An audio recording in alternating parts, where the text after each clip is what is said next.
Hello, hello. Takes YouTube a couple of seconds to catch up. Says I'm live for 50 seconds, but I didn't see it for like the first 35 seconds, so I didn't know if it was going out there or not. Hopefully it's not my computer causing issues. Let's see what the visuals look like. Look okay today? That handsome bald fellow who hasn't shaved in like 4 days.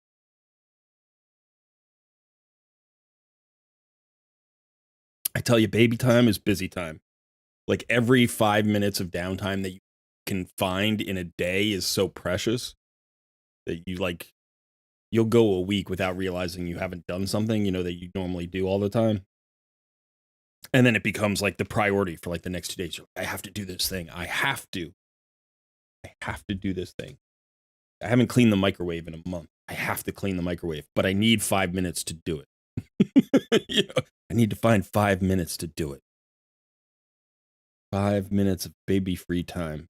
And like my wife has the baby right now, right? But she's counting, like, we both love being with the baby. I don't want it to sound like that, but she's on baby duty most of the day, so then when we do our transition and I take him for most of the night, it's like, she's like, oh, I've been waiting all day to like shower and eat and, clean up my space and, text some people and watch a video and do all this stuff. It's like, okay, so she has all these things she wants to do.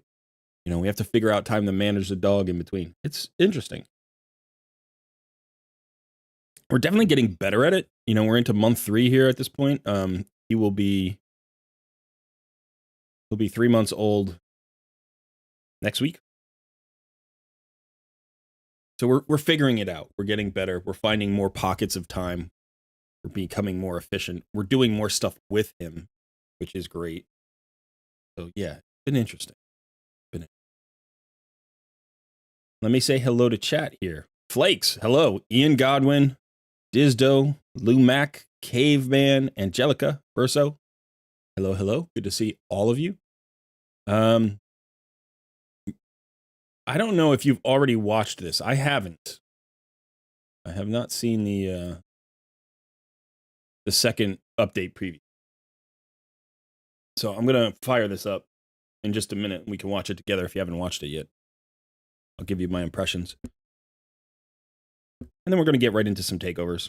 Got to get our first takeover by like 1:30-ish. Hey, Zondi.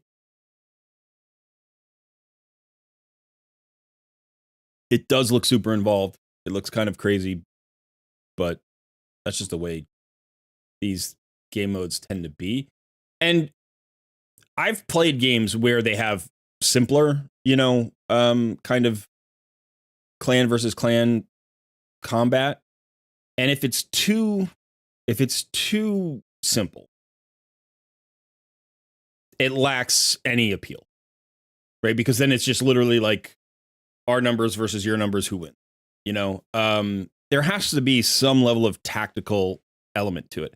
And I think Raid's appeal, aside from just the gacha collection, like the real thing that Raid can hang its hat on is how deep it is tactically, right?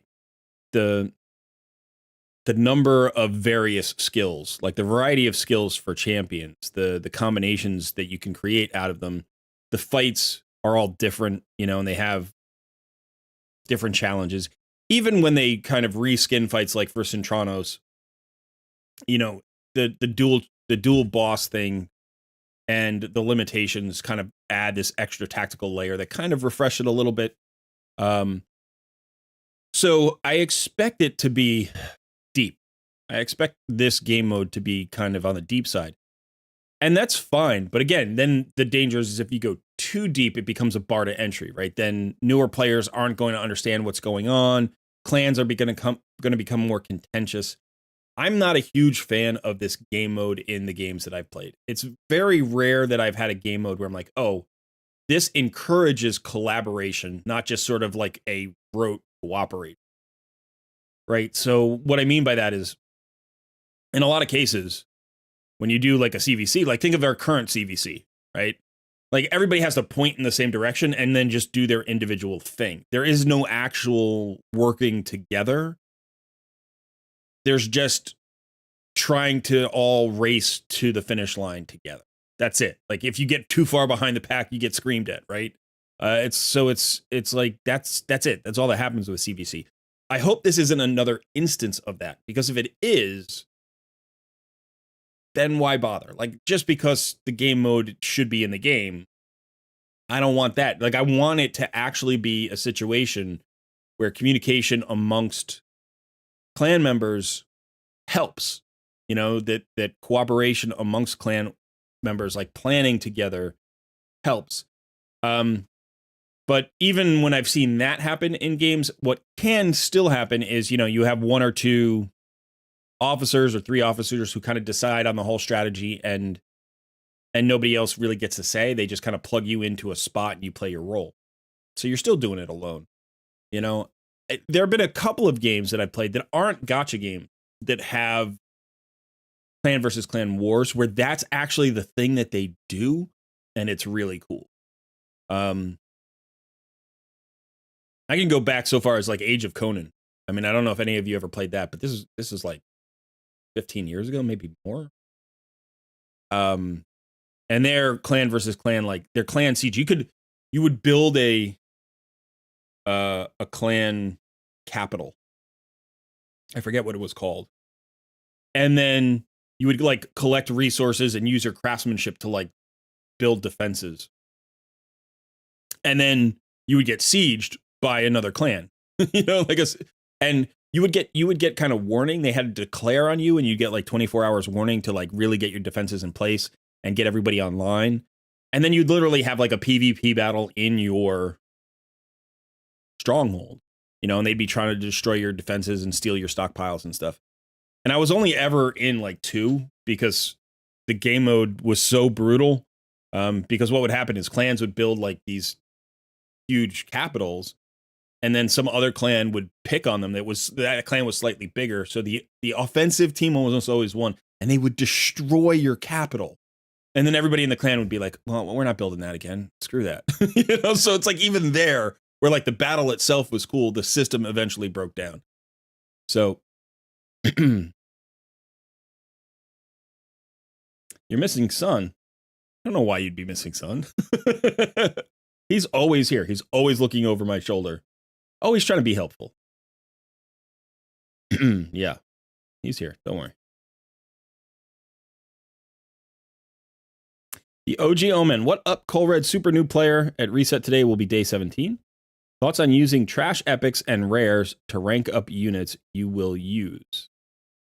If you're asking, like, should you turn trash rares and epics into food to then promote better champions, I would say yes. Early on, I probably wouldn't use epics at all unless you happen to know through research that you have a really bad epic. But even a really bad epic is a natural 4-star, right? So one of the things about 4 stars is like this will help you in faction. You can run a champion up to 40, put them in whatever trash gear you have lying around, and you know, pair them with a couple of 30s, and you're gonna be able to push, you know, your faction crypts a little bit. You get 2 or 3 trash epics with like one good champion in a faction that might get you to the second boss. So I typically when I run a new account, I hold on to, I would say 99.9% of epics. Like it's very, very rare. It has to be a very specific situation where I know I can make progress and I need like one more 4-star chicken or one more 5-star chicken to like level somebody up to 60. And that's going to get me more progress for some reason. So for instance, like, let's say for whatever reason, I just happen to pull a whole bunch of undead or demon spawn. It doesn't matter. But let's say I pulled a bunch of demons. So I have more than the 5 I need for a full faction crypt team. And I happen to have a trash epic there. And I'm like, I don't even need that epic because I've already got a full team. Then I would go ahead and turn the epic into, you know, a chicken. But in general, with rares, you know, you want to do the same thing. But you certainly only want to keep good rares for faction crypts in the long run. So what I typically do is like, I'll run them up to 30. Like if I know that, let's say I have some Dark Elves and I know Dark Elves opens tomorrow, I'll actually focus on leveling up my Dark Elves rares and uncommons. when Dark Elves opens tomorrow, I'll use them in my faction crypt team, say along with Kale, like Dark Kale, right? I'll just give him some support with some trash champions. And then when that crypt, when I'm done with that crypt or that crypt closes, then I'll go and turn those champions into chicken. So I'm always trying to level trash in the factions that are opening in the next 48 to 72 hours.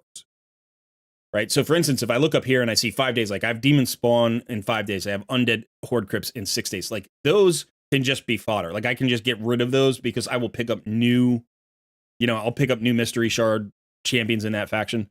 Unless there's a really good uncommon or a really good rare that you want to hold on to because it's going to be really effective in faction crypts or it's going to be effective in a particular fight. So for instance, I'll give you an example. Let's say you're struggling with Fire Knight. You might come here to Skinwalkers and let's say you pull the copy of Satyr here and he's got this 4-hit A2, which decreases turn meter, by the way, if it's critical. And you're like, okay, so I could run him up to like 40 and then use him for the first, 10 stages of Fire Knight. And he's just there to break the shield. It doesn't even really matter if he dies that much. It's like, I just need it. So it's like, sometimes you hold on to an uncommon, sometimes you hold on to a rare, but for the most part, uncommons and rares are your food. You hold on to the epics for faction crypts and you only convert them if you really need that progress, kind of desperately. Did anyone check under the stairs? He's under the bridge, dude. He's under the bridge. Hey, LFC, good to see you. Alex in the house, Dinky, Sauce. I'm probably missing some people. Anthony is here. Tulsi, Ty.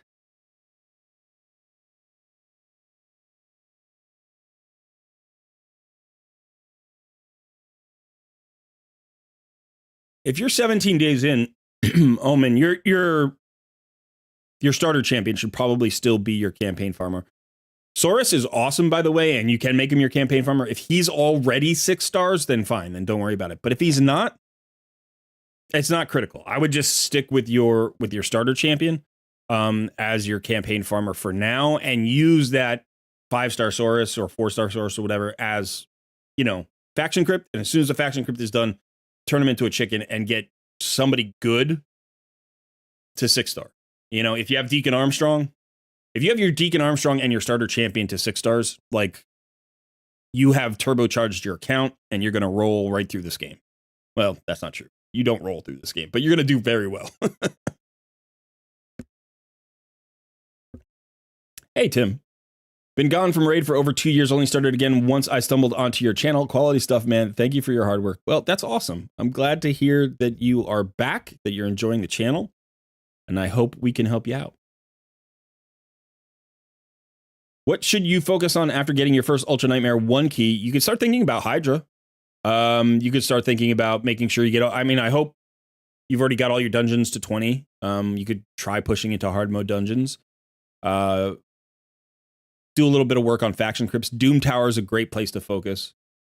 I would say, depending on what your account looks like, once you have your Ultra Nightmare 1 key, now things are going to start opening up for you. You're going to get more books. You're going to get more shards, so you're going to get more champions. Your roster is going to start growing fairly quickly. It's not going to feel super fast, but it'll feel faster than it has been up to this point.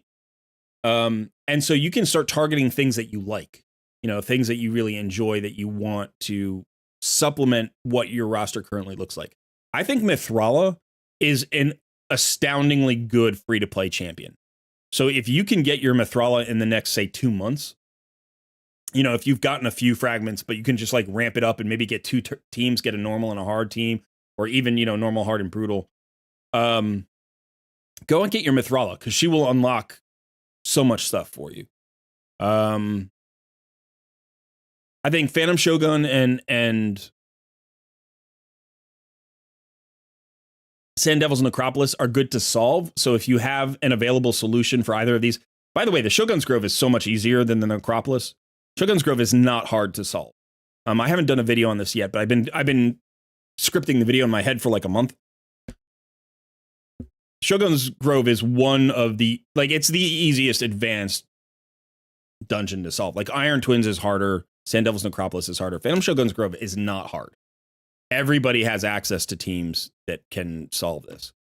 I'm not saying it's not an investment. I'm saying that if you invest, you will eventually solve this guy without crazy gear, right? You don't need to be super advanced. You don't need to have a complete great haul in order to do this. Like Phantom Shogun's Grove is accessible. It still takes an investment. You still have to build a team. You still have to speed tune it. You still have to know what you're doing.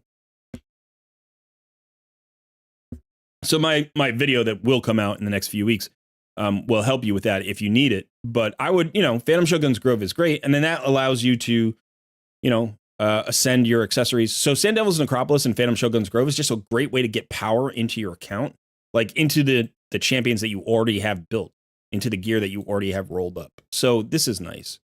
So if you're struggling with some other fights and you can solve these two places, that can help you with all the other fights. But I think I would prioritize Hydra. Get your Mithrala at least, and then Doom Tower, because there's so many free resources here. I mean, there's so many crazy free resources. Can start doing this.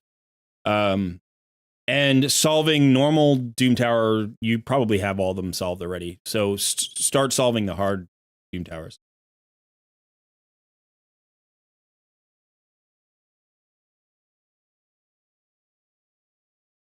Hey, Raj, good to see you.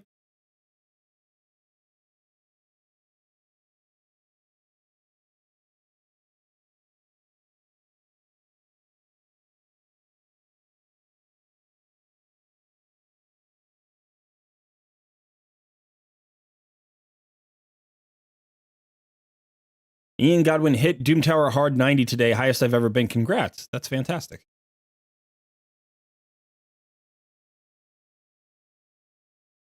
LFC this is an interesting question, and I've thought about this long and hard, like over the life of my raid account, and even as a content creator. So LFC says, apart from the clan boss, what are the 3 main things that must be done daily? Because I want to play less. I want to invest fewer hours. And it's a really good question. So if you don't want to go casual, meaning that like you don't log in every day, you just log in whenever, and like, because sometimes you have a relationship with a clan and you don't want to let them down, you don't want to leave them, but I think that if you're talking about what do you do on the daily, like what do, you want to, sorry. There are things that you can focus on that are a little bit more important. Now, what I would say is the most important is you want to make sure that you're doing your daily quests. And the daily quests do kind of spread you around a little bit, right? So you're doing these daily quests. So like you have to do some dungeons, you have to do some Doom Tower, you have to do some arena, you have to do some 3v3 arena. But if you do the minimum for all of those places, you can get through these daily quests in like an hour. Like you could do all of them in an hour, maybe less. Like sometimes when I'm really, really tight for time, I can burn through these in like 40, 45 minutes. I think the most time investment for this one, it tends to be Doom Tower and faction crypts, especially if you've like progressed, because even if you have a good team that solves like floor 90 hard mode, it could take several minutes, So I tend to try to find downtimes to do those things. So before I go to eat dinner, I run my Doom Tower. Like I click auto battle on Doom Tower or faction crypts, and I walk away and I go eat dinner and I come back and it's done. So I would just say this. Now, if you can get through the advanced quests, you're going to get most of these advanced quests done anyway. And this is a nice way to get legendary tomes and 5-star chickens and stuff. So these are good too. And if you just did your daily and advanced every day, you're probably going to hit everything that you need to hit. You're going to do a little bit of Hydra. You're going to do a little bit of faction crypts. You're going to do a little bit of Doom Tower. And you're just going to keep your account rolling. Now, if you want to go casual, if you're like, I don't want to log in every day, what should I just do when I do log in? That's an entirely different question. And then I would say, do what you like the most. If you like PvP, do PvP, right? If you like Doom Tower, do Doom Tower. If you like Centranos, do Centranos. You know, do whatever's the most fun. There is nothing that you can drop completely and not feel the sting of it. Like if you just stop doing faction crypts, you're going to run out of glyphs really quickly. You know, you're going to run out of forge materials really quickly. So I think faction crypts are the kind of thing where like you can solve them and then you end up investing less time. So once I hit, 63 stars on the majority of my faction crypts, I would have a team again, I'd walk the dog or whatever, and I just click, stage 21 on Ogren tribes and it would take 10 minutes to complete and I'd be done. So I think a lot of it is just finding gaps in your day to like do the stuff that takes a while, which is the stuff that I wish they would fix. Like I wish they would remove the downtime or as much of the downtime as they could. Like the thing that they did with Clan Boss where you have the quick battle, where you can just come in here and quick battle and it's done in 15 seconds. Like that should be something that you can do in Doom Tower. That should be something that you can do in faction crypts.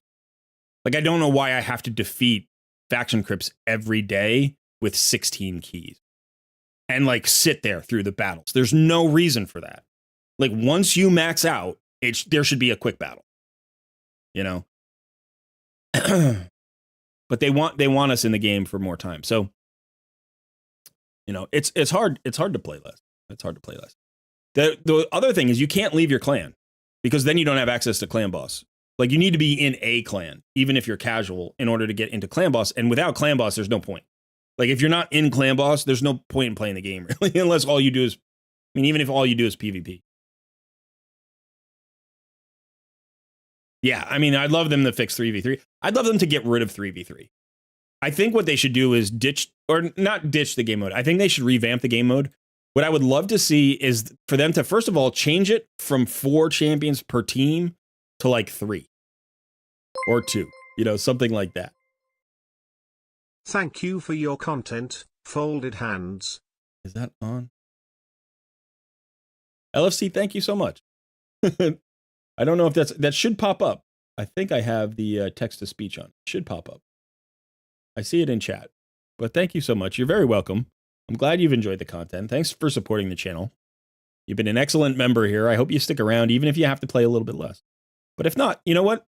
Here's the thing. Life comes first. And we outgrow games.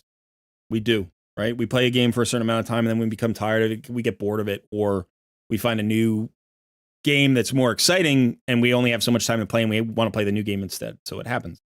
But I really appreciate you, being here and supporting the channel.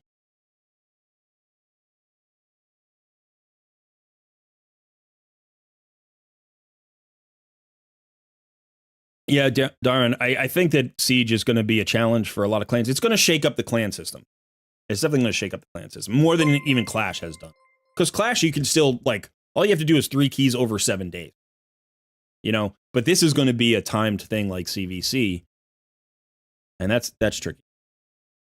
But yeah, what I was saying about the 3v3 is I'd like to find a different game mode. Like what I would like them to do is to have like the defenses be like, say, 3 teams of 3 champions instead of 4 champions. And then on offense, you pick 5 champions. And when one dies, you can't revive it. You have to sub in a new champion. So you get like 5 champions to beat 9 champions. And that's it, right? And then you have to beat it. You get like 3 battles a day or something. And that's it. It would be more engaging. It would be different from classic CVC.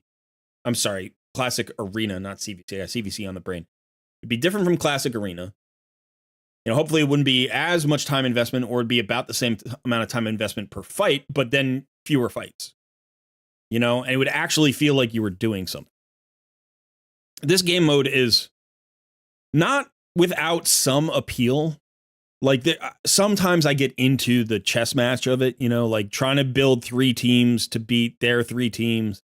But typically, it's just a arms race. It's like whoever has more power has more power.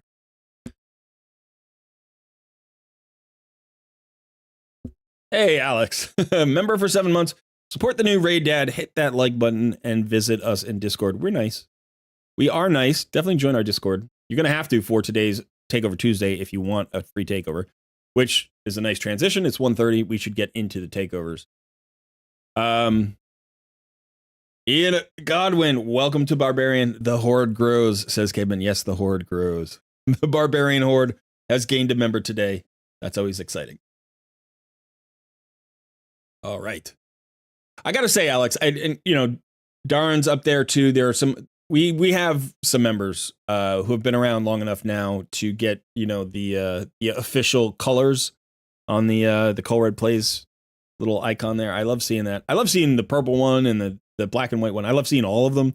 But when somebody gets that red and gold one, I know that's, you know, that's somebody who's stuck around with the channel for a long time, and that just, it gives me kind of a I don't want to get too sappy, but it's it feels good. It's very satisfying. I like having people who, you know, have grown with the channel, grown their accounts with the channel, and hung out with the community and help become, you know, help make the community what it is. I think it's a great place for gamers to come and hang out. Yeah, getting all emotional. I'm a new dad. I have a baby. I'm allowed to get emotional from time to time. I've only had like 4 hours sleep for the last 3 months. You know, I mean, daily. Oh, I've been trying to get a shower in for the last 3 days.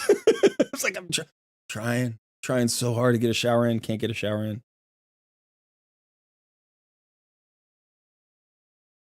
I had to walk the dog today. Well, not walk the dog today. We have a decent sized backyard with some woods behind us. And so I just take her out in the backyard and we walk around and throw the ball. And she wanders. We don't like play fetch anymore. When she was a puppy, we played like real fetch where I'd throw it and she'd bring it back, and we'd do that for like half an hour. She would love it. She's more into exploring now, and we've got, you know, animals because of the woods. So there, you know, she chases birds and squirrels, and she sniffs, and she wants to, you know, find the deer poop and all that stuff. So we wander around in the backyard. And today I took her out. It's like 85 degrees out. It's humid as heck because we're on the East Coast and it's always humid. So it's not super pleasant out there. And, oh, hey, look at that. Ian Godwin, to say thank you for my takeover 2 weeks ago. Well, thank you. And you're welcome. I hope it helped. I always like hearing, you know, getting the messages. People usually, when I say, you know, update me on how the account's going, they take me seriously and they do update me for the next couple of weeks. And, you know, when they hit a milestone, they'll let me know. So it's always great to hear that. But back to my dog story. I'm walking the dog in the backyard. It's like 85 degrees out, and she's not going potty. She just won't do it. Like, she's much more interested in running around, you know? And I'm like, come on, you got to pee so I can go inside because I have to live stream today. And she doesn't know what that means. But I'm telling her anyway. I'm like, I got to live stream, you know, baby girl. You got to squat. And she's like, no, I'm playing. I'm exploring. And so I just brought her inside after like 20 minutes. She hasn't gone to the bathroom. So she's probably in the middle of the stream going to show up and start poking me like, hey, I need to go to the potty. And I'm like, you had one shot. You had one shot and you missed it. So you're going to have to hold it until 6 o'clock.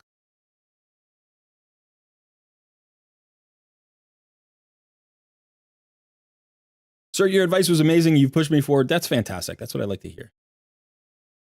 You're always talking to your dog when you're alone in the house. I talk to my dog. Yeah. She actually, she's a roamer. You know, she comes in to check on me a couple of times a day for like 2 or 3 minutes. I'll give her some pets. She likes leaning up against me, and then she'll like go and see her mom, and then she'll go and check on her grandma, and then she'll go and check on her, you know, grandfather. Like, so we have multi-generational living here. So we have 5 people in the house now with the baby. And so she just kind of wanders from location to location. She also really likes watching the street and watching the backyard. So she likes being downstairs where the windows are lower. Because like in the back we have like patio doors and stuff, like sliding doors.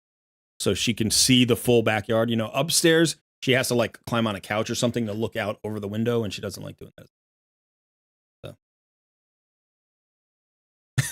Dog, you got to do some deep squats. That's exactly.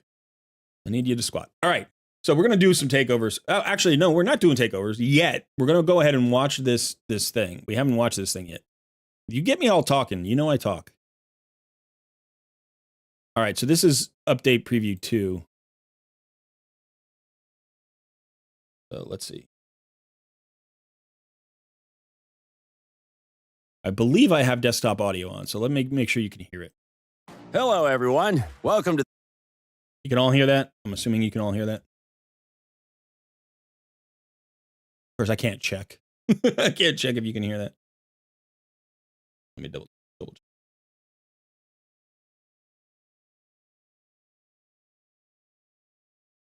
Okay. All right, you can hear that. All right, so I have not watched this yet. Let me fire up Little Cole. 9.5 minutes. The second part of our Siege update preview.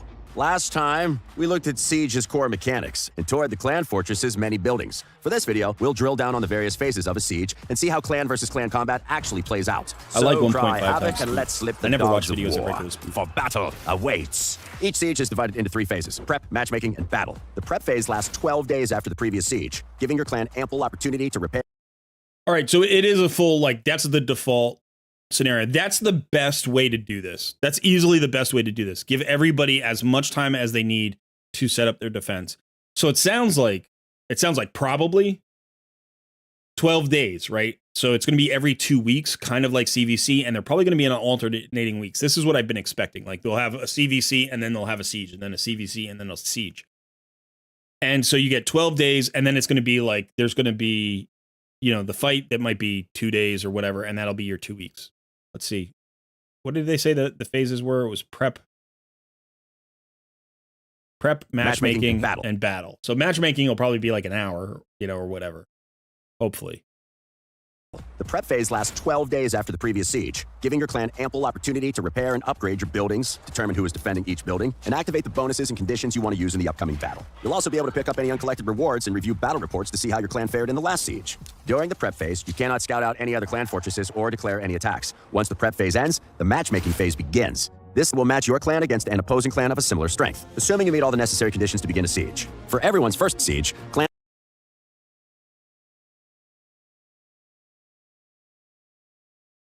will be matched based on various factors like their CVC performance and clan league position. After that, victory points will be the main metric for matchmaking. If your clan hasn't set at least 15 defense teams within your clan's fortress during the prep phase, you won't be put into the matchmaking. I was muted there, wasn't I? I didn't unmute myself. What I was saying is there was a timer for 1 hour. It looked like matchmaking was about 1 hour. Pool. This is to ensure inactive clans don't interfere with matchmaking, and means newer clans aren't being thrown into a match without being properly prepared. Finally, the battle phase begins. Your opponent's fortress will be revealed, and you have 2 days to conquer it. Buildings cannot be repaired during the battle phase, so ensure all your repairs are completed before battle is joined. So, how does a siege actually play out? To complete almost any action in a siege, you need scrolls. Not mastery scrolls, but defense, attack, and rematch scrolls. To place champions as defenders within a building, you'll need defense scrolls. Each clan gets enough defense scrolls for 30 clan members to fill all the open slots in their fortress. Clans with less than 30 members will be at a disadvantage, so step up recruitment before siege goes live. With your defense scrolls in hand, spend them wherever you want. It costs 1 scroll to assign 1 defense team to a building or post. Unless you have duplicates, you cannot assign the same champion to multiple defense teams. However, champions on guard duty are still free to lay siege to an opponent's fortress. Don't ask about the logistics. For posts, All right, let me slow this down a little bit and go back, because this is kind of a little important blurb right here. live. With your defense scrolls in hand, spend them wherever you want. It costs 1 scroll to assign 1 defense team to a building. So you can only have 30 defense teams, right? Because you have 30 scrolls. And there are a lot of places to defend. So some places are not going to be defended. Or post. Unless you have duplicates, you cannot assign the same.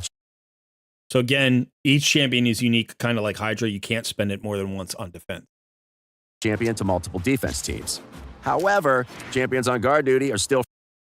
So defensive champions can be on the offense as well, and you don't get cut out of that. So it's not like if you put them on defense, they can't be used on offense. Free to lay siege to an opponent's fortress. Don't ask about the logistics. For posts, it's simple. There's only 1 space for 1 team, so pick your champions and condition that best suits your strategy. Buildings are a little more complex. Depending on how many slots there are available, buildings may be divided into individual groups that become super important when attacking and defending. For example, a level 3 stronghold is composed of 6 groups, with each group containing 3 defense teams. An attacker will have to defeat the first team in each group to continue their onslaught. So lay out your weakest defenders first to bait your enemy into a trap. As a reminder, only the clan leader and deputies can activate building bonuses, and the only player who plays champions into a defense team slot can remove them. So don't be that guy. Talk with the rest of your clan to figure out a strategy, rather than rush. All right, I got to double check something here. What did it just said? A level 3 stronghold is composed of 6 groups. 6 groups. Each group containing 3 defense teams. 3 defense teams. And each one costs a scroll. So one building can cost 18 scrolls? That's the stronghold, I suppose. So that gives you only 12 additional defense scrolls to put in other places. So most of your defense is going to be concentrated in your stronghold, I guess. An attacker will have to defeat the first team in each group to continue their onslaught. So lay out your weakest defenders first to bait your enemy into a trap. As a reminder, only the clan leader and deputies can activate building bonuses, and the only player who plays champions into a defense team slot can remove them. So don't be that guy. Talk with the rest of your clan to figure out a strategy, rather than rushing to place a team in the first empty slot you see. Fortunately, you can reassign champions, bonuses, and conditions with no penalty during the prep phase. Your team's setup will be remembered between sieges, and you won't have to manually pick your champions each time. You'll also have access to the usual preset menu, where you can choose save teams from the arena or swap back to the team used in the previous siege. You can. That's good. That means you can program AI into the team, which is useful. You can also set a reserve team in case of emergency. Should any slots be left empty at the end of the prep phase, the game will try to fill them from randomly chosen teams from your clan's pool of reserves. Let's now switch from defense to attack. Attacking enemy teams requires attack scrolls, which are granted to each clan member at the beginning of the battle phase. Their number can differ between sieges and is determined by how many eligible participants there are in your clan and the max number of defense teams the enemy fortress can hold. You'll also get one additional attack scroll just for good measure. Now, before you ask, no, you cannot airdrop right into the enemy stronghold and call it mission accomplished. You'll need to fight your way through the enemy's fortress, taking out posts and buildings to clear a path for the remainder of your clan. Battles between teams are strictly 1v1, so once someone is declared an attack, no one else can intervene until the battle is finished. Should the attacker fail to defeat the defending team, another clan member can try their luck, or the initial attacker can spend a rematch scroll for another shot. You're not locked into using the same team when rematching, so change up your tactics accordingly. As mentioned, larger buildings like a stronghold will require defeating each team within multiple defense groups. Players can attack the first team within each separate group simultaneously, but they can only move on to the next team in a group after triumphing over the one before it. Should you come across an empty slot, you can. All right, so my first impression here, just from having done some of these siege mode style battles in other games, is that offense has an advantage here to a certain extent. At least my impression of this version is that the offense has an advantage because you're going to have more opportunities to attack than defend. So if you coordinate well with your clan mates, you should be able to break through the defenses, right? Like you should. And so then the winner is just going to be who breaks through maybe more quickly, right? Because both teams could end up breaking through the opposing defenses. And so then it might be like a matter of how many scrolls you use to do it, or how much time you take to do it, or how many battles there are that actually, do it, or something like that. So there's going to be some kind of scorekeeping method. It's not simply going to be take down the stronghold. That's my expectation. Capture it without a fight, though this does mean spending an attack scroll. To claim a building from the enemy, you must defeat or capture every slot within it. When you do, the building is considered destroyed, disabling any bonuses that building may provide to the enemy. Rinse and repeat until the siege is won.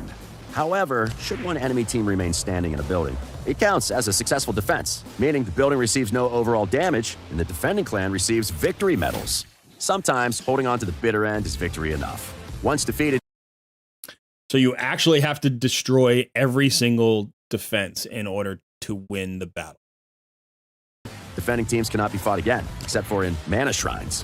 Here, each player in the attacking clan can rematch defeated teams exactly once. These rebattles do not cost an attack scroll and yield mana orbs for successful victories. Conquer a shrine and then earn as many mana orbs as you can to fuel future sieges. As for your champions, they can participate in a total of 2 offensive battles per siege, so plan your attacks carefully. Don't waste your most powerful attacker demolishing a defender that someone weaker could handle.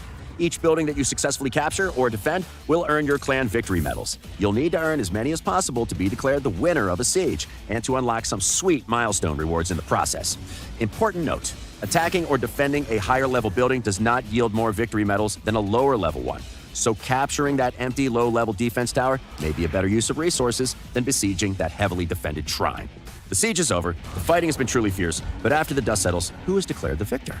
To stand triumphant over your rival, you need to fulfill two conditions: capture their stronghold and earn more victory medals than them. If you achieve both, congratulations, you're the winner. If you're unable to complete one or both of these objectives, it's mission failed. You will also earn or lose victory points based on individual battles that were won and... So did you see that? If both strongholds remain standing, neither team declares victory. You will also... Right there, neither clan wins.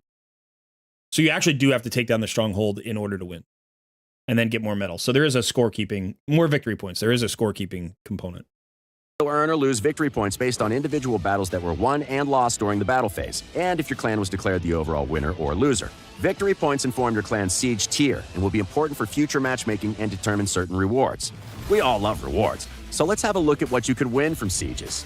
First up are Florin and Mana Orb rewards. Each player will earn Florins whenever they win an offensive battle, with them also receiving more for each of their defense teams that remain undefeated at the end of the battle phase. The whole clan will receive Mana Orbs for capturing the enemy stronghold and shrines, as well as keeping their own secure. As previously mentioned, rebattling defeated enemy teams and shrines can also net additional Mana Orbs. These rewards are yours to claim once a siege ends, but only if you won at least one offensive or defensive battle. Hey, no guts, no glory. Milestone rewards are next on the docket, and these can be collected as soon as your clan hits a specific victory medal milestone. Like with Florin and Mana Orb rewards, you need to have won one offensive or defensive battle to claim these clan-wide rewards. Finally, there's the biggest reward, the Siege Victory Chest. Only the victorious clan receives these wondrous spoils, containing all manner of amazing prizes. Same rules apply though, no battle victory, no chest reward for you. Bragging rights are a reward, right? Well, each siege win earns your clan a siege trophy, which will be displayed next to your CVC trophies. It's always nice to expand the old trophy cabinet. There are also dedicated siege leaderboards, where you can see which clan members donated the most florins or mana orbs, as well as who racked up the most battle victories. For you clan leaders and deputies, inspect these results carefully. You can see who are your star players and who can be trusted to lead the charge in future sieges. With that, the siege is over, my brave warriors.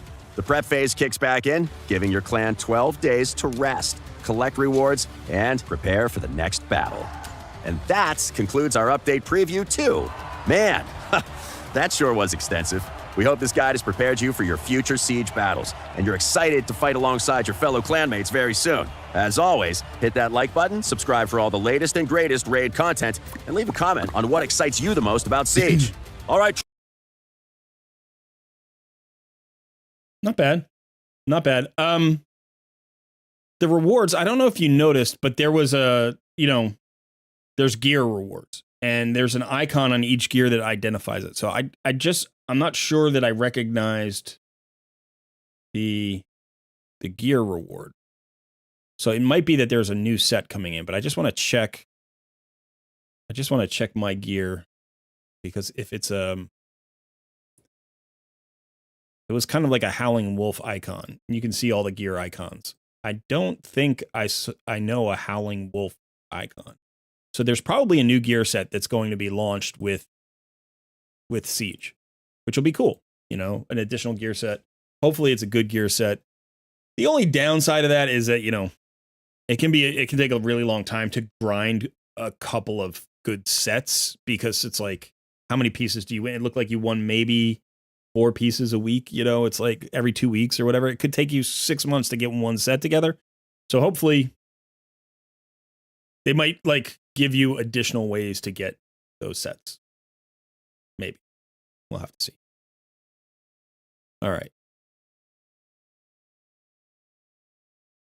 Tim McKeever, welcome to Shadowkin. I don't know what's going on with the text-to-speech. I should be hearing that.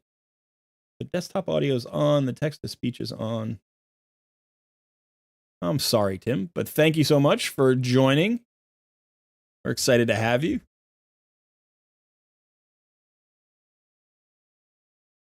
Okay.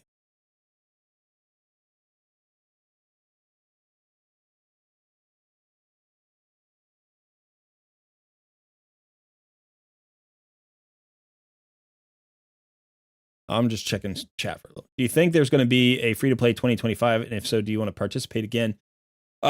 if they do a if you're talking about the Hell Hades free to play challenge, I do expect there to be another one, and I will participate. As long as family life is in a position where I can do it, because honestly, when I was doing that, I was playing raid or making raid content 19 hours a day. That's 18 and 19 hours a day. So because I had 2 accounts and I was making a video every day and doing live streams. So at that point, like I was sleeping maybe on average about 4 hours a night, plus an hour to like have dinner and say hi to the wife. And it was for 3 months. It was 90 days, so it was like incredibly intense. So I have to find a better work-life balance to be able to successfully do it again. So, I'm sure they'll alter the they'll alter the rules this year. They'll maybe mix it up, or maybe they'll just streamline what they did last year. I do think 90 days is the right time frame. I think that's a great time frame. So I hopefully they don't like knock it down to 30 days or 45 days. I don't think that's enough. But yeah, it was extremely long days, because you can play a brand new account 10 hours a day, no problem, and then I had to play my normal account, which typically takes 4 or 5 hours a day. And you could do some of that at the same time, but then I had to plan videos, do Discord stuff, record the videos, do the editing, like with Sun and all that stuff. And so I was really not. I was playing raid way too much, and by the end of the 90 days, I was so happy to put it down. Actually, the reason it was so bad was because I also had alt accounts that I was running. I still had my noob versus pro account that I was running, so I was actually running 3 accounts. And so about 60 days in, I think I dropped my noob versus pro account, and that made it a little bit easier. So that dropped it down to like 16 hours a day or something like that. So I want to do it. I want to win it. I want to top it next year. I mean, it was nice to finish in the top 3 for the content creators. I was second actually in terms of the content creators, but I'd like to top it out. I think I could do it. I don't use RSL much. Every once in a while I try to, and I start to get back into it, and then there's an update, and then RSL breaks for 48 hours, and they have to fix it, and it takes too long, and like I forget about it. So every time I've used RSL, it's been for like 4 days, and then it breaks. And Sun is still playing, yes. He's not buried under the patio. He's hanging out under the bridge, waiting for opportunities to troll people. He'll be here later, I'm sure.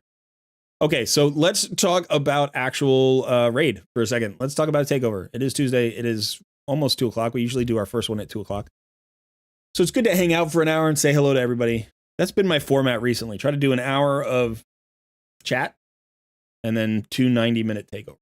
That's sort of the goal. That's the perfect live stream for me. A 4-hour live stream, 2 takeovers, and an hour of chat.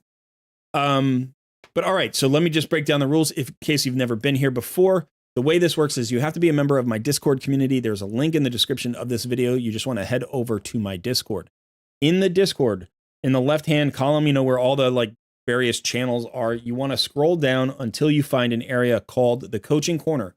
There's a channel in the Coaching Corner called the Wheel of Takeover. This is how we determine who gets the takeover. So there is a message from Sun. Don't react to it right now. I'm going to clear that out, and then I'll let you know when.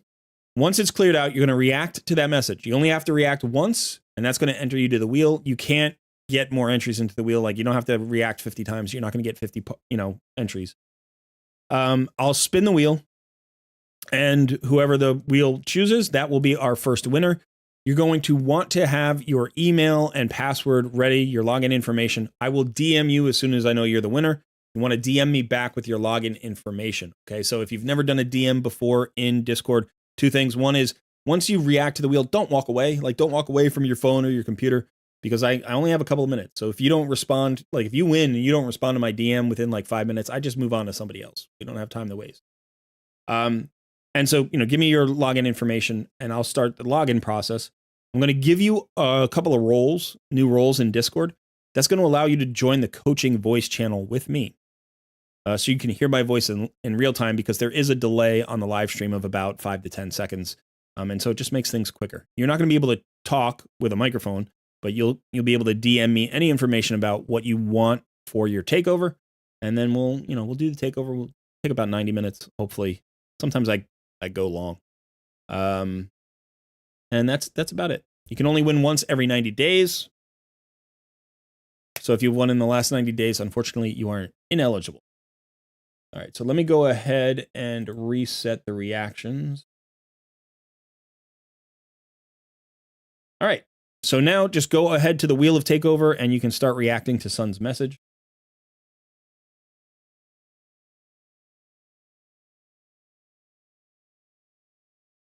And we'll give that a couple of minutes. It's 1:56, so we'll spin the wheel at 2 o'clock. Are there any questions?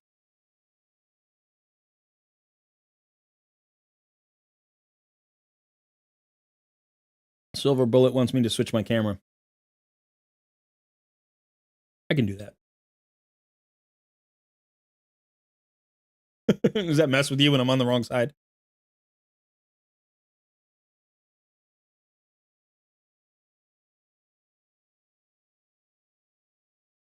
Any suggestions on how to gear Duchess? Yeah, that's a good question. I don't have a Duchess, so I would just have to theory craft for you. But the thing about Duchess that is kind of awesome is that you don't need any accuracy or damage stats on her. So you can build her extremely tanky, right? She doesn't have any debuffs. She has shield, block, debuffs, increase attack, perfect veil, continuous heals, and then she has her passive, right? And so you just go pure defensive stats. Now, that gives you some options. You could certainly think about like how you use her and what team you use her, and that can help you determine what you want to do. So let's just say, when she uses her A2, she places a perfect veil on all allies, which means she becomes the target that can be hit. So one way to build her is with a lot of resistance, right? Because then she can't be debuffed. And then like debuff spread effects and stuff like that won't happen. You can't strip her buffs, that kind of thing. So you could build her with a lot of defense if you use her in PvP, a lot of resist if you use her in PvP. If you're going to use her in PvE, you could probably put her in like a regen set and an immortal set and go really tanky. Go try to get 70, 80,000 HP on her and like 4K defense. You could still worry about resistance if you wanted.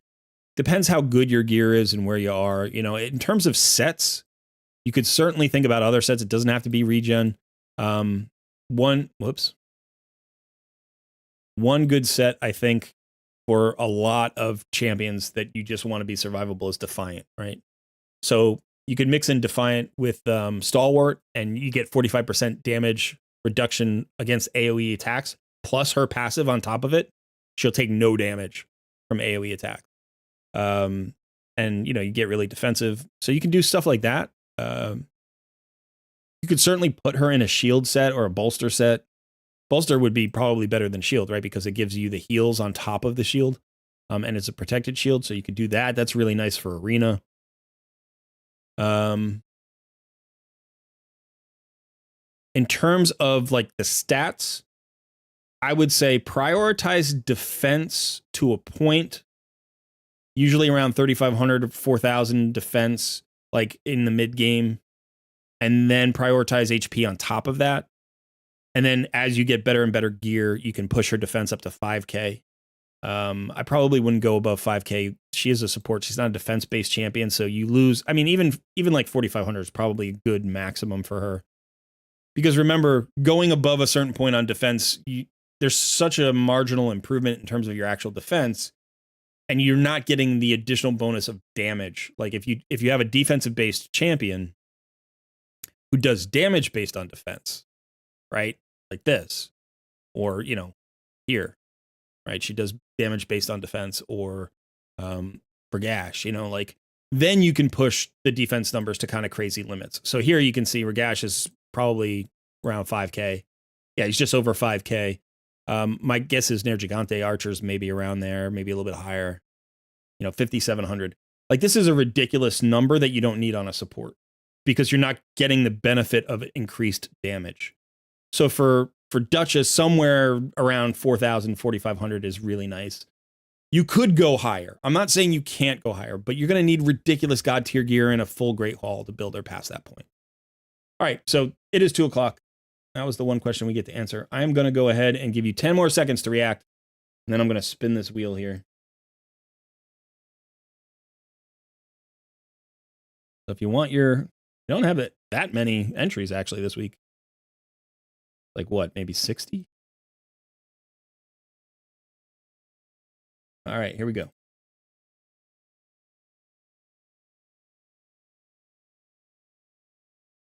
Spinning the wheel.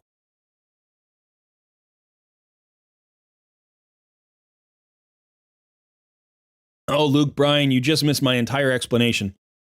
Rewind your video to go back 5 minutes. Go back 5 minutes and you'll get a full explanation of how to come and join a takeover.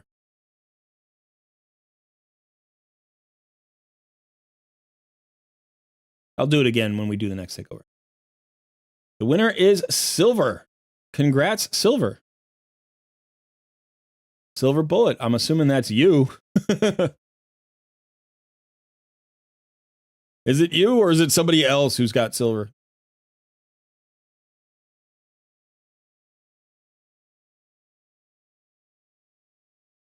Got a 6-star soul of Royal Guard, but I don't have him. Well, when you get him, it'll be nice.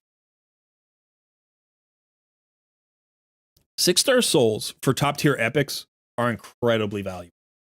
Like, you will eventually pull the majority of epics in the game. It's possible that you go 3 years and never pull a Royal Guard. It is possible, but it's unlikely. And so as soon as you get him, you're going to be like, oh, well, I'm definitely building this guy. He's going to be great for Hydra. He's going to be great for Centranos. He's going to be great in Doom Tower. He's going to be great for Fire Knight. Like,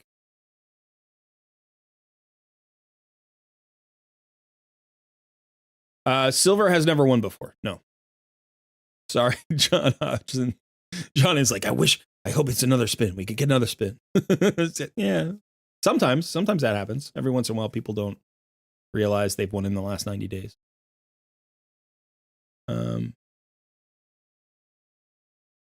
So Silver, please respond to my DM as soon as you can. Like, don't chat to me in the live stream. Chat to me in the Discord, please. I'm going to give you some roles here. Some Discord roles.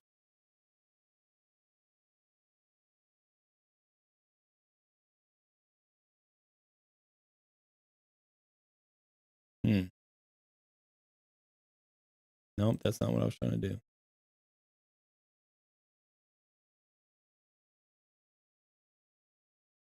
The roles are... There it is. Okay.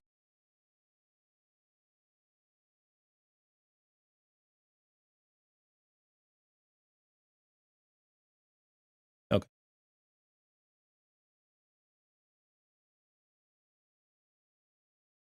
You can't see my message. Okay, so in Discord, in the very left-hand column, you have like the whole list of all of the servers you're a part of, like all the different icons. If you scroll all the way up to the top, there is the Discord icon at the very top. And if you just hover over that with your mouse, it'll say direct messages. You want to click on that, and then there'll be a list of all the people who have sent you direct messages. And my name should be the very top name because I just sent you a direct message. So you just have to click on that and you'll be able to read my message.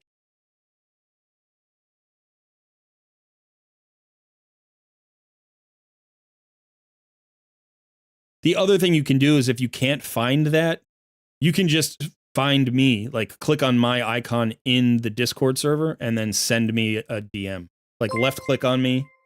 I'm sorry, right click on me. Thank you for your help /takeover a couple of weeks ago. Oh, yeah, left click on me and then at the bottom just send me a message.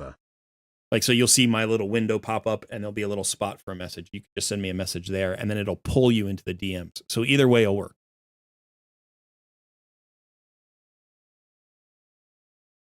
I don't know what the new gear set will be. That's interesting.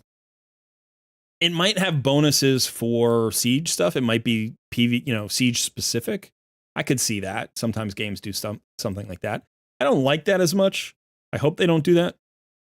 It'd be nice if they gave us another, accessible utility gear set. I don't know. BH, thank you for your help. Takeover a couple of weeks ago. Account is getting healthier now and waiting on the next takeover. Thank you very much, BH. That is absolutely fantastic. I appreciate your support, and I'm glad that the takeover helped you. And one of the nicest thing about it, this is honestly for me, again, I don't want to get too sappy, but honestly, the thing for me with takeovers is the progress is nice, but that's actually secondary. What I really like doing this for is getting players excited about their account. When they can see the potential in their account and they're like, oh my gosh, I can actually do things, and they get into the game more and they get into their account more and they have more fun with the game. That's what I love. That's what I love. Like the actual progress is sort of just, I don't know, it's like the shot in the arm, right? But the actual medicine is the excitement, the learning, seeing something that you can do in the game. So thank you so much for the kind message. I really appreciate it. And I'm so happy. That's why when I say, like, if you win a takeover, please update me. Honestly, I mean that. Don't feel like you are, bothering me if you send me a DM with a screenshot of like your best dragon run or something. Like that does not bother me at all. I am very busy. I don't always get a chance to respond to all those messages, but I always read them and they always make me smile. So absolutely don't hesitate to reach out in Discord. And Silver, yep, there we go. But that is fantastic. Yeah, Alex keeps sending me messages. And again, don't feel bad. Like if I don't respond, I'm sorry. I'm sorry if I don't respond. I do try to respond as often as I can.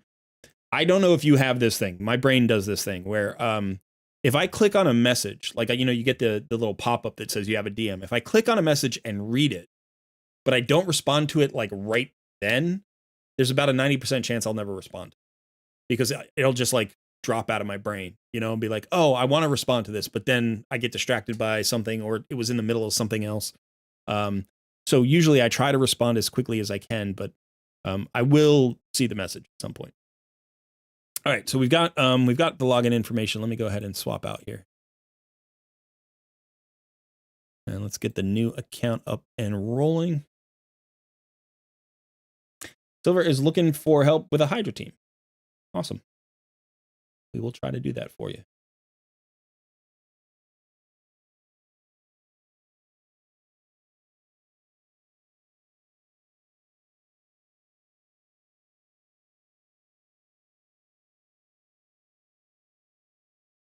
Silver, you've got a great Gmail.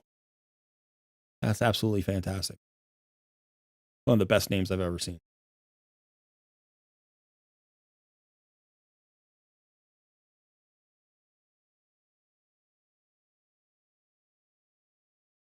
Are we logging in? My chair, I think I talked about this last week. My chair, like my desk chair, is older and it's starting to give up. So the hydraulics are like not working anymore. So it slowly sinks down over the course of like a half an hour.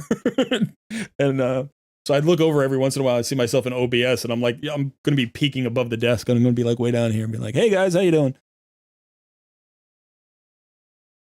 Hey, Suzanne, good to see you. Yeah.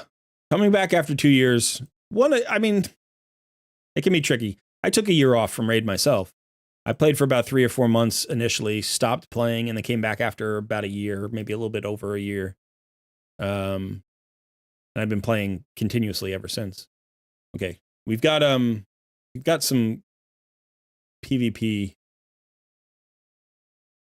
Run through some PvP here. This is a pretty nice team. But you're doing double duty here with your Wukong.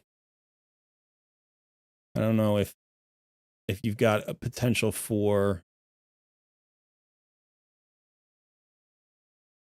I know you didn't ask me for this. You didn't ask me for Arena, but I want to just quickly see. So you got Madame Saris, who's a buff stripper. And then you've got Wukong, who's a buff stripper. Now, Wukong is also a damage dealer. That's great. And you have a decreased defense from Madame Sarah. So it's not like there's no... Like, if you only went with one of them, you would lose something, right? If you went with Madame Saris, you would lose damage from Wukong. If you went with Wukong, you would lose the decreased defense. Got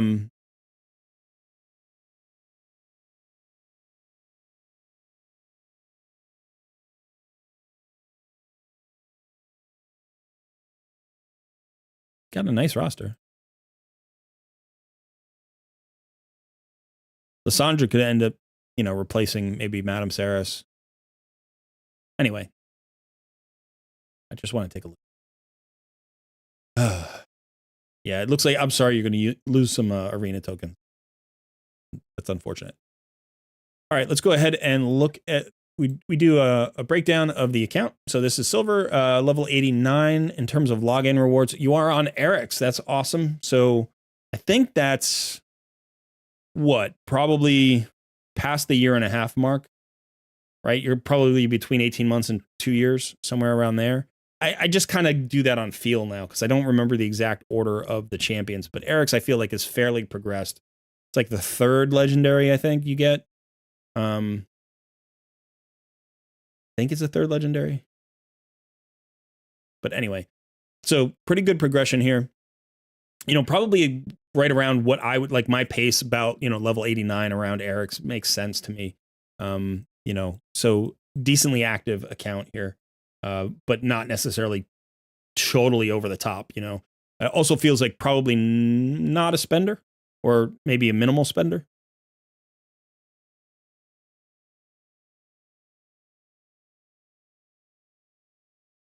Let's take a look at the roster.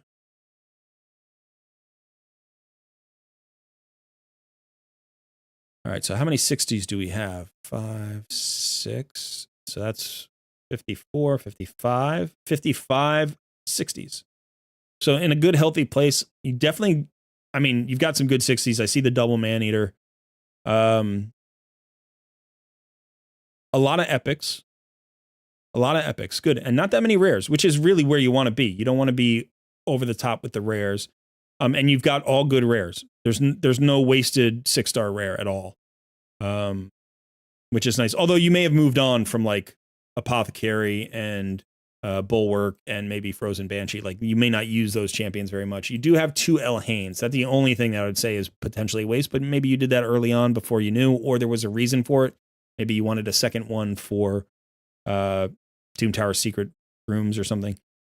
You do have your Archmage helmet, which is nice. Good epics too. Not too many wasted epics. Maybe Horden. I don't know, but maybe he helped you out for a while. No, it looks like this was a more recent 6-star. Maybe you have a specific reason for him. Legendaries. You've got your Yukari, which is awesome. Your Vizix built. You've got your Arbiter. And you do have all the login champions, I think, since, I don't know if you have Deliana or Alexander, but everybody since Ultimate Death Knight. Oh, there's Deliana. So everybody since Deliana.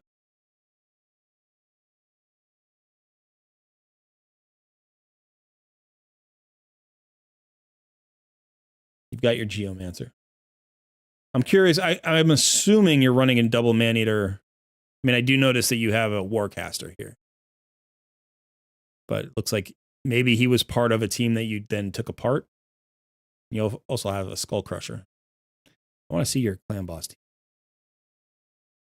You have a 1-key or a 2-key Ultra Nightmare?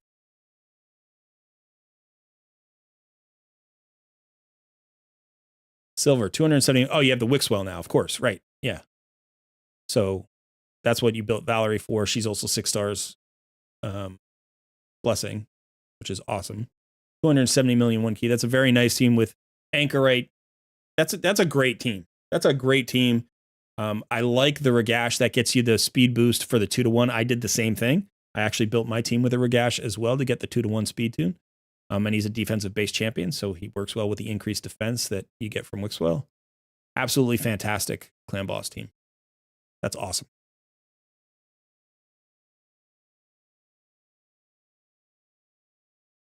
Yeah, so I mean, we can take a look at some of the champions at some point, but for right now, we're talking about Hydra. So let's just start there. We'll start with Hydra, and we'll see if when we're envisioning Hydra teams, we start thinking about other, champions. Now, give me a breakdown on your Hydra. Like, do you clear, particular, like, what do you clear? What's the highest level that you currently clear?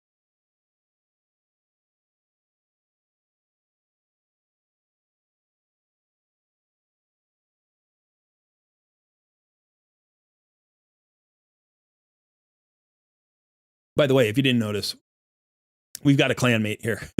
Silver is in. Let's see. There we go. He's in my clan. So it's always great to see. You're hitting 1 key normal Hydra. Okay. I think with your roster, we should definitely be able to improve that. So I'm going to say this. I say this, and I want to say this not like to discourage people from asking for things or not to, like, I don't know, be falsely humble or whatever. I'm okay at Hydra. What I basically did with Hydra, my experience with Hydra was I built a normal and hard Hydra team, got myself Mithrala, and then walked away from Hydra pretty much permanently. I didn't care about Hydra at all until Clash showed up. And then I started building teams again.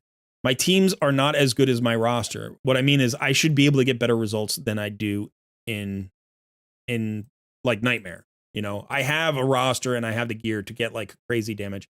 I do pretty well. My max is probably somewhere around like 180 million on Brutal.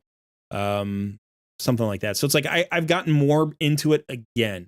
I'm not a Hydra expert. So a lot of what I do in terms of Hydra is helping people understand sort of the theory behind it and then maybe making some suggestions and let them experiment with Hydra. So what we would look for today, we've got all our keys, is let's see if we can get into a team for hard. Now, first of all, there's a difference between a full auto team and a manual team. You can almost always get better results manually. But I'm going to try to build a theory craft a team, and we'll see what's what. Okay, so we're going to use the team setup here. Now, this is the team that you're currently running. This is actually not a bad team. Okay, this team gives you a lot of good things. So let's think about the things that we need as a sort of, like, let's just make a list of all the skills that we need on the team. You need an AoE Hex, so you've got Mithrala. That's great. You need a Provoke, preferably an AoE Provoke, so you've got Vizix. That's awesome. AoE Slow is really helpful. That's, again, on Vizix. So awesome. You need a decrease attack for the Head of Wrath. That is Artak. Great. You have an AoE HP burn. That's Artak. That's great. You need a buff strip and preferably a block debuffs. Both of those are on Wukong. So that's great. You need damage. That is Artak and Wukong and Ragash. So that's good. A cleanse is helpful. That's Mithrala. And then you need heals and revives, and that's Scylla the Drakes. So you've kind of got all of your bases covered, right? Like this is a good team. This is a good team.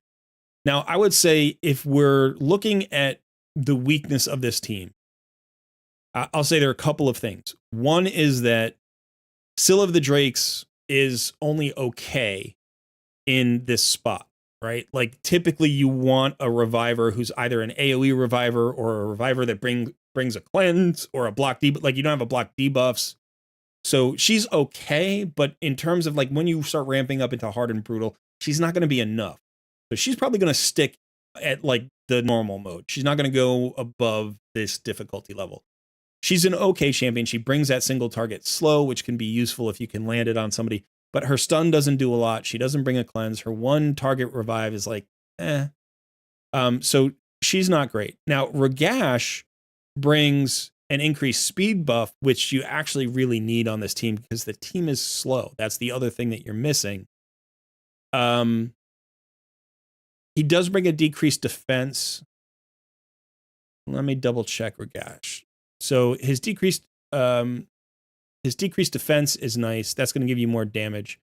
The strengthen is going to be doubled up with Mithrala, because she also gives a strengthen. You got the ally protect from physics. I mean, this is not a bad team. I think, like, for instance, if I were looking at this team and I say, how would I improve it? Maybe a great champion to mix in here would be like Elva. Like, I know you don't have Elva, but I would say, Elva as a lead, you put Elva in the speed lead. That gives you more speed, and then maybe pull Regash for like maybe like a Rathalos. And the reason why I say him is because I think, if you had Elva, then you wouldn't need the speed boost from Regash. And since you have Mithrala, you don't need the strengthen from Regash.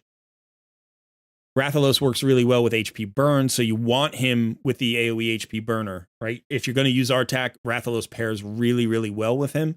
So you want to use those two together. Now, you could use him with like a Mordecai instead on a different difficulty level if you found that you needed to split them up. But these two work incredibly well together. And he's gonna probably hit harder than Regash. Probably. You'd want an increased attack on the team. Oh, you have one. Mithrala gives an increased attack. Right? Mithrala gives increased attack and increased defense. Yeah. And then you would have the speed boost, the speed aura, the cleanse, the block debuffs, the revive. Like, if you were going to go single target, the other thing you could do is potentially go with like an AoE reviver. Now, unfortunately, in looking at your 60s, it looks like you only have one AoE reviver available. And that is Ursula. Ursula is not a healer. So, it looks like Scylla the Drakes may be, the one right. I mean, you do have Arbiter, and Arbiter's not bad because she brings you turn meter fill and the increased attack and the AoE revive. She brings, so she's not bad either.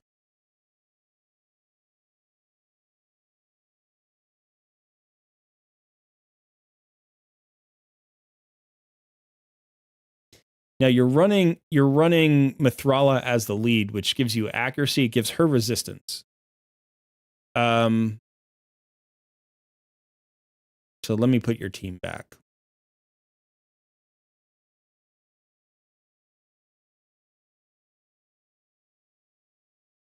I think this was the team, right? Look like that.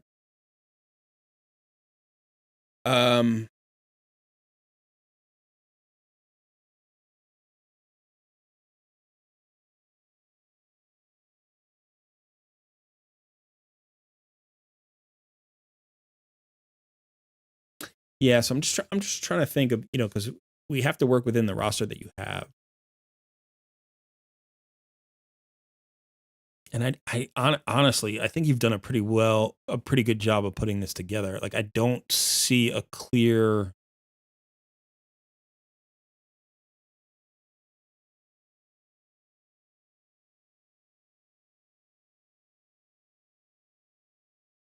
I mean, one thing we're missing for damage is a weaken.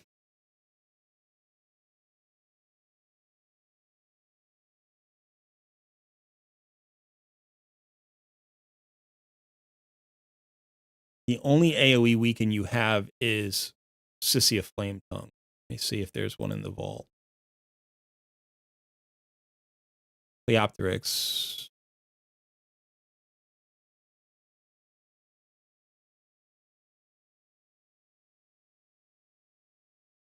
Now, Sissia Flame Tongue is actually phenomenal, and she also works really well with Artak. You get those two AoE HP burners, and they're both activators. But regardless, you might want to build her because you want a second AoE HP burner. The two of them clear Spider hard mode so fast. They're one of the best duos for Spider hard mode. Like, you usually put them in with another champion. But those two will do the vast majority of the damage. Actually, let me look. Did you...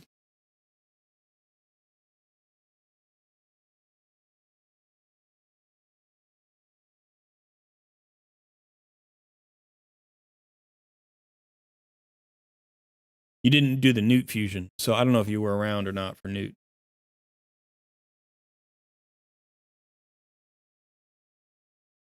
I want to look at Lysandra for a second.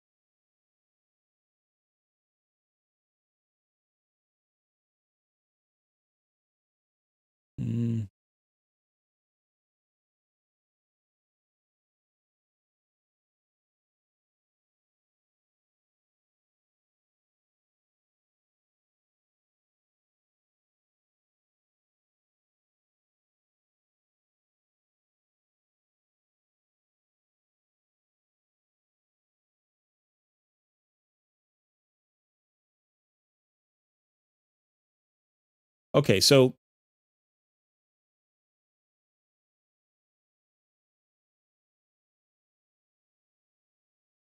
in looking at Vizix, right? One of the struggles with Vizix, okay, you don't have her fully mastered. One of the struggles with Vizix can be her ally protection.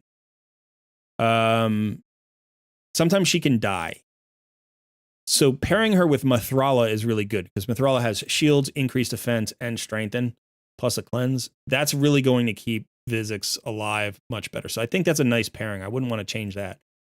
But one of the things that, I'm looking at this team, I'm like, you're a very defensively strong team. So maybe we would get more out of doing defense as the lead. The question is, do we have the accuracy that we need? Because if we have the accuracy that we need, then we might just make that swap. That's going to help everybody except Wukong, right? Because Vizix is defensive based and Scylla the Drake's is defensive based. And Artek is HP based, but the stronger he is, the better he is. And Mithrala is a support who's actually hack based, I think. But again, more survivability is better. So this might be a little bit more damage plus a little bit more survivability. That's the only thing I could think of. Honestly, I don't see much else. I'm like, do we bring in Ultimate Death Knight? But he's not booked.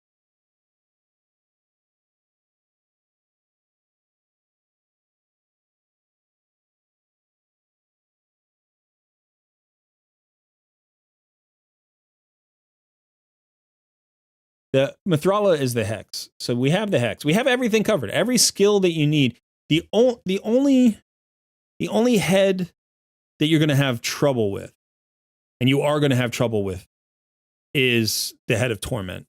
Because we have no perfect veil except for Ragash. Ragash is the only one that gets a veil. And we have no... we have no Inquisitor Shamil. So, like, those are the two ways you would deal with it. But so let's go ahead. Let's check these champions. I just want to see how these champions are built. So let's look at the accuracy here.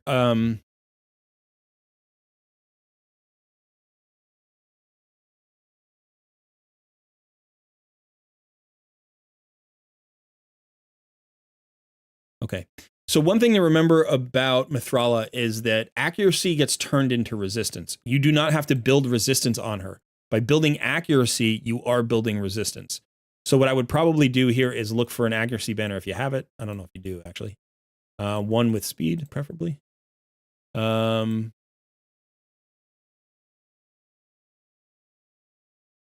only 4 speed. This might be a better banner because it's going to provide more accuracy and more defense.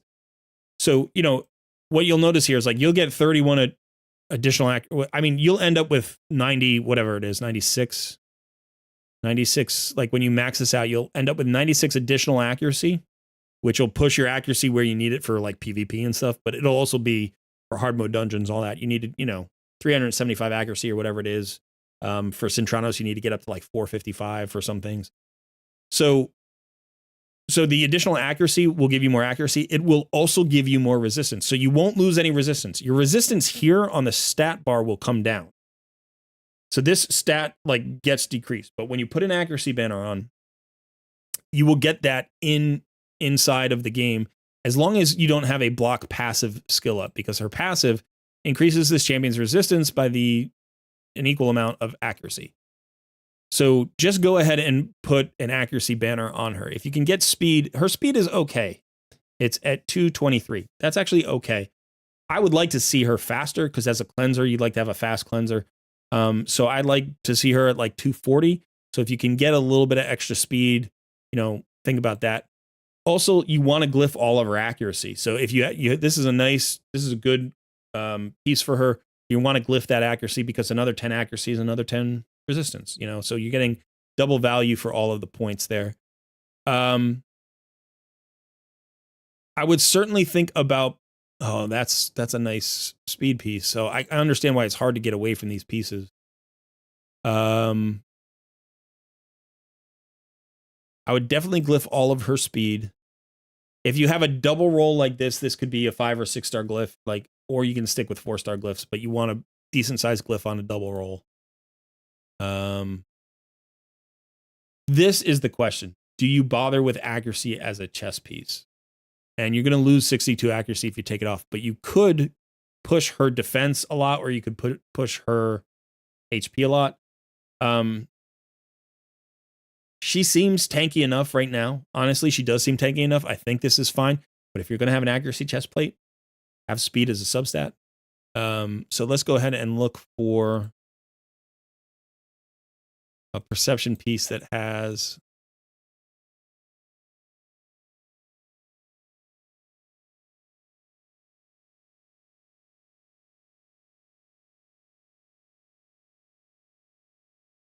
this would be a better piece for her, and it's not a particularly useful piece. Let me okay.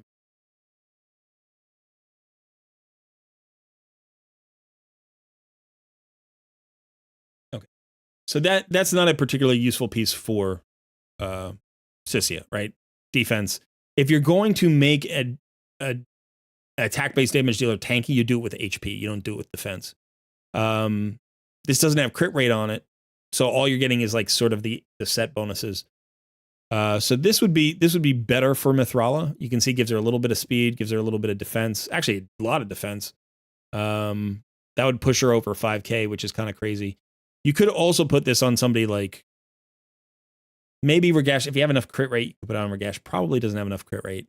So it's probably going to end up, these substats rolled poorly, unfortunately. These are not great substats.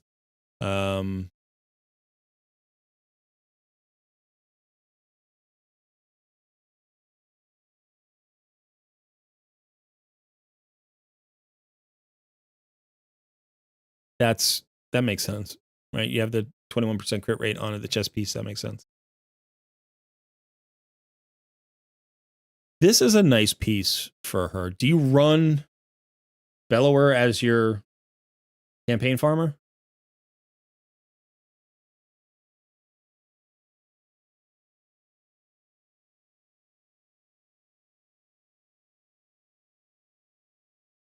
You have 2 UDKs. Okay, I didn't.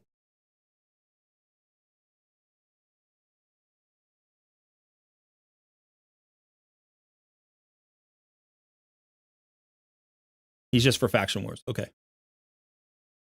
I love Bellower. And I know this is a 5-star piece. This would be an intermediate piece. But it might be a piece worth stealing. It's going to give you more speed and more defense. And you're swapping out of an accuracy chest plate, but it has a decent amount of accuracy in its substats. So let's roll this up to 12. We really don't have much silver at all. We have no silver.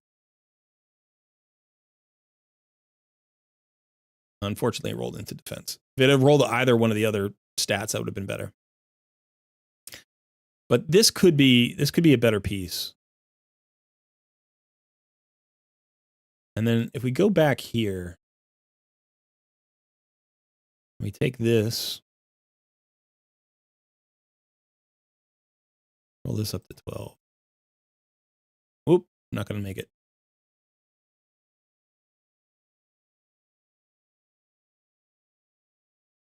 you know, and you can see what you've done here is like, you know, a little bit more accuracy. You have lost the resistance, but you'll get that back. You'll get some of that back once you glyph the accuracy here and you run this all the way up to, this will now be 76, 78, 78. I think you'll get all that resistance back. You'll end up with probably somewhere around 400 accuracy. And then, you know, a couple more hundred defense, 13 more speed, but you glyph that, you'll end up with 20, 25 more speed. You know, so if, again, you sit around 245, 242, 245, that's a really good place to sit. And then the other thing I think we would look at is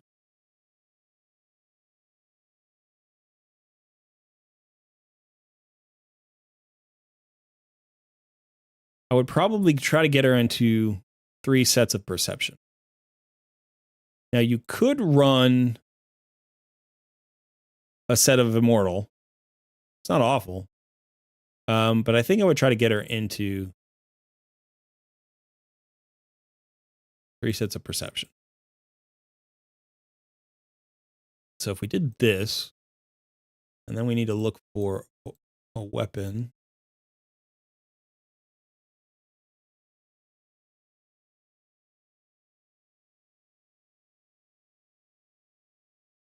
Yeah, I don't think Ruella's built yet, right? And this is perfect for her. Okay. So now let's look at this. This is going to go to 45, so we're going to get 39 back. That's going to put us at 230. And then you got a speed glyph there. Unfortunately, there's no accuracy on this boot. That would be really nice. But the resistance and defense is nice. Even the attack is not wasted on her. So again, with this combo, I think you're going to end up, I think we just traded away like 5 speed. I think we're going to end up losing like 5 speed just because of that triple roll of speed or whatever it was that we swapped out. But I still think you're going to end up sitting around 240. I think you'll end up sitting around 240, maybe even 245. You might not swap away any speed because you got this glyph for speed, this glyph for speed, and this glyph for speed. And if you hit 3 4s, let's say, that's 12 speed on top of the 230, you're at 242. Plus the accuracy is going to be now maybe like 420, 430. So you get another, you know, we got another 20 accuracy or 25 accuracy out of making that swap. And you freed up some of that gear for other places. Now, the other thing, you know, that you could do, you had protection boots on, is you could go protection. So if you have really good protection gear, she's a great champion to put protection on, especially for Hydra, because then she has so many buffs. She has an increased attack, increased defense, shield, and strengthen buff. That's 4 buffs. So you get a high chance to get those protected. That's actually really great, you know, for everybody, because then it doesn't matter who the mischief tank is, because it just has that chance on everybody, you know. So if you go protection, let's go check out your protection gear. Let's actually now if you look here, right, 25% chance to place a protected buff. This is for every buff that goes out. So you've got 6 champions, and she puts out 2 buffs at a time. So it's always 12 buffs that are going out, right? Which means you've got a chance to, you know, on average, protect 3 of those 12 buffs. If you can get her to 6 pieces, you know, then you can go ahead and get that. Now, the thing that you lose here is the accuracy. You pick up some resistance. You're going to get plenty of speed. You're going to get enough speed out of a protection set. So you could certainly go this way. You know, and if you have a chance to get her to all the way to 8 or 9, 9 is really, really nice. If you could get her to 9 protection, but you still want her around that 230, 240 speed or plus, and you still want to be around that 400 accuracy or plus. So if you have really good protection gear or really good rolls on your protection gear, you could consider this. You know, and I'll let you think about that for the future, because it may take a little while to do that. I wouldn't make the swap unless you had a full set, unless you have probably 6 pieces. Right? I don't think I would do it for fewer than 6 pieces. I don't think I would do it for 4 pieces. You could do 4 pieces and 2 pieces of perception. Or this is one thing I would consider. If you had 2 protection, you don't have any protection. But if you get 2 protection accessories, right? If you happen to get 2 protection accessories, then what you can do is you can get 4 pieces of protection with only using 2 artifacts, right? It would be 2 accessories and 2 artifacts, and that would allow you to use 4 perception pieces. And then you're actually getting 4 speed bonuses. You get 12% for 3 pieces, 12% for 5 pieces, and then the 2 perception bonuses. So that's another 10%. Plus you get the 6 I'm sorry, that would be 5 pieces. That would take 3 accessories. Sorry. Yeah. But even if you could do the 4, then you get the 12%. That 12% is better than the 5% you would get from the perception. So you'd just be trading away 40 accuracy for resistance, HP, speed, and the chance of protect buff. So that'd be nice. But right now, I think this would be a good swap. Let's go ahead and save that as a champion preset. So you can, check that out if you want. Obviously, you're going to need silver. Let's take a look at your Ragash. Not bad. Not bad.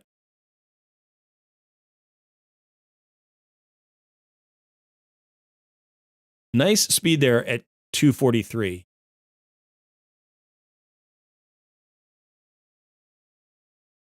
I know he's speed tuned. I know he's speed tuned for your clan boss, so you can't really mess with the speed. So we'll leave him alone for now. Wukong.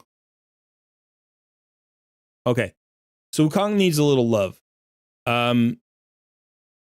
You have a decent amount of accuracy, but not enough for him to really be your buff stripper in PvP. Like in high level PvP, you need like 400 accuracy plus. So you have Madame Saris. She's got higher accuracy anyway. She's also faster. She's a lot faster. And she's almost 60 speed faster, 65 speed faster. So, I mean, she's the buff stripper and he's damage. He's not the buff strip, right? Now, you need him to have the accuracy to land because you're using him, not her, for Hydra.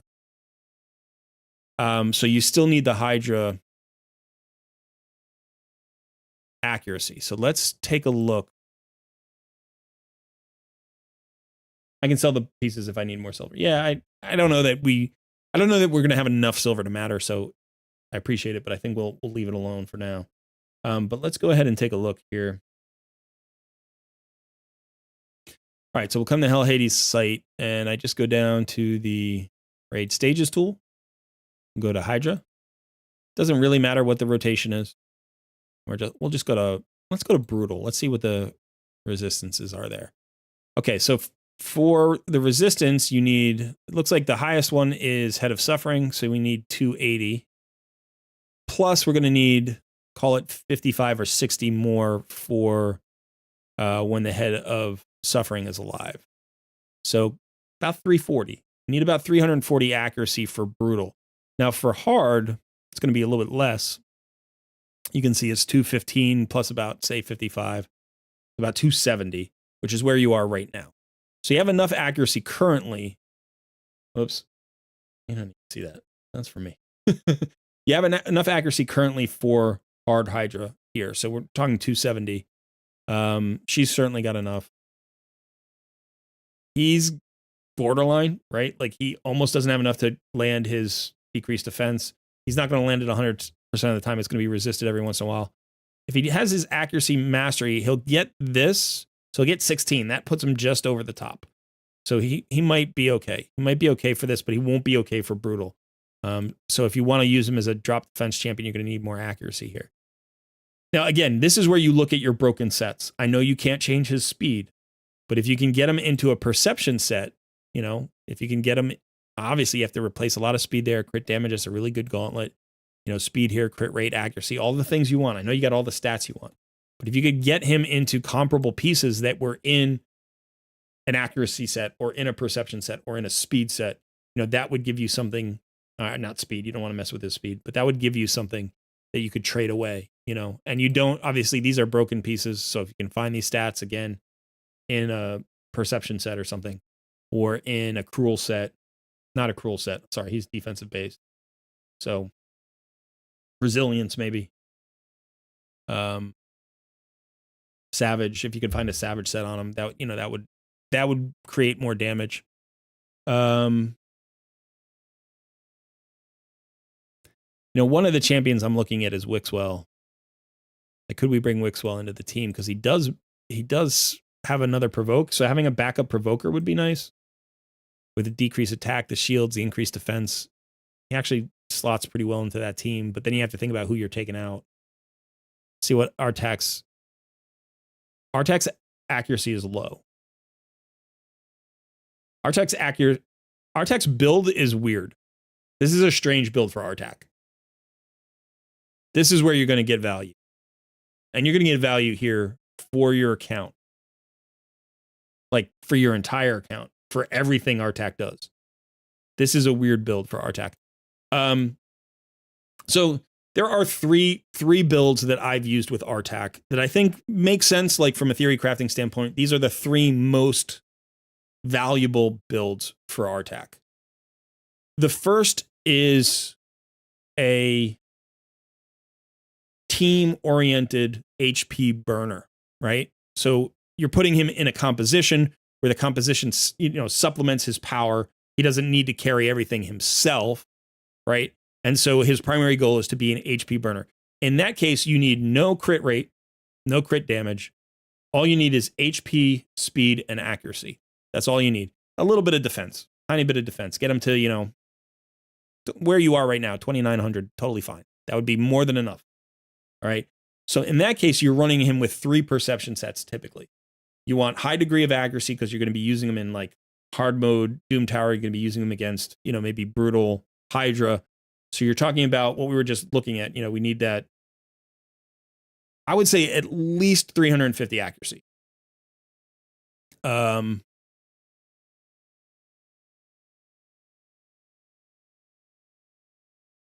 Again, here, if we come to raid stages tool, let's look at the dungeons. Let's say Spider's Den Hard Stage 10. See the resistance 345? This is his jam. This is what Artak does. He clears Spider Hard 10 better than any other champion in the game. Except maybe Eric's. Eric's is actually better if you have the Slayer set for him. You have the full thing. But Artak's the god of this, right? It's the absolute god of this. So you need that 350 accuracy. You don't really have to go above that if you don't want. Because to go above that, you're doing that for Cintranos, maybe. So if you want to use him against like Amius, like hard mode Amius, then you would need to do more, you know. So if we go to Cursed City of Cintranos, this is, I think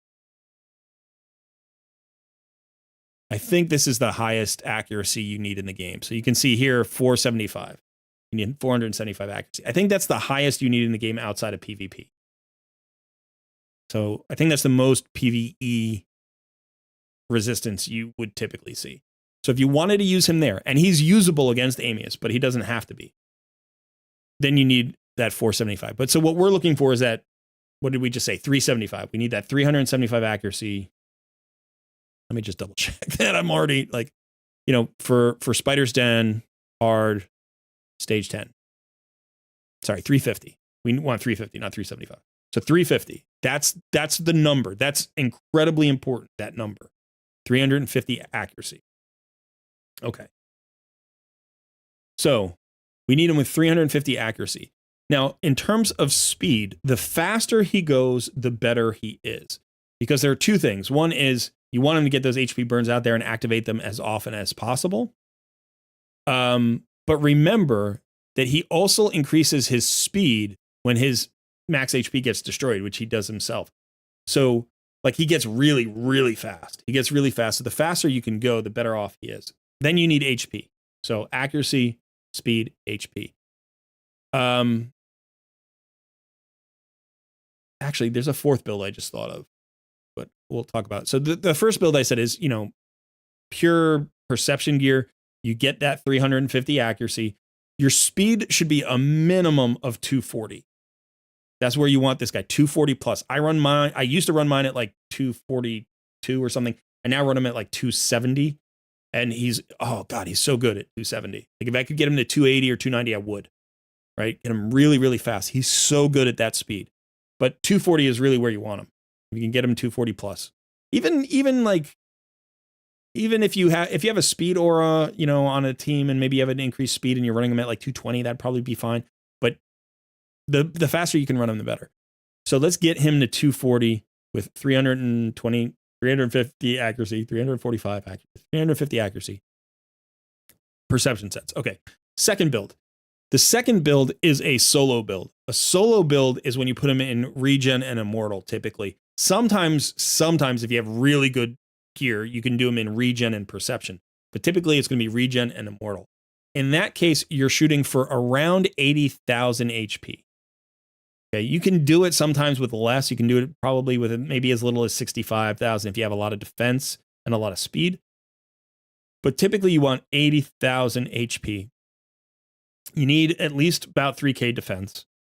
And again, your speed needs to be over 240, typically, for solo stuff. You could go with resistance and figure out the resistance that you need, but I generally don't, because you're going to be using them in the hard modes where like the resistance, it's too expensive. The stat burden is too high. And you can check, like, if you have area bonuses, you can factor that in. But so regen and immortal, 240 speed at least. Again, faster is better. Again, with that same accuracy. This is going to let him solo a lot of content. You're going to be able to solo Ice Golem like normal, stage 20. You could probably solo Spider stage 20. You could probably solo Dragon stage 20. It's going to give you solos in Centranos. It's going to give you solos in Doom Tower. It's going to let you solo a bunch of stuff. He solos almost as much stuff as anybody does in the game. And he does it faster than most people do in the game because he's got that AoE HP burn. So that's really efficient for your team. Plus, in that build, he still works great in Hydra, right? Because he's really hard to kill with that regen and that speed, and he's still going to have the accuracy he needs for Hydra. So whether you put him in pure perception or you put him in a solo set, he's going to do pretty well in Hydra for you. Now, the third set you can build him in is in a stun set. You put him in perception and stun. You get him going fast. HP is a little bit less important there. Accuracy is a little bit less important there because remember, stun set doesn't require accuracy. You still want to get the HP burns out though, right? He needs those. And because, all of his attacks are AoEs, all three, he just adds a lot of crowd control. He still pairs really well with Mithrala because her Hex also gives you the petrification and so it's like, that's a nice, he also pairs really well with Vizix because Vizix gives an AoE slow. And so that just, he's going faster and faster and they're going slower and slower. So he's going to burn, he's going to stun, he's going to burn, he's going to stun, he's going to burn, he's going to stun. I ran my Artak for like 8 months in a stun set. Absolutely awesome.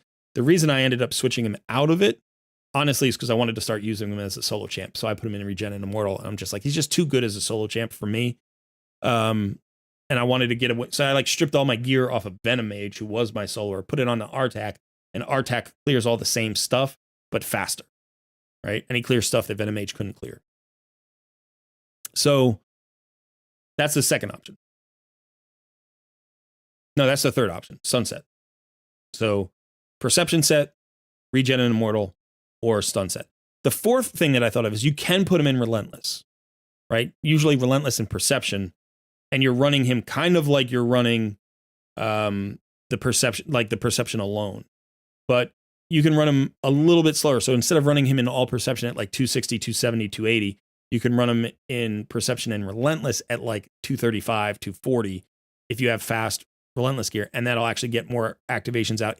He's more damaged focused there. And again, probably in that case, you're not pushing him up to that we still want the 345. We still need the 345 because without the 345, there's no point. You need him with 345. Again, you can count on this mastery. you can count on that mastery. If he's, going up against Spider, this is probably going to be maxed most of the time. Like, worst case scenario is it's 12 because you always have the Spider boss and 2 Spiderlings. This is the guy that's going to boost your damage against Hydra. He's going to boost your damage against wave content. This is, if I looked at your account, and forget about clan boss for a second, but if I just looked at your account, I'm like, who are the most important champions to this roster? I would say Mithrala and Artak. I'd say that's the core. Mithrala and Artak are the 2 most important champions in your roster. And remember how good Artak pairs with Rathalos. These 2 guys as damage dealers, they're different affinities. That's awesome. They synergize off of each other. Like, Rathalos synergizes off of Artak, but Artak burns, Rathalos nukes. You know what I mean? They work so well together. So this pairing is really, really strong. This pairing, by the way, is also really strong. This is a nice pairing because they're both tanky champions. So if you build a tanky team that wants to do damage, these 2 can really do damage. So, I mean, you've got great synergy in your roster. By the way, don't hesitate to mix them in with your Carl. Because crowd control, right? You have an AoE stun. You have AoE freeze. AoE HP burns. It's like you can massively crowd control, and you've got AoE slows. And you've got AoE petrification. Like, Doom Tower should be a joke for you at this point. Like, you should just walk through it. The only real thing you're missing is a good all-around speed lead. And if you had Deacon Armstrong, that would bridge the gap. Do you have Deacon? No, but I'm sure you have High Katoon. So you could make High Katoon your speed lead for now. She would not be bad. She would pair well with all the things that you're doing. Speed's okay. I'd get her faster. Get her to 280. You could get her to 280. Put her in 3 sets of speed, or 2 sets of speed in the perception set. Get her to like 280, maybe like 275 accuracy. Probably don't need more than that. All right. So let's go ahead and take a look at your team here. We're going to run this team. This is hard Hydra. So we're going to manual this and see how it does. I didn't take a look at Bizik's build. Let me take a look at Bizik. Missing a ring.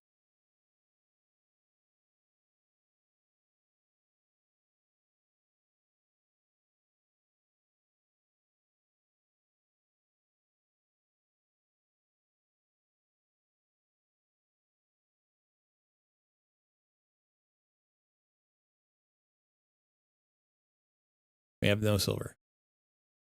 All right, we'll just throw that on.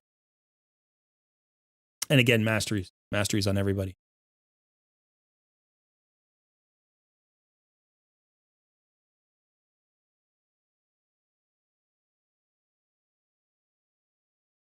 I like to open with the slow because usually, depending on how fast your team is, you can get back around to the provoke. But if you can't, then you have to start with the provoke. Artak by default starts with his A2, so you want to make sure that you put in the AI that he should start with his A1. Get the HP burn out there. Get the Hex out there. Scylla Drakes doesn't really matter, but if you missed a slow on somebody, then she would be a backup potential for a slow. If not, I just tend to point her at any green arrows, so you get maximum damage. Anybody she's strong against. You could also do an AoE if you want. All right, let's do the buff, strip, and block debuffs. As long as it lands on the head of mischief, you're in good shape. See, we got around to our provoke. Get the provoke going just in time. So you just have enough speed if you do Regash's speed boost there to get that provoke out on the head of Decay. Now, here's where we get into a tricky situation. We're probably not fast enough, even with the slow on the head, to get the second provoke up. Right? In the next round, if we don't get to the provoke enough, that means the team isn't fast enough. Specifically, that means Vizik isn't fast enough. Let's go ahead and get the decrease attack out there. So we do have the Head of Wrath. Decrease attack is really important. Although we have so many defenses here because we have 2 strength and champion. We have an increased defense AoE, at least one, and we have a decreased attack. So as long as you have one of those buffs out, you're probably okay because maybe one champion dies. Maybe if Wukong dies, who cares? He revives himself. Maybe Ragash or Vizix die, but I don't think Artak or Mithrala or Syl will die, right? And so Syl can revive at least one champion. So the Head of Wrath is probably not an issue for this team. I like to target the Head of Mischief, try to get the Head of Mischief off the board, but if we have trouble with the provokes, then we'll go for the Head of Decay. All right, so let's go ahead and use our AoE. Get that decreased defense out there. See, the Head of Wrath just did the nuke, and nobody even took 50% damage. I know we got a little heal there from Scylla Drakes, but everybody was pretty good. Ragash looks like he took the hardest hit, so not too bad. He does have an increased attack buff up, so that's something to be aware of. Let's see. Again, point her at the green arrows. What did I say about the dog checking in? Here she comes. He wants to check in.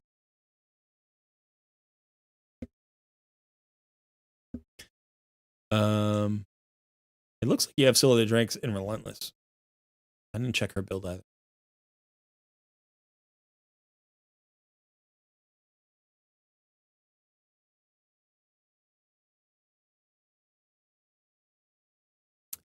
So you did get provoked there. Again, we don't have a block debuffs, and that would help with the provokes. But the provokes aren't critical. We do have a cleanser.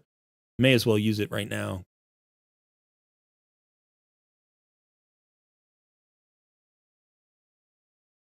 Okay, we're going to try to get the head. Oh, our hex came down. All right, so you can see the provoke is not up yet.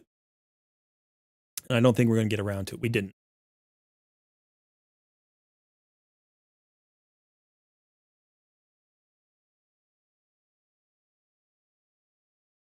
Okay, she's fast. She is very fast at 257. Sorry, 258. Her accuracy is where it needs to be. So the issue here is that the team is slow. Remember that, you know, she unfortunately has it's only a 3-turn cooldown. For some reason I thought it was a 4-turn cooldown.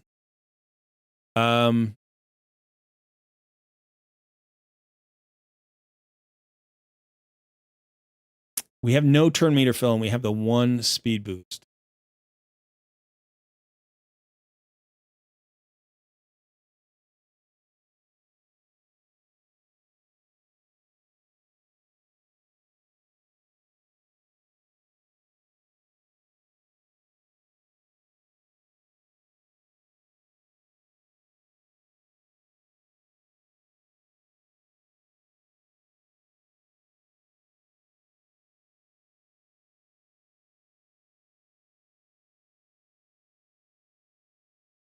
Okay.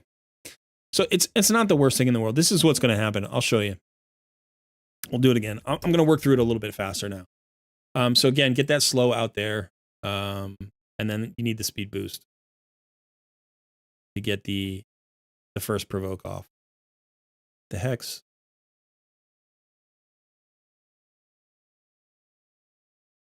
Buff strip. Block debuffs. That's nice.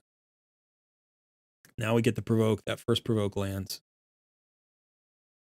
We are not going to land our second provoke in time. So that's just something to be aware of. It's okay. It's not the worst thing in the world. It's not the best thing. We're going to lose all our debuffs, basically.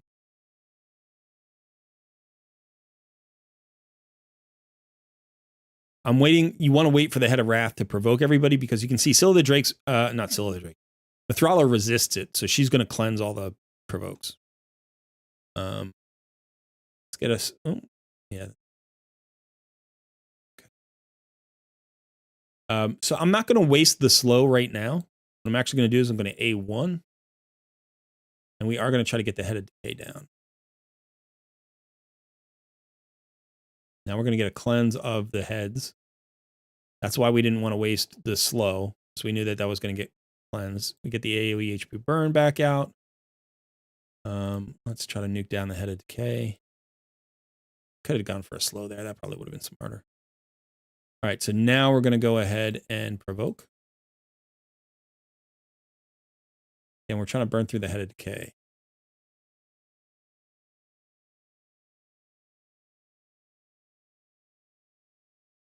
Decrease attack did not land.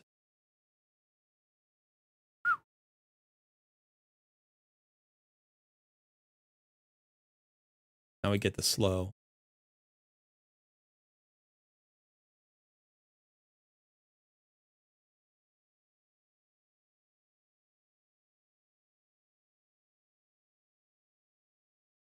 Yeah.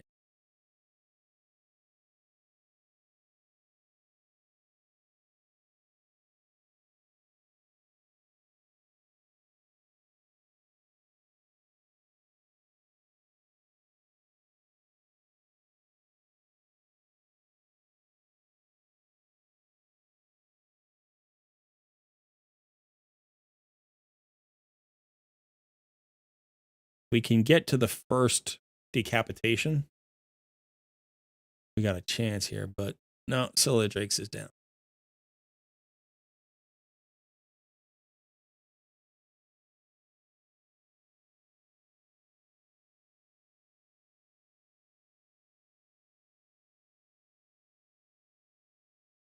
So I think improving the speed of Mithrala will help.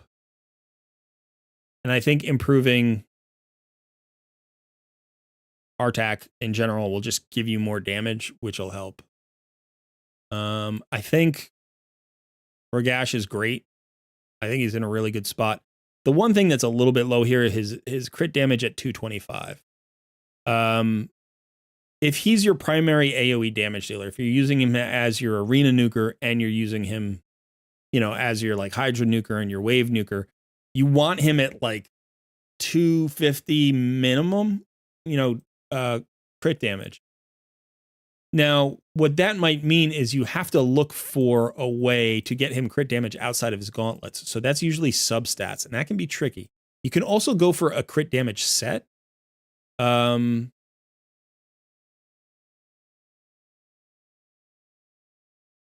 know, I mean, Helm Smasher would be really nice for him too, but you want to use him for your clan boss damage dealer, I understand. So, I mean, I think he's one of the best built champions on your roster. He's in a really good spot. He's just a little bit underpowered. And part of the reason, or two reasons really, is part of the reason is you have some 5-star pieces. You have 4 5-star pieces still on him. And then you have you have basically have 2 broken sets, right? You have 4 pieces that are not sets. So even though you've got the stats on these individual pieces, you're giving away the fact that you don't have set bonus. He's in really good shape though. I mean, for where you are, he's in really good shape. By the way, Yukari gives you another slow option for bosses. It's got the decreased speed on a single target. That's really nice for Doom Tower bosses.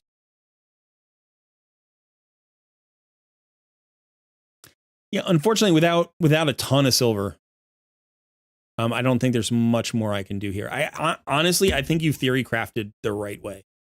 You know, you've started to put together a team here. I do think you need to think about ways to get additional speed into this team.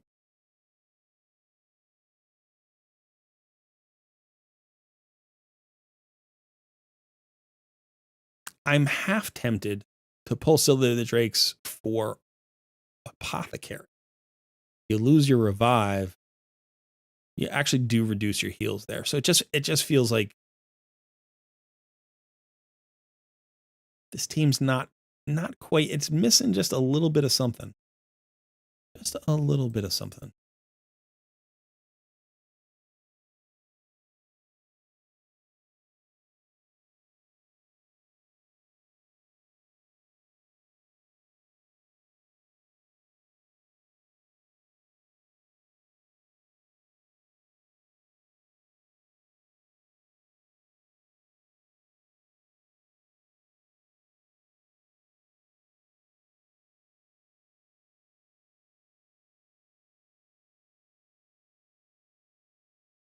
I mean, she's not tanking.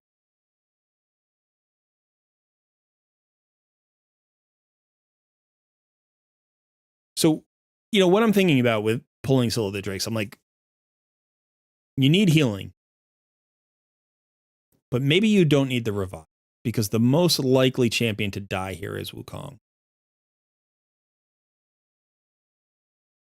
And he just revives himself. So if you can keep everybody else alive, then, who cares? You don't need a revive.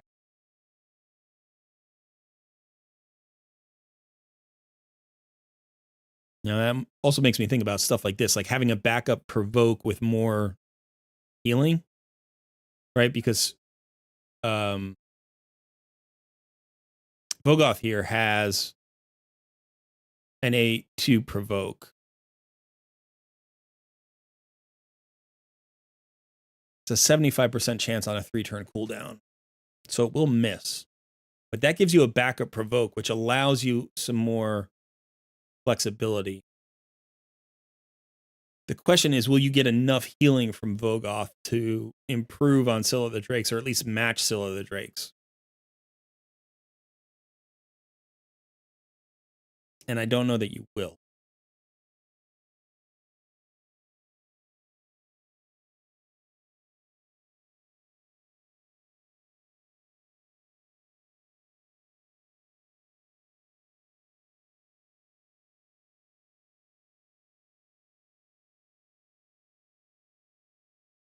Let's just check out your healer.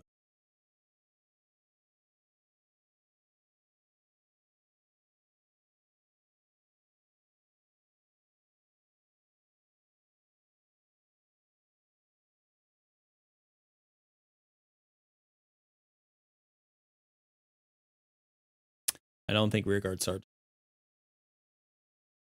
I mean, Ultimate Death Knight does provide sustain. Gives you a shield and continuous heals on all allies.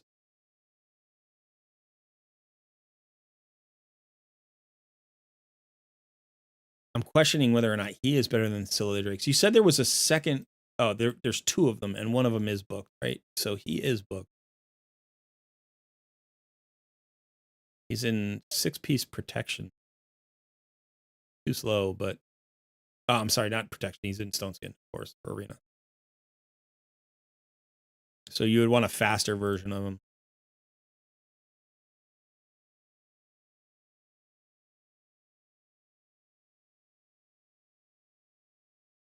I don't think Vogoth gives you enough healing by herself.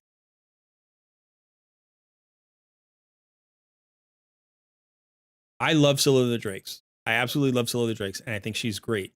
But the places that she's weak tend to be Clan Boss and Hydra. And so you need a different healer there. A really good healer who would actually help you a lot is Rector Drath. Rector Drath would be great. Rector Drath would be really, really good for you, I think, if you're focused on Hydra. Because she does several things. One is she's going to give you the continuous heals. Her healing is probably comparable to Scylla of the Drake. In certain situations, it may be a little bit better. In other situations, it's a little bit worse. It's hard to say. She also has this perfect veil, which gives you damage mitigation. You have a tanky team, so an additional 15% damage reduction could be really helpful. So just you have that damage reduction. But remember, the veil also counters the Head of Torment. The Head of Torment puts fears on champions. Now, there are only 2 ways to deal with those fears. You can't resist them, and you can't block them with a block debuff buff. So the only 2 ways to deal with them are to have a perfect veil, in which case they don't land, or have a instant removal, basically, which is, Inquisitor Shamil. So Rector Drath is the best budget option to counter the Head of Torment. And she would give you more value than Scylla of the Drakes, because I think her healing would be the same or close to it. Her perfect veil would be better. She still has a single target revive. So more damage mitigation, counters the Head of Torment. Plus she even has a decreased attack on her A1. Plus she increases the resistance of allies. So she feels like a better option than Scylla the Drakes here. I run a Rector Drath on, I think, my hard mode team. Might be my normal mode team, but I definitely ran Rector Drath on a lot of different accounts, and she works very well in a Hydra team. So that might be the champion to build if you're focused on Hydra.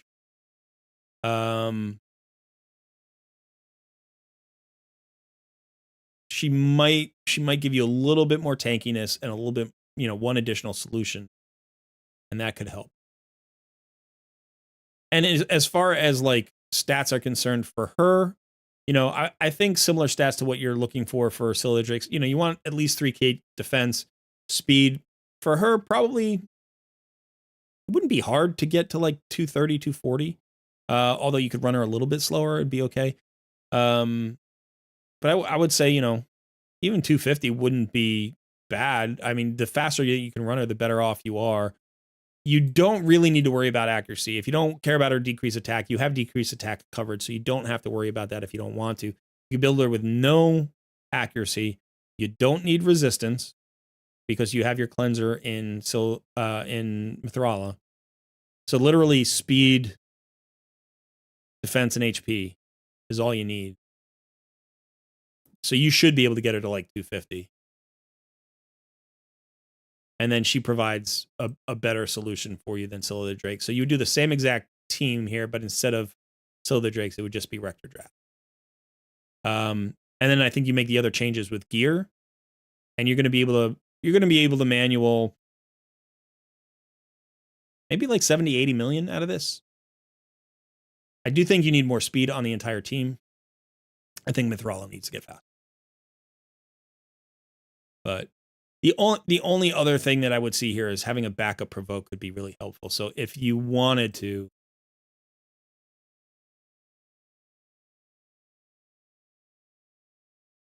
I think you could put Ultimate Death Knight in. He would probably be your best backup provoker. You have a second Physics. I didn't even notice it. Or a Vault Keeper. Like if he's fast enough, he's certainly fast enough. He doesn't have the accuracy, unfortunately. And I know he's in a team. I don't know about Veresolf. Actually, he's a very good Hydra champion. I do know about Veresolf. I've pulled him on. It's an increased defense, ally protection.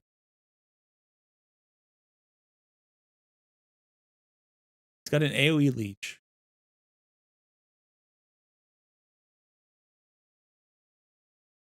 A1 provoke. He's actually an okay. And he's got Brimstone. He's an okay champ. I'd probably put in Ultimate Death Knight before I put in Veresolf. So yeah. Again, I think you've theory crafted well here. You just need to find a suitable replacement for that Scylla the Drakes and then rebuild those champions a little bit.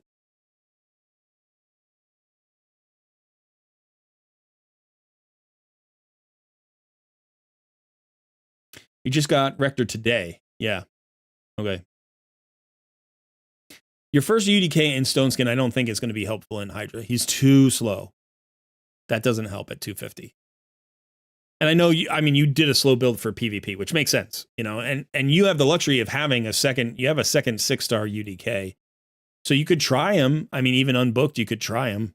One of the things that I'm noticing is you have a lot of good champions who are not fully booked. Here you don't have the cooldown on Regash's A2, which is his big nuke.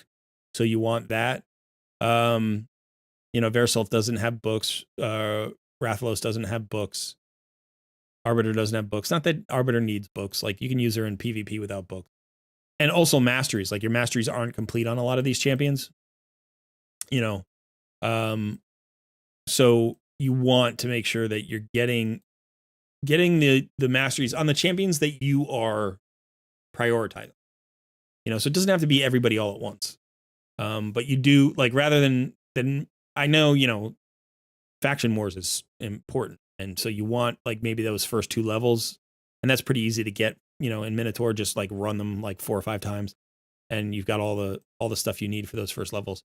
But I would say, think about the champions that are booked already that don't have masteries and try to go and get value.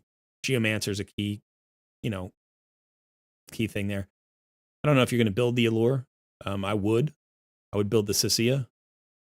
I'd probably build the Ruella. And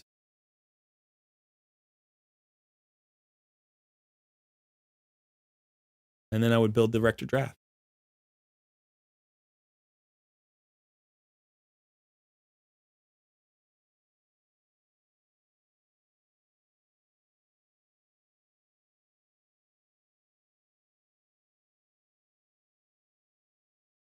The one roll, it's not one roll. You're missing 2 rolls. You're missing a block of debuffs. And you're kind of short on heals and revives. You have a decent healer and reviver in Solo the Drakes for like dungeon stuff, but you don't have an AoE reviver other than Ursula. I love Ursula, but she's not a healer, which means that you need to supplement her with a healer. Now, Ursula and Scylla the Drakes make for a very sturdy team, and you're basically defensive based. So for Doom Tower, let's see where you are in Doom Tower.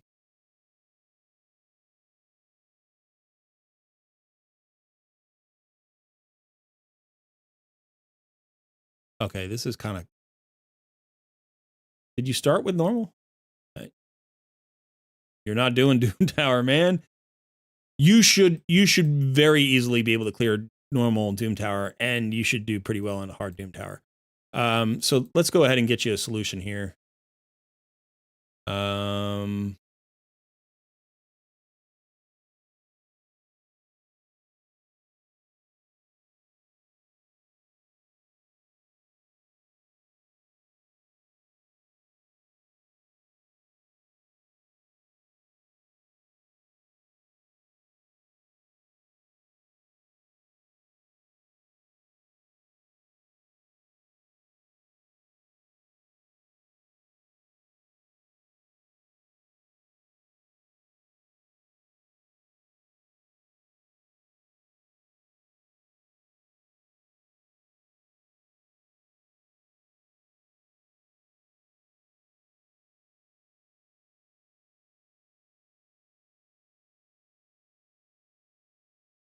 Yeah, we'll see.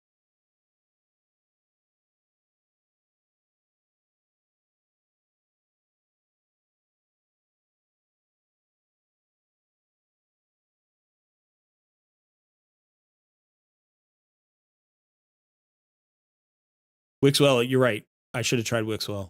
Wixwell will probably be better than Vizix.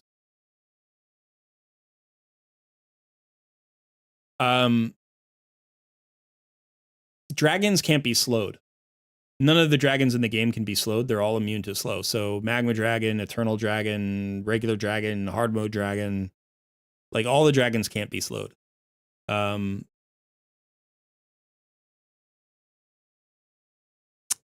Vizix is a little bit less valuable here. We need a provoke, but Wixwell has a provoke on his A1. And did we miss the provoke here? What's going on?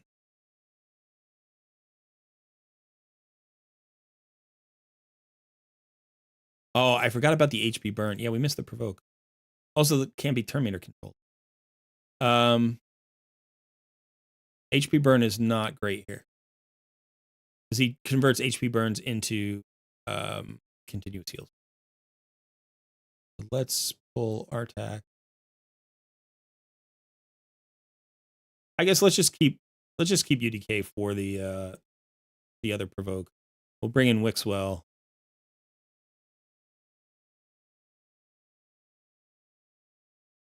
I mean, force affinity damage dealers are going to be useful. We'll do that. Is Razin built? Razin doesn't have gear on him.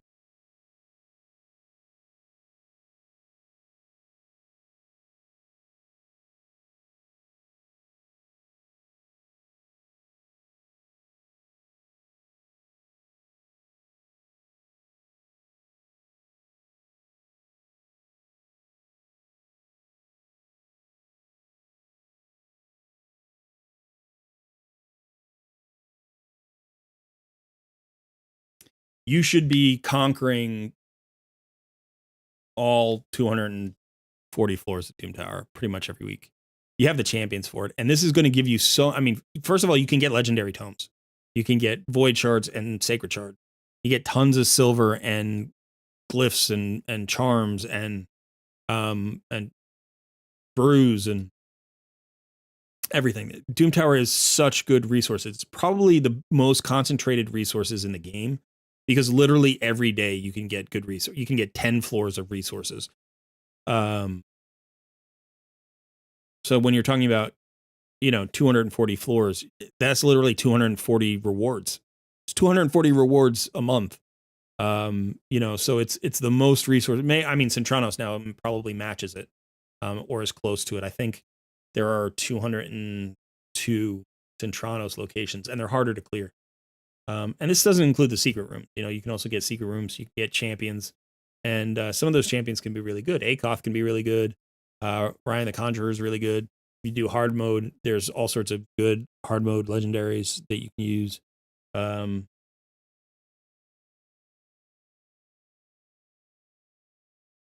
Yeah, this will be easier.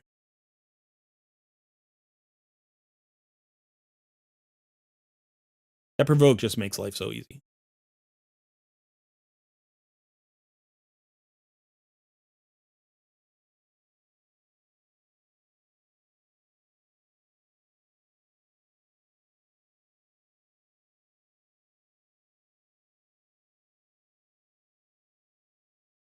Syndicor, I think hard mode is actually not too bad with the roster that they've got here that Silver has. So yeah, look, 250 energy plus forge material. Now the forge materials in this particular Doom Tower aren't awesome, but you need gear. You desperately need gear, so it's like there's something to farm in every rotation. There's something to farm. But so what I would say is for clearing waves, what I would probably do is for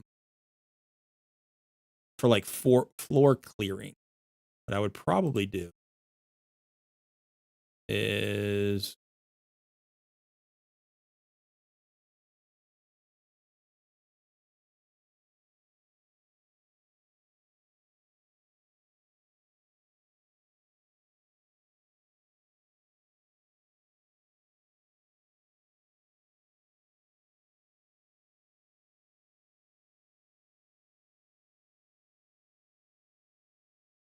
probably do something like this.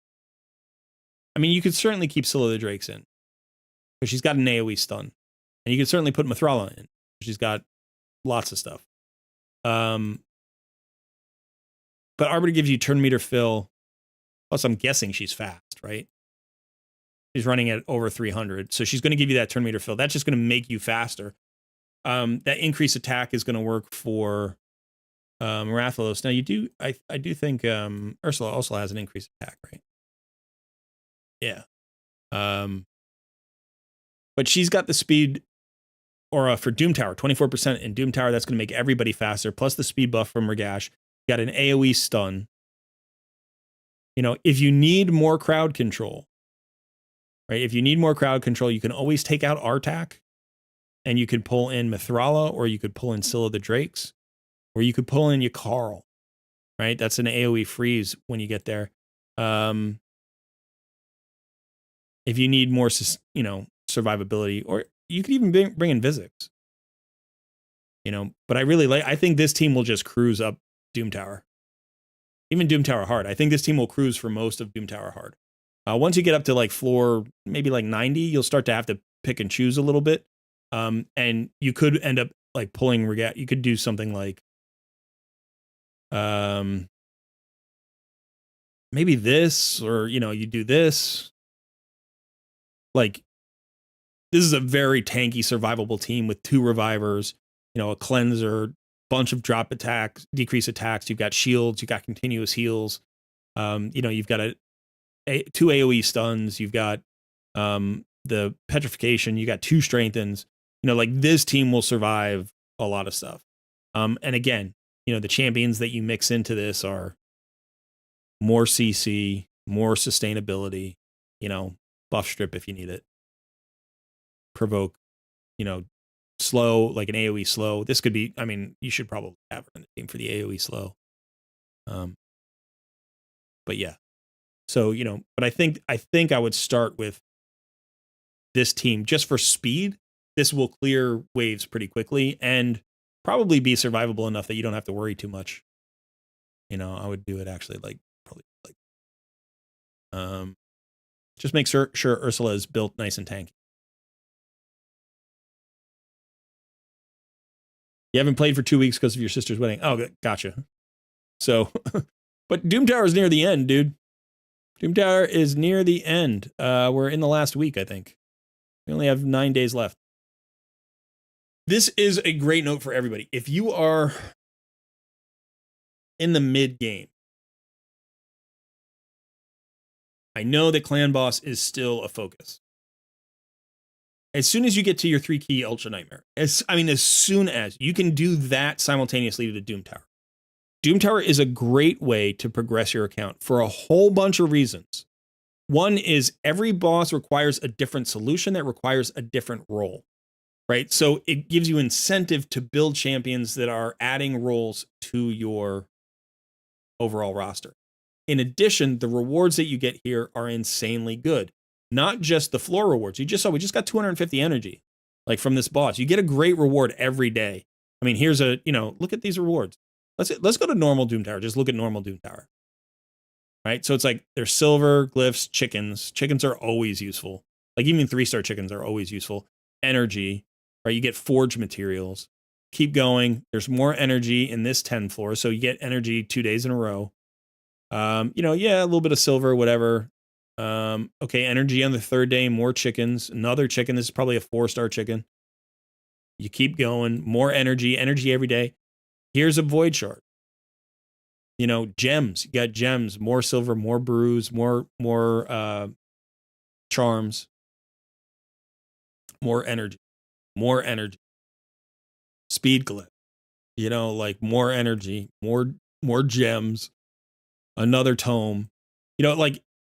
Just normal Doom Tower. We're picking up like what? 8, 9 chickens, probably over 1,000 energy, 2 void shards, like 2 or 3 epic tomes. It's so helpful. And when you think about the mid game and how powerful epic champions are for you, right? Having the chickens to level up more champions, having the energy to farm more gear, having the forge materials to get better gear onto your champions, having the charms to make sure that the forge gear is like as good as it can be, the void shards to get you those important void epics like Madame Saris or, Genbo or Demitha or, Runekeeper Dazder or like so many good void epics. Skull Crown. Doom Tower normal should be a place, like it should be high on the priority list. Somebody asked earlier, I think LFC said, if I want to play less, what should I skip? I would not skip Doom Tower. I think Doom Tower is, in terms of investment, is a great way to grow your account. It's also a great way to get really good rewards every day. Yeah, and then you have the secret room champs. But yeah, when you look here in the forge and you just think about,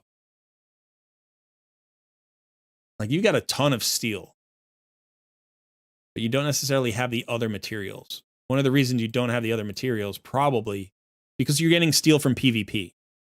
You're getting it from the arena, but you're not getting the materials from Doom Tower and you're not getting the materials from faction crypts. So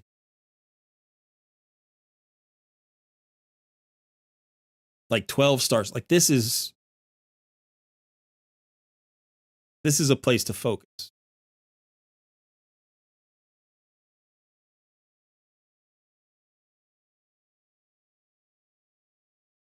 With just a 6-star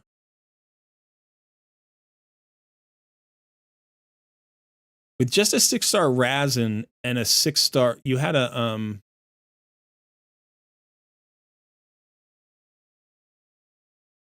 you have an Aox who's very good. Healer, poisoner, decrease attack. Not a reviver, unfortunately. But with just these 2 champions at 6 stars, if you build them, they're both booked, by the way, mostly. Throw in a 5-star Quargon build. Broadmaw is a reviver. right? So get him built at 40. Just get him built at 40 and build Broodlord at 40. Make Broodlord your lead because he's got the defense in all battles.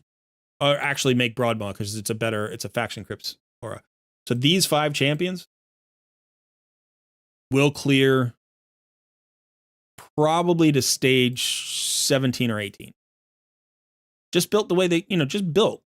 Like, I know you got forces. Doesn't matter. They'll clear this second boss.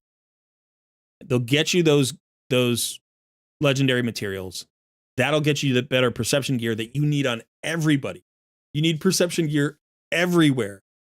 This would be the key. I would actually say, Hydra, okay, great. I know you asked about Hydra. Your team needs gear help.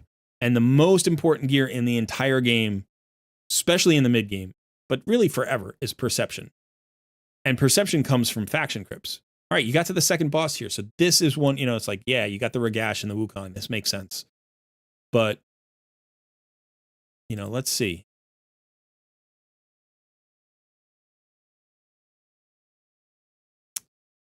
This is the champion that you want.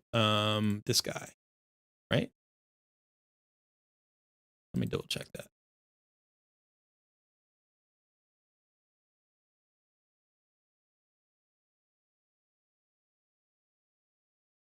Meat Carver is a reviver. Revives an ally, just one ally. So this, this guy, get him to 50, get him really tanky, right? And all of a sudden, now you've got Wukong and Ragash obviously built. You've got Yaga and Cleopteryx for sort of just meat shields. And then you've got Meat Carver Tolog at 50, who's going to be tankier than those two, so won't be the target and will be able to revive them. Also has an increased defense, by the way, and continuous heal. So that will probably get you, to stage maybe 19, 20.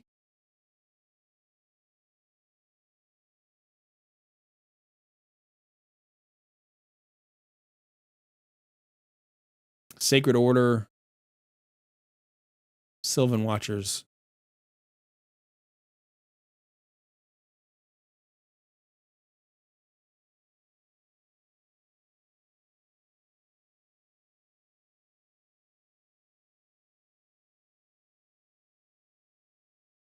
These 3 champions are all built. And just the way they are, without any changes. By the way, get out of Swift Parry. You don't want Swift Parry on Mordecai. Perception is fine. You can even use resilience. Like, you want the accuracy. You have the accuracy where you need it, basically. That 345 for dungeons, right? Like, this is great. Compare them with Artak or whatever if you want.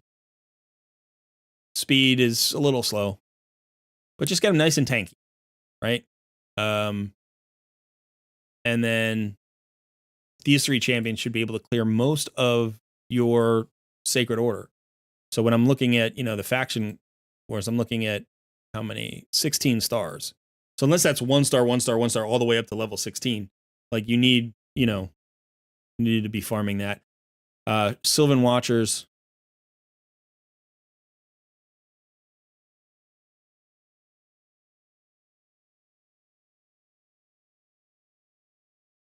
You have everything you need right there. If you built 1, 2, 3, 4, 5, if you built those 5 champions, you'd be totally fine. Like, you wouldn't max it out, but you would do very well. You get past the second boss. Ruella is an absolute god. She is an epic god. She's got this A2, decreased defense, weaken, and decrease speed. She's got turn meter reduction on a triple hitter on her A1. She's great for Fire Knight, by the way. She's got turn meter fill with the increased crit rate, which means you can build everybody with just 70% crit rate. Cryodan has an AoE freeze. It's only got a 65% chance, but that's pretty good, and it's really good for faction crypts. It's got increased speed. Turn meter fill. Everybody's going to be going faster. You've got Mithrider Dathi, who's got the AoE decreased defense. He's going to be getting extra turns and crushing people. So he's your primary damage dealer along with Cryodan. You've got Shadowbow Turlak, who is a defensive-based champion who gives you a decreased attack on bosses, gives you an increased speed again. It would be a secondary one. It'd be overwritten by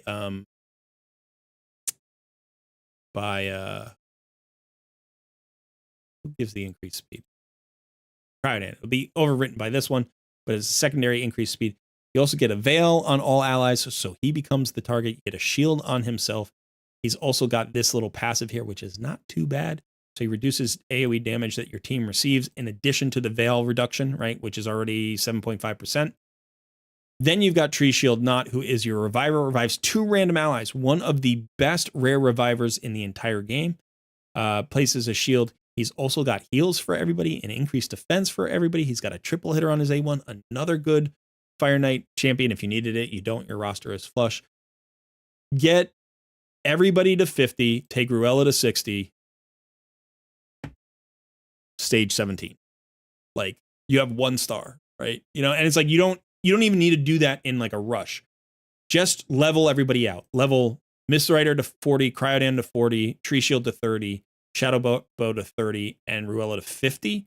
And that'll probably get you through the first boss. Probably. Might not. Depends. Put Shadowbow Turlac or Tree Shield Knot in a shield set. Put one of them in a shield set or a bolster set. I would probably level Tree Shield Knot to 40 actually if you can, because he's your reviver. So you want him nice and tanky. So he needs to be tankier than like Mist Rider and Cryodan, because you want them to be the targets so he doesn't get killed and he can revive them. Remember that he can revive 2 random allies. So even if they're both dead, he can bring them both back. You've got a good roster. You really need gear. You really, really need gear. And I think Hydra is great, but Hydra is not actually probably what I would prioritize on your account. Where you are at level 89 and where you are with your roster, I think the gear is by far the bottleneck. It's not champions, although you could use a Block Debo's champion. I do think Rector Drath would help, with Hydra. But it's like, you've got great champions. You really, really need gear. And you need to get gear on, like, this guy needs to be geared. This guy needs to be geared. This guy needs to be geared. Again, you have a 6-star legendary champion with a blessing, but no gear. And it may be because, like, you have, 5 sets of good gear and you keep swapping it around to the champions that you need for the particular things. Maybe you just stripped gear off of everybody in order to make the Wixwell team work. That's understandable. I'm not saying you've made a bad decision there. You've done the right thing. You've theory crafted the right way. The bottleneck is the gear. Go get the gear. Go focus on that. And I think that's Doom Tower and Faction Crypts. Because Faction Crypts is where you get Perception gear, and Doom Tower is where you get all these great sets. I mean, and don't sleep on Resilience. Resilience is a very good filler set for a lot of your champions. You're very defensive based. HP and defense is awesome. Right? And you're going to get a lot of 5 and 6-star gear for Resilience.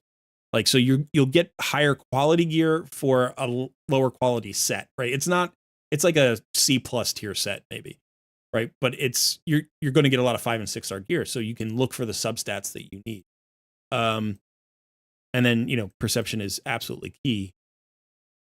But then out of Doom Tower, I would say Guardian is a priority and Lethal is a priority. So this is Dark Fae. This is Griffin. Griffin is in 2 of the rotations. So you can always, look to get Guardian sets. That's highly usable. Think about putting a Guardian set on maybe one of your UDKs, or, like Wixwell could use a Guardian set if you can get the right speed tune. Mithrala wouldn't be awful in a Guardian set, although I actually, never mind. You want her with as much accuracy as possible. But you could certainly put Guardian set in somebody who's like a tanky extra, like Bartak could go in a Guardian set in a pinch. Lethal goes on Ragash. Lethal goes on Wukong.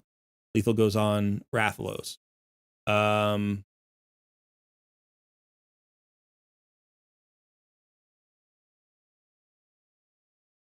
Yeah, and then all these sets are the special Forge Pass set. Bloodthirst isn't awful.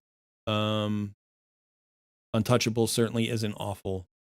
Affinity Breaker is useful.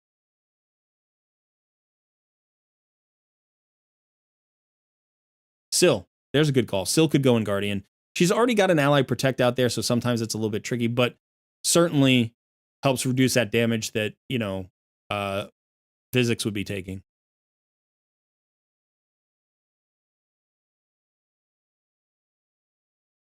Yeah, if you have Elva, if you pull Elva, Elva would be a beautiful champion for your rock. I don't even have silver for a shard. Elva would be like a perfect champion for your roster. So would Pythion, to be honest. That cleanse, AoE revive, and block debuff buff plus extra healing because he's a strong healer. He would be awesome. Elva would be awesome. A Deacon Armstrong would be great. A Seeker would be nice. Estrid would be phenomenal. Astrid would be really, really strong for this team. Probably even better than Elva. Cardiel would be phenomenal, but he's a Void legendary. Cardiel would solve all of your problems. Cardiel would solve all of the problems for this team because he would instantly become the speed lead. You'd level up Sissia Flame Tongue, which is his duo, pair him with Artak, Mithrala, and Ragash. And that team would just roll.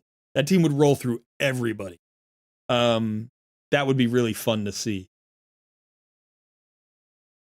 Yeah, I mean, because if we look at dungeons, like, you have a team that can beat stage 10 of Spider's Den. You absolutely have a team that can beat stage 10 of Spider's Den. You just don't have the gear yet to get them there, you know? And you don't have the silver. And that's the other thing about the Forge. Getting even crap Forge materials allows you to sell gear and get silver. The Forge is a gold mine. It is an absolute gold mine. Anytime I need like 5-8 million silver, I just spend an hour in the Forge. And all you have to do is like, you come here and you say, okay, well, you know, I've got silver. You've got the steel. You've got the Magisteel, right? So you just come down here to do these. Do the 3 and 4 stars. Do the 4 and 5 stars. Like if you have materials, just come down here. Look for the trash pieces. You know, like the fate. Okay, just sell all of these. Just, you know, craft. We have to craft one. We're going to do this right now. We're going to craft one, sell that. That's going to let us craft 10. Right, they're all 3 and 4 star pieces. We're not going to keep any of them. Sell the 10 pieces. As long as you have 1,000 silver and some forged materials, you can always get silver. That's all it takes. You could run campaign one time and then come in here to forge. Right? And look, we've got 142,000 silver.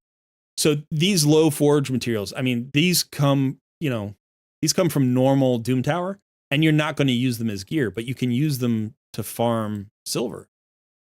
You know, I love doing this. I think this is great, you know.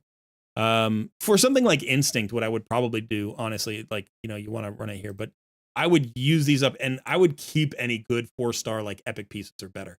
Because every once in a while, you just need to finish out the set. 4-star speed boots are 35 speed. So you're really only giving away 10 speed. You know what I mean? And if it completes the set and you get the 12% speed bonus and then you ignore 20% enemy's defense, it can be really worth it. Like a helmet, like a 4-star helmet that's got good substats, you're giving away a little bit, but it might be enough to hold on to some good 4-star pieces. Sell all your 3-star pieces and any like 4-star rares or anything with bad substats. But you could even roll these out, get yourself some silver. Same thing with bolster. You know, make sure that you use your 4 and 5 stars first. Like you always go down in order. Do the 6 stars, then the 5 stars, then the but yeah, you probably have, you know, even with the little bit of materials that you have, you probably have 2 or 3 million silver sitting in here. And if you're farming Doom Tower every day and you're farming faction crypts every day, not only are you going to get usable pieces, not only are you going to get glyphs and energy and silver and brews and all that stuff, you're going to get forge materials for silver. And for a player whose name is Silver, to have no silver is a travesty. You need silver.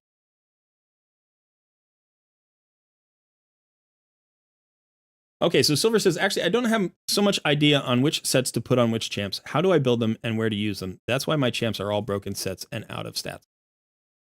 So I'm going to say this to you, Silver. I think you've done a very good job for somebody who says that they don't understand which sets to put on champs. And when I look at your champions, I see to some extent that's true. Like in some cases, you've built them in very good ways, and maybe you've copied, you know, builds that you've seen, you've watched videos or whatever. You're certainly not bad at building champions.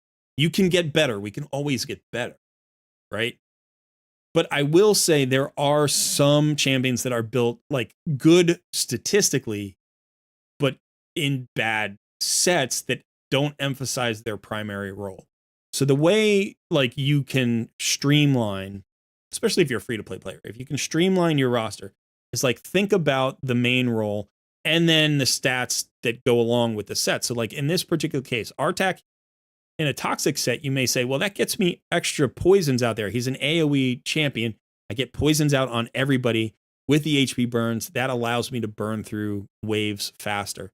It's not, from a theory crafting standpoint, it's not that it doesn't make sense.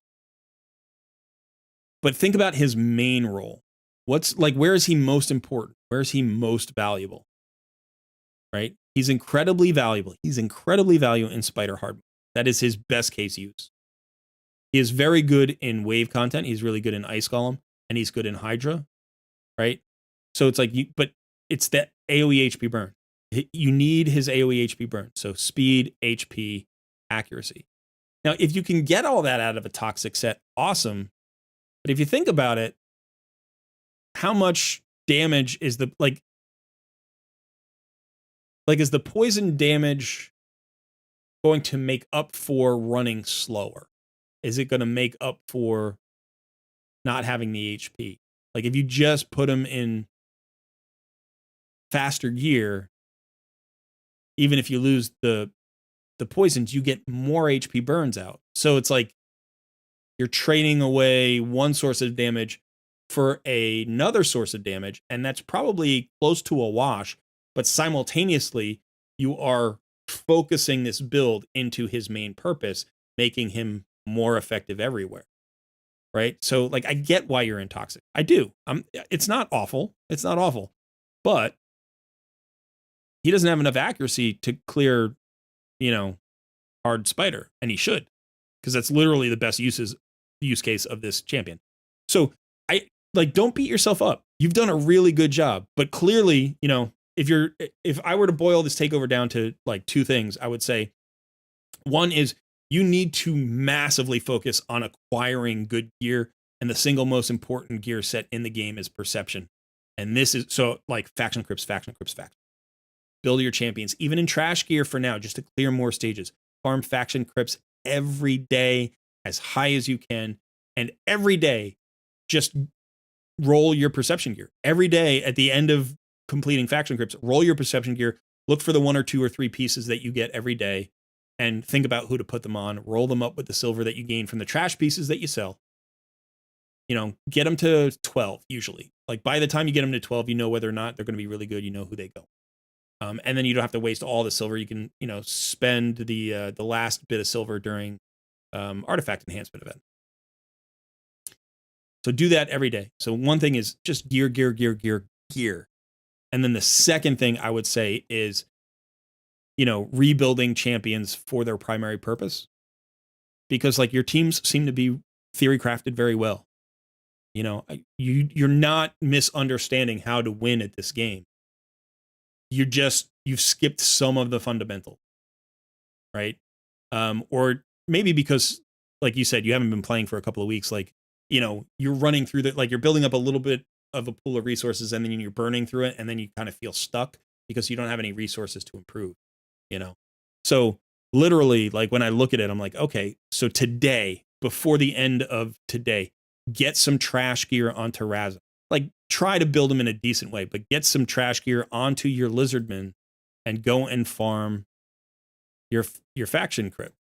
Like get as many pieces of forge materials as you can from here. Get to 13 if you can. Get past this boss if you can. You should be able to get past this boss in the next couple of rotations of this, if not right away. Same thing with every single faction crypt every day. Look what's coming down the pike. Ogryn tribes, open in 4 hours, Dark Elves. So look at these. You have more stars here anyway, so hopefully you can farm those. Prioritize that, and then get into Doom Tower. Got a good roster, man. And trust me when I say that if you take care of this, Hydra will take care of itself. Like you have enough good champions for 2 pretty decent teams of Hydra. especially if you build your Rector Draft, because then you can use Scylla the Drakes in normal and you can use Rector Draft in hard mode. You know, and what I would say is don't worry about high totals. Don't worry about Clash yet. Right? Don't worry about like making huge contributions to Clash. I know you're one of my clan members. I'm not saying like don't ignore it, but what I'm saying is if you can get the top chest, like shoot for 21 million here, you know, and all you need to hear is 7 million. So if you can do that, then you can get all of those materials, the clan gold, all the other things that come in here, right? So you can get the gear drops, obviously. You know, you can get the soul stones. Like keep doing that, even past Mithrala, and just focus on gear. And what's going to happen is the teams that you have, you're going to be like, oh, I can upgrade my Mithrala. Oh, I can upgrade my, you know, Artak. Oh, I can upgrade my Wukong. And the damage will keep climbing, keep climbing, keep climbing. And then you're going to pull an Elva, or you're going to pull a Pythion, or you're going to pull an Astrid. And then, oh, I can revamp the teams and I'm going to keep climbing and keep climbing. But without the gear, no matter how good your champions are, you don't get the job. So that's it.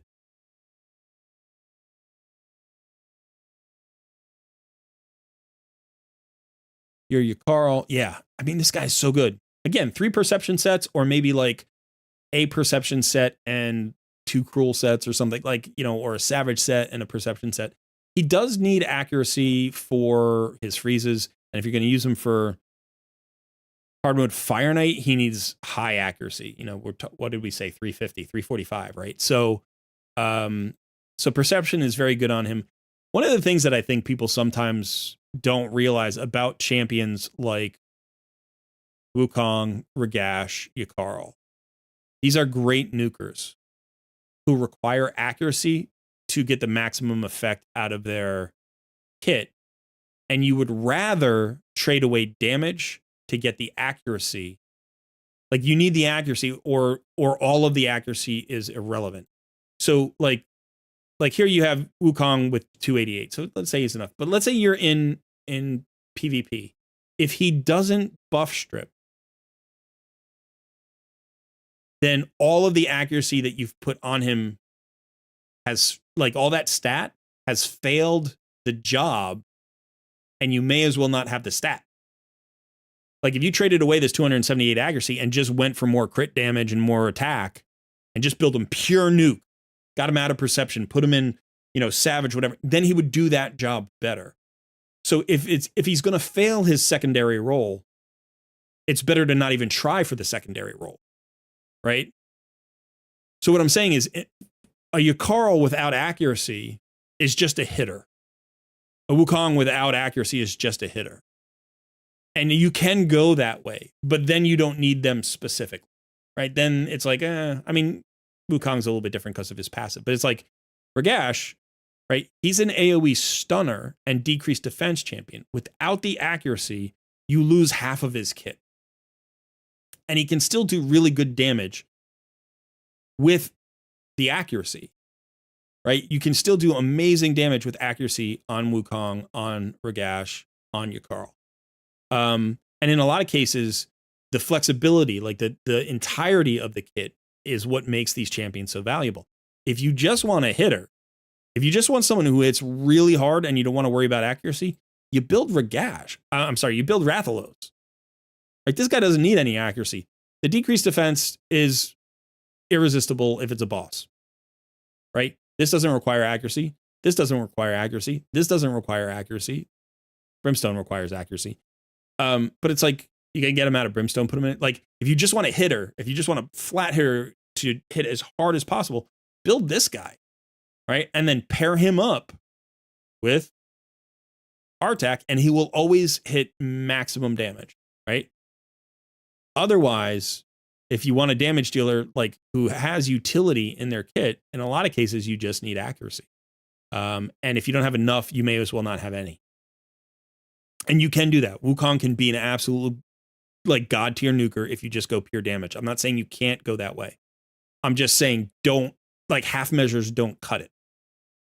Right? Like, don't have some accuracy. Like, either go enough accuracy to get the job done as a full complete hit, or ignore the accuracy completely and just build him as a hitter.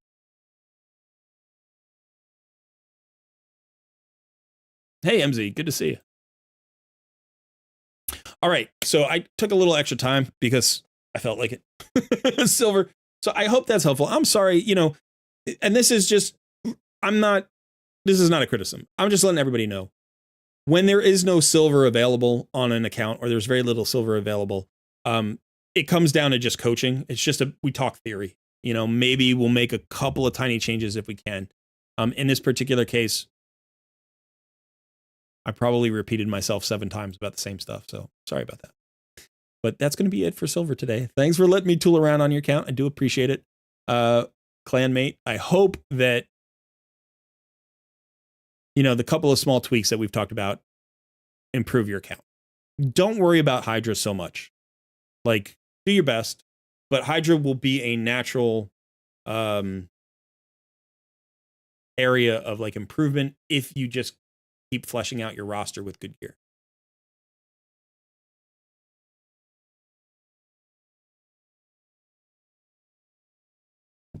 Let me know, like, if you have questions. If you have questions about gear. Oh, first of all, let me do this. Let me find this for a second.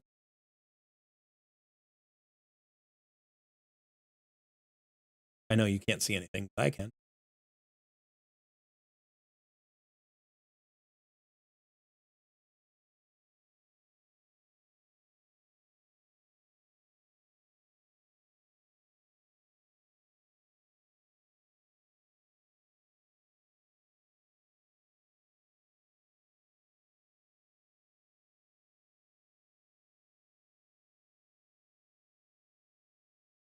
All right, so this is my YouTube channel, like my channel.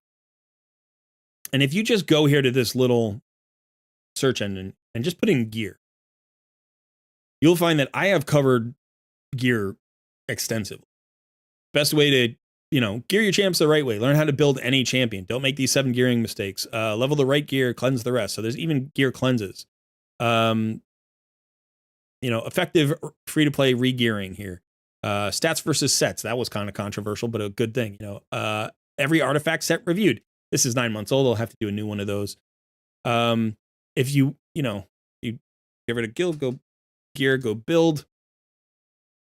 Build better teams. The best raid guide you'll ever watch. That's actually almost true. That is a fantastic video. Survive and Thrive. How to build a support champion. How to build an arena nuker.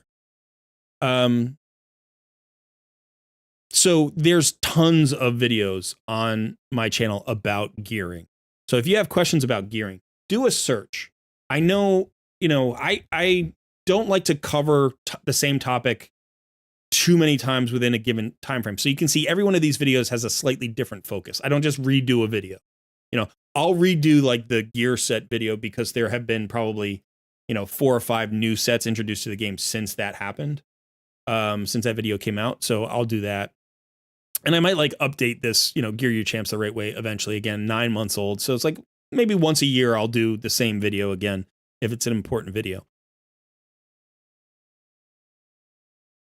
But if you're looking for answers to gearing ever, how to build a champion, like just these focus on big picture concepts. I don't say, this is how you build Mithrala. This is how you build Artak. I don't do that too often. You can find a few, like Artak is one of the champions that maybe, 4 great builds for Artak. Like that's one of the champions. I think Scylla the Drakes is another one. Best free-to-play champion in the game, champion guide, Scylla the Drakes. Again, 10 months ago, a long time ago, but I don't do that too often. There are a few champions I do that for. I don't make champion guides, but I do fundamental stuff. There's a lot of guides on like how to build a team composition. So like if you wanted to search team, build better team, I cover all the dungeons. So if you're looking for a particular dungeon guide, here's Dragon. Okay, Dragon hard mode. Free to play teams that dominate dungeons. Slay the Spider, Ice Golem, Fire Knight, solo champions, Ice Golem hard mode. Like I've covered all of the normal dungeons, covered all the hard mode dungeons. I'll eventually get to like, I've done Sand Devil's Necropolis and stuff. So you could always like, if there's a specific one you want to do Sand Devil, you know, look here and you're like, oh, hey, all stages, one comp, you know, Sand Devil's Necropolis. I've got 300 and something 376 videos at this point. So chances are I've covered a topic. Not every single topic, but chances are I've covered a topic. If you want to know more about Raid, spend some time with the little search option here, and you'll find some stuff. Some really good videos from back in the day. I used to do more in-depth stuff. I did a lot of really in-depth stuff. If you think I talk a lot now, you should go and watch some of my early, like watch this, how to choose your next 6-star champion guide.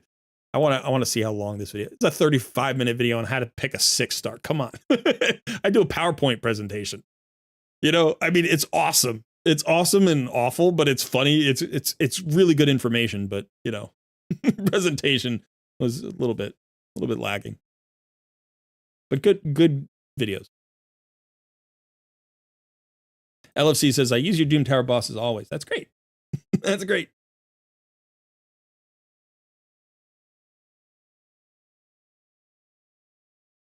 How old is Hydra?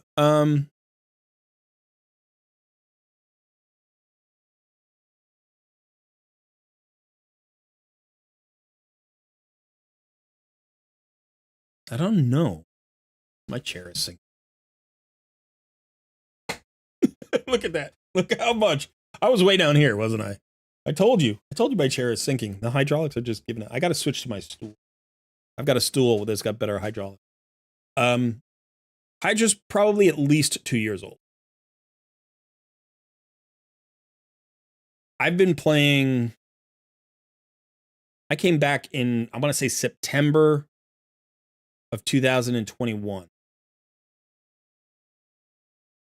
And Hydra was the first big content release after I came back. So I would say it was probably early 2022. So it would be about 2 years. It was probably before the summer of 2022. So I think it's probably 2 to 2.25 years old, something like that. Yeah, I think that's probably about the age.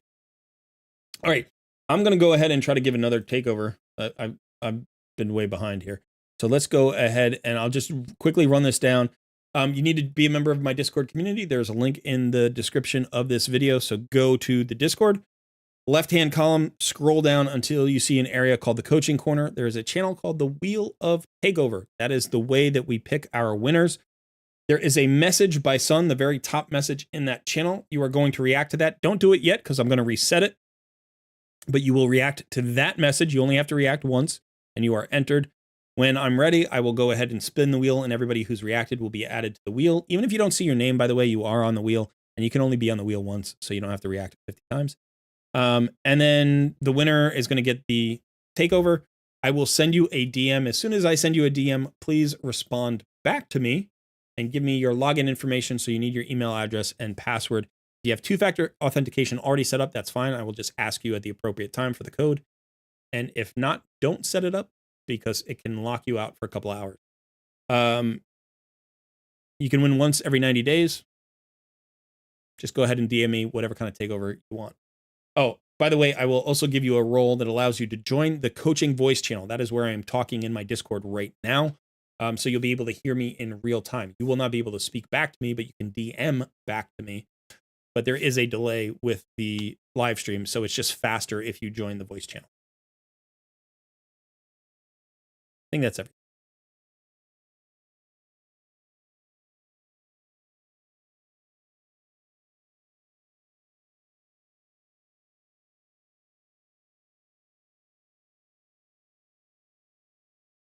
All right. Let me go ahead and reset. I'm going to reset the reactions. So give me just a second. Okay, I have reset the reactions, so you can go ahead and start reacting. That'll enter you into the drawing. Delete this wheel. We don't need this wheel. We'll get a new wheel in just a second. And I do have to remember Sorry, was I just talking silver? I gotta change silver's role. Where did you go?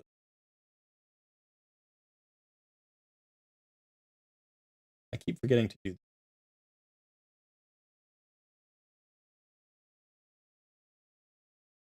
There you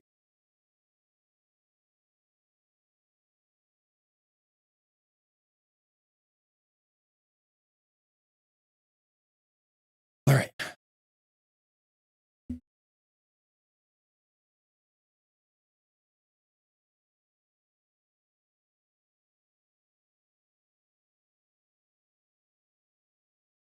Yeah, I know that Hydra was not part of the game when I started playing again in 2021.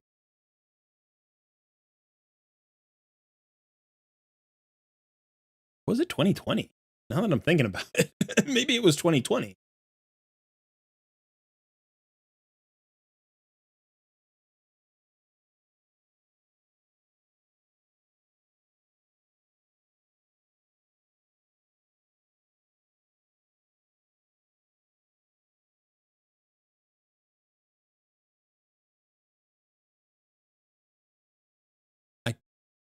I thought it was 2021.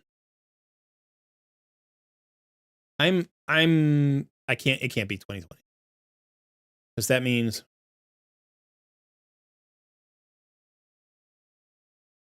I'd be closing in on 4 years. And I think I just passed the 3-year mark on my account. So I think it was 2020. All right. So I'm going to give it about 10 more seconds here and then go ahead and spin the wheel. So if you want to react, make sure you react. December 8th, 2021 looks like. Cool. So yeah, so it was the first content drop after I rejoined in September.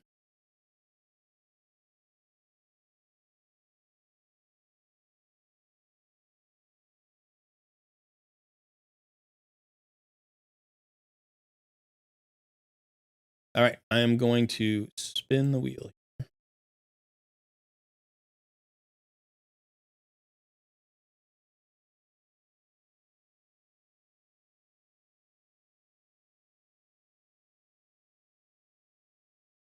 Good luck.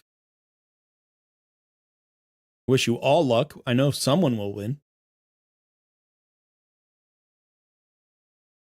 Yobi, Siege goes live, I think this upcoming week. Might go live in the next couple of days. I have no idea. I think probably, honestly, what I think they'll do is they will open it and people will start to put their defenses, but it won't go live until the next CVC. I think that we'll have a normal CVC and then the following we'll have a siege, because I think they're going to give us a chance to like look at the stronghold and plan our defenses and all that stuff. So it'll probably go live. I think the patch went live today, so I think it'll probably go live in the next few days that they'll actually activate it and we'll be able to see it, but I'm not 100% sure. Congrats to Energy. Raj, is that you? Sweet.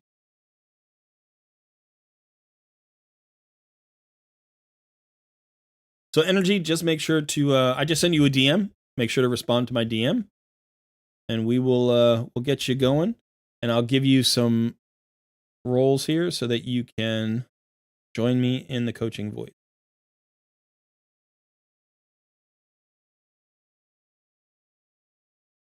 There you go.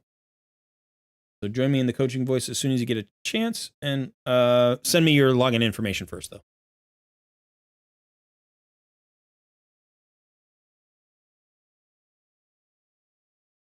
Thank you.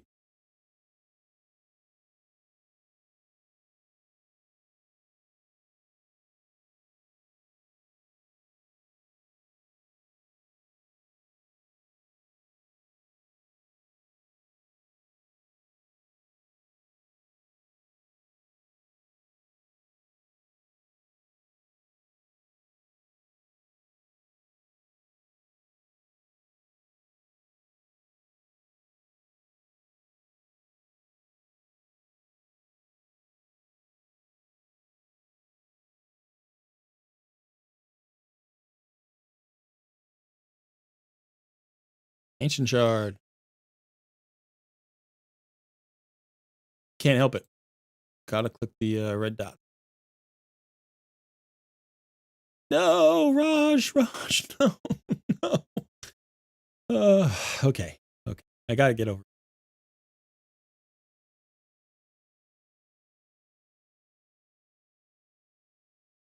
All right. What kind of takeover are you looking for? While you tell me that, we will take a look at the account, as we always do, kind of give it a once over. So level 63, daily login rewards. We are on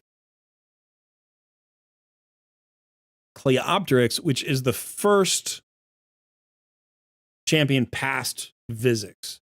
So Vizix you get at 270 days, and then you get Cleopteryx at 390 days. It takes 120 days to get Cleopteryx, which is ridiculous. That's stupid. It'd be 60 days.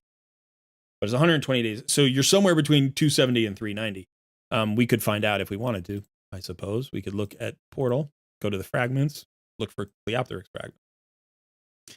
So you are in the second month. So you are at about 310 days or 320 days, something like that. Let's 312. Tomorrow's 312. You're at 311. So level 63 for 300, for 300 plus days indicates one, a non-spender, and two, maybe a more casual player or somebody who's like was just logging in for a while but not necessarily playing the game. There are plenty of people who do that, who like collect daily rewards but then don't actually do anything during the day. And you have a lot of energy here, so that could be something that you were doing, which is totally fine. By the way, I don't judge how people play the game. Like if you are casual, if you are hardcore, if you're a spender, if you're a non-spender, I don't judge anybody for how they play the game. It just helps me assess what's going on the account and the mentality of the player, So when I look at this, I think, okay, this is not a hardcore raid player who has done every little thing in the game. A little bit more casual. So let's talk about different things than we might talk about with a hardcore player. And that, by the way, if that helps you keep your sanity or just gives you more joy, then more power to you.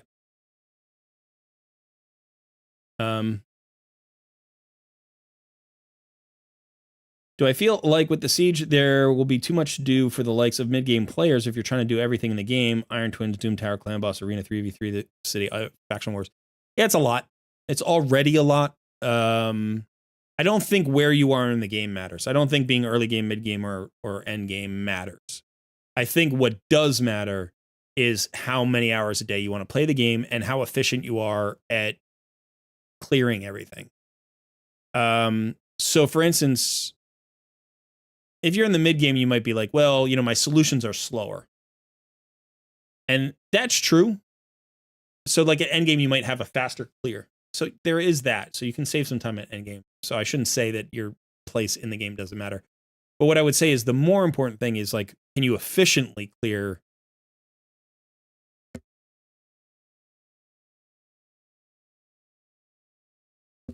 Wow, that snuck up on me. Sorry about that. I was like, oh my gosh.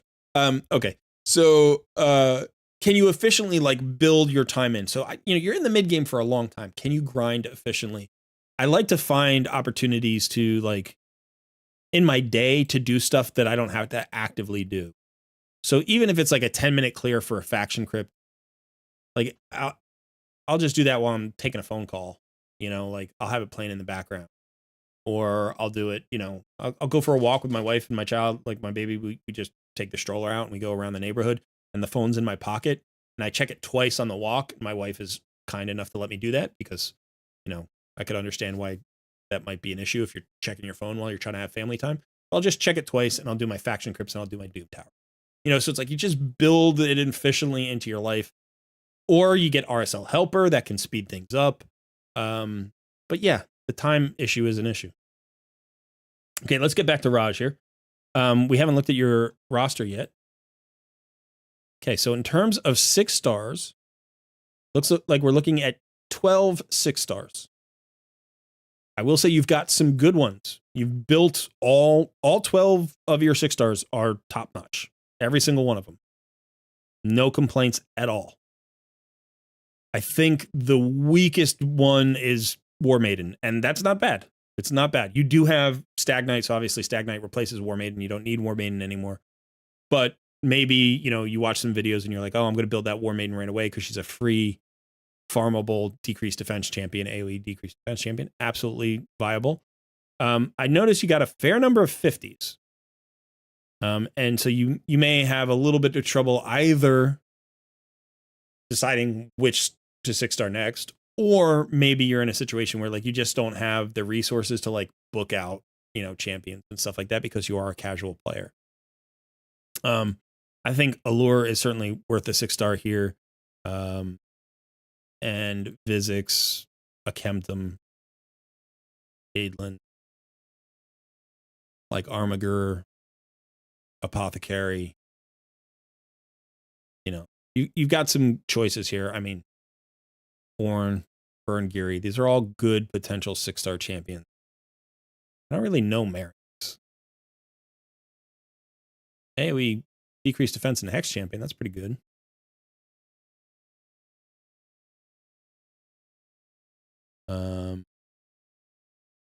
You're building a second shield guard.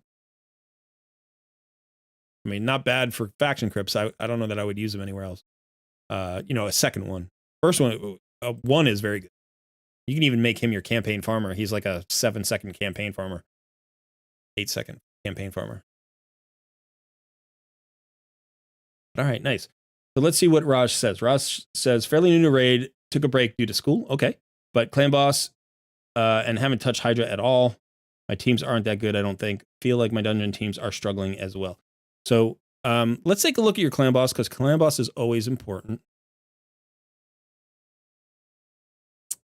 So you are clearing normal 27 million on 2 keys. So it's about a 13.5 million per key on normal. We definitely need to improve that. I would say, we want to, let's see if we can push up towards brutal. Let's see if we can put together a team that makes sense for you to move towards brutal. By the way, I see your Genbo there. I didn't actually notice that when I looked at your roster. There he is, right there.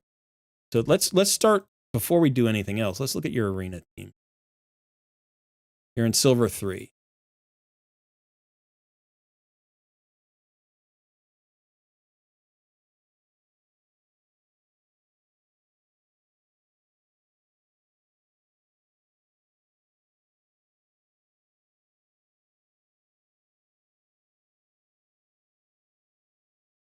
Did you feed your high Katoon? You fed your high Katoon. Okay.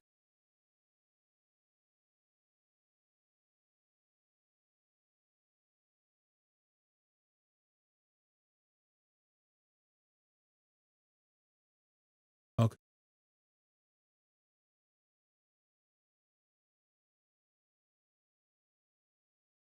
Here's a team for you. I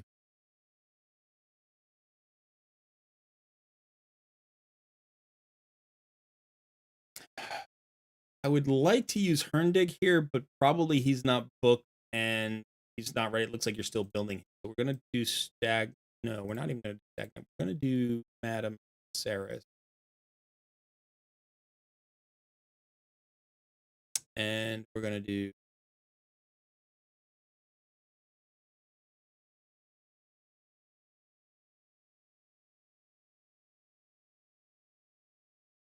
I want to see the speeds. So 150, 146, 173, 127. Okay, so you want a good go first team. And this is not like a god tier go first team. I wouldn't overinvest in this.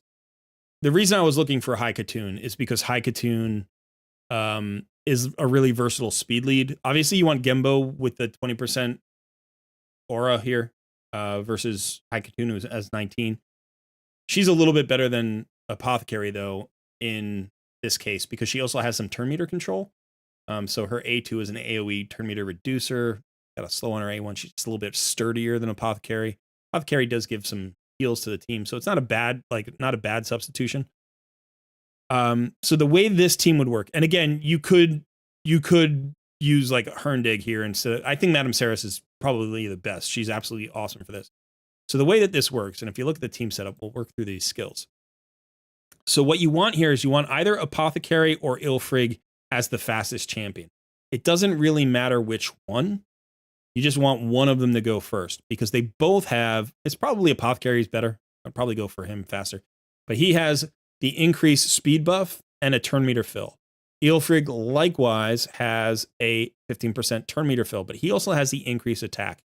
You need increased attack for Gembo. Gembo has a passive where he's immune to decreased attack, and he also ignores unkillable buffs when attacking under an increased attack buff. So he needs that increased attack buff. He also has, he can steal increased attack buffs, but he's just, you want an increased attack on your damage dealer anyway. So Ilfrig gives you that. Now, Madame Saris gives you a decreased defense. So you want the increased attack, you want the decreased defense, but she also gives you a buff strip. So she places a decreased attack, decreased defense, and a buff strip on the enemies.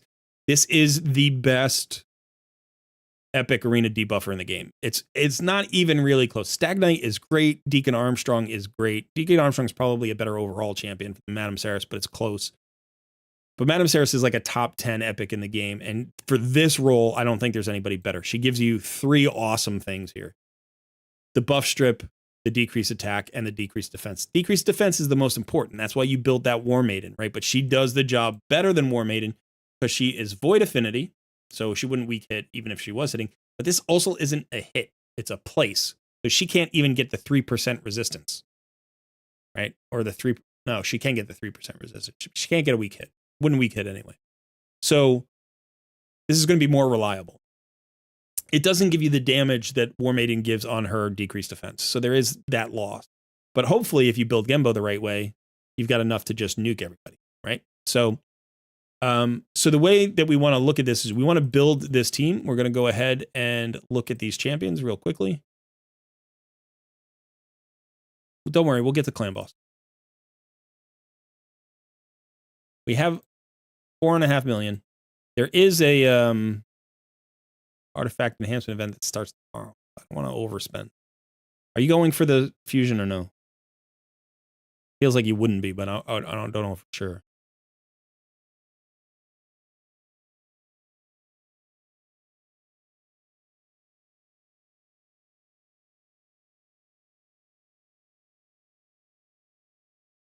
Sorry, Pipe Dreams. Just so you know, you can always send me a DM in Discord. I am actually offering paid takeover services, coaching services right now. So I just started that. I don't have the infrastructure quite in place in the Discord, but you can just send me a DM. And okay, so you're not going for the fusion, so we don't have to worry about that. Okay, so let's look at Apothecary. All right, so this is important to understand. I don't want to go into too much depth, but something that is important to understand is every roster needs a couple of what I call engine. And there are 2 different kinds of engine. Okay. There is one engine, which is a speed engine.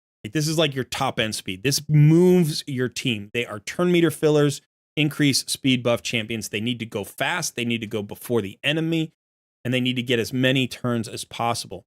Apothecary, High Katoon, to a lesser extent, Deacon Armstrong, champions like Elva, Astrid. There are a lot of these champions that make your whole team go faster. Now, speed is the universal multiplier. If your champion is good, they are better if they're faster. And it doesn't matter what role they have. If they heal and they're faster, they heal more. If they revive and they go faster, they come back to the revive more quickly. If they do damage, they get to hit more often. Speed makes everybody better.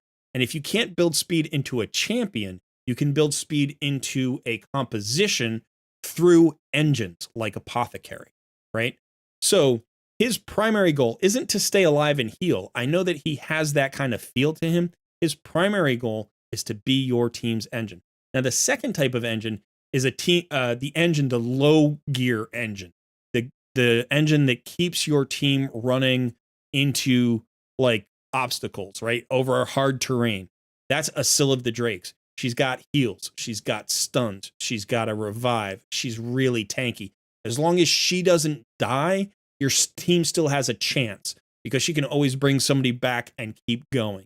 Okay, so you've got sort of, your top end high speed engines, and then you've got your low gear power kind of like towing engines, right? Like your tugboats, your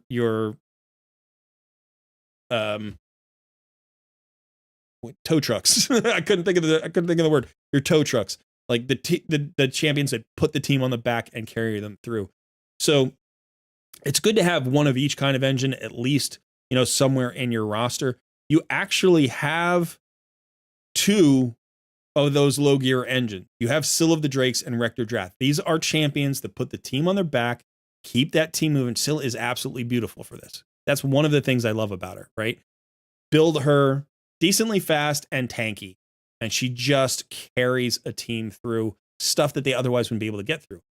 But at the high end, you need that top speed engine. You need an apothecary, you need a high Katoon, you need an arbiter, you need somebody to get the wheels spinning. So what we're going to do here is we're going to look at apothecary, and we're going to see how fast we can build your apothecary. We just want to get them fast. If we could get 250, I'd be happy. If we could get 300, I'd be ecstatic. So let's go ahead and look at this. Now, this is going to help everywhere. Okay, so the first thing we want to do is look for speed boots. Now, we want 6-star speed boots if we can. For apothecary, you don't care about the substats that much. I'm going to look to see if I probably wouldn't waste Relentless on apothecary. I'm going to look to see if there is, yeah, I was going to say divine speed, but it looks like speed boots. So these boots on Adolin, probably very good on him. She's not built yet, right? I think she's still 5 stars. Let me just double check.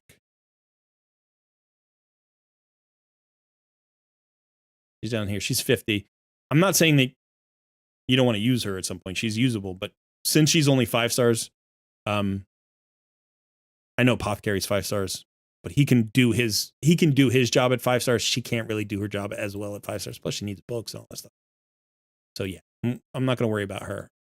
Unless, are you using her for something? Is there like something specific you've built her for, or did you just build her because you had another legendary? By the way, Diabolus is also a decent engine. Increased speed buff on all allies. She has a turn meter fill and a turn meter decrease. She can be really good too. Her base speed is 105. What's apothecary? Oh. The thing is, he does his turn meter fill and increased speed on the same skill, which makes him better for arena.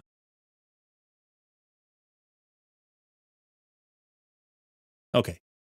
So we can potentially steal her. All right, so we would probably steal these boots.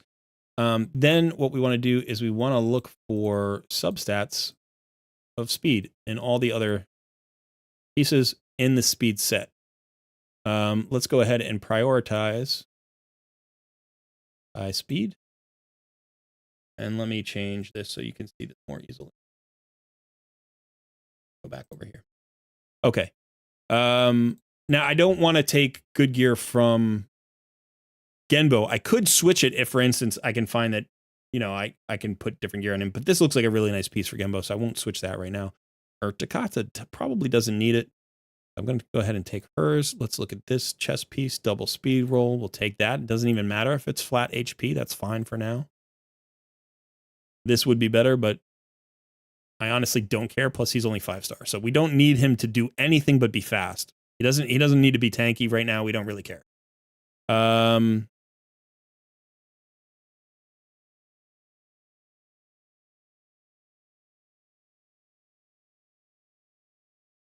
All right, so we've got those 3 pieces. Let's go ahead and take those off the board. I'm looking for gloves. I don't love the 4-star gloves, but maybe we'll use them anyway. Just thinking if there's any other set here.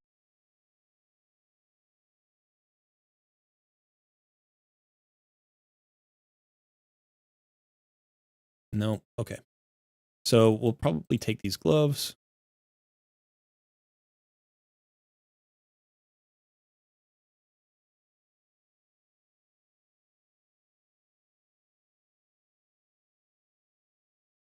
Take those. He is a reviver, and you do want gear on him, but he doesn't necessarily need that. And then we have no speed pieces at all with speed substat, so we'll just take the substat out and we'll find a piece. All right, 228 we could get him to. It would take 500,000 silver to do that.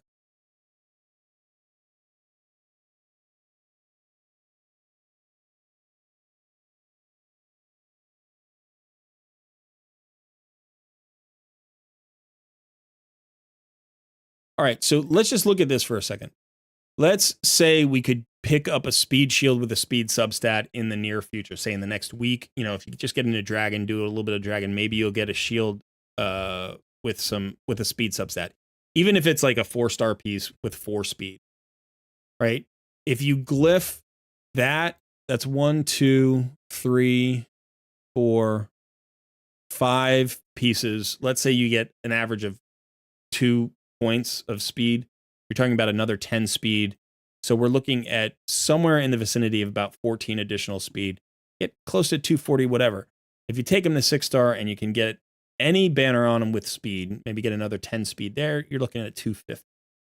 250 is really reasonable, right? Even if you don't take him to 6 stars, if you can get him to 240. 240 is very reasonable for where you are in arena. So I'm going to go ahead and use up your silver here. We're going to make these swaps. Now you're going to want to remember to like look at your champions and re-gear them. You know, I'm not going to remember to re-gear everybody. But so this is just a starting point. We're just starting at 228. We can there's plenty of room to grow. If you can get him, you know, like I said, 240, 250, you can keep pushing 260. Anytime you get a double roll of speed, like if you get gloves with a double roll and you get 12 speed, you swap them in. You know, if you get a helmet with a double roll and you get 14 speed, you swap it in. Every single point of speed counts. Okay. For your engine. Remember, this is the top speed engine that we're talking about. In addition, when you go masteries, if you come down here and get Lore of Steel, this will increase the base stats by 15%. That does multiply your speed. So every set gives 12% speed. So you're getting 36% speed. So an additional 15% is what is 5.4% additional speed. For him, that's about 5 or 6 speed. It's actually going to round up to 6 speed. So that's an additional 6 speed there. You know, again, anything you can do to get speed on this guy is going to help. Now, I wouldn't necessarily, you can 6-star this guy. He is worth a 6-star. I will not say that Apothecary is not worth a 6-star. He's already booked. You may as well. He's going to be awesome in faction crypts. He's going to be awesome in Doom Tower secret rooms. And you're going to find uses for this guy for the next 6 months to a year. He's absolutely going to be worth a 6-star. I'm not telling you that he has to be your next 6-star. I'm not saying even that you have to 6-star him. But you could, and he'll be valuable to your roster. Okay? Because you don't have High Katoon, because you don't have Deacon Armstrong, you don't have any other engine, this guy's going to be the one engine on your roster. You're going to find a lot of uses for him. So take him to 6 stars, get him an HP banner or defense banner, attack banner if you have to, resistance banner if you have to. Don't go with accuracy. There's no point. He literally doesn't place a debuff. But anything else will give you at least stats that are usable with a speed substat, as much speed as you can. I don't see why in the next, say, month, you couldn't push this guy to like 260, 270. Okay. So that's the goal for him. Now, the next fastest champion needs to be Ilfric. And the reason we want him to be the second fastest champion is because, first of all, he gives another turn meter fill. Right? By the way, this guy does not need to be booked to do his job. Okay, all he needs to do is fire this A3 one time. He could be level 40. He just needs to fire this A3 one time. That increased attack and turn meter fill is that's the only thing we need. Okay?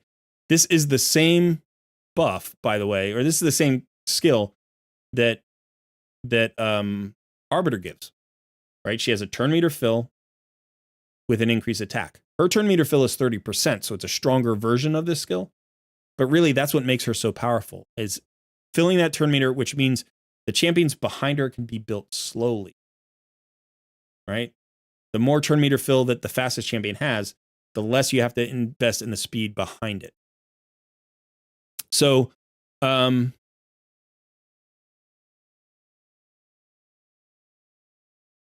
all right.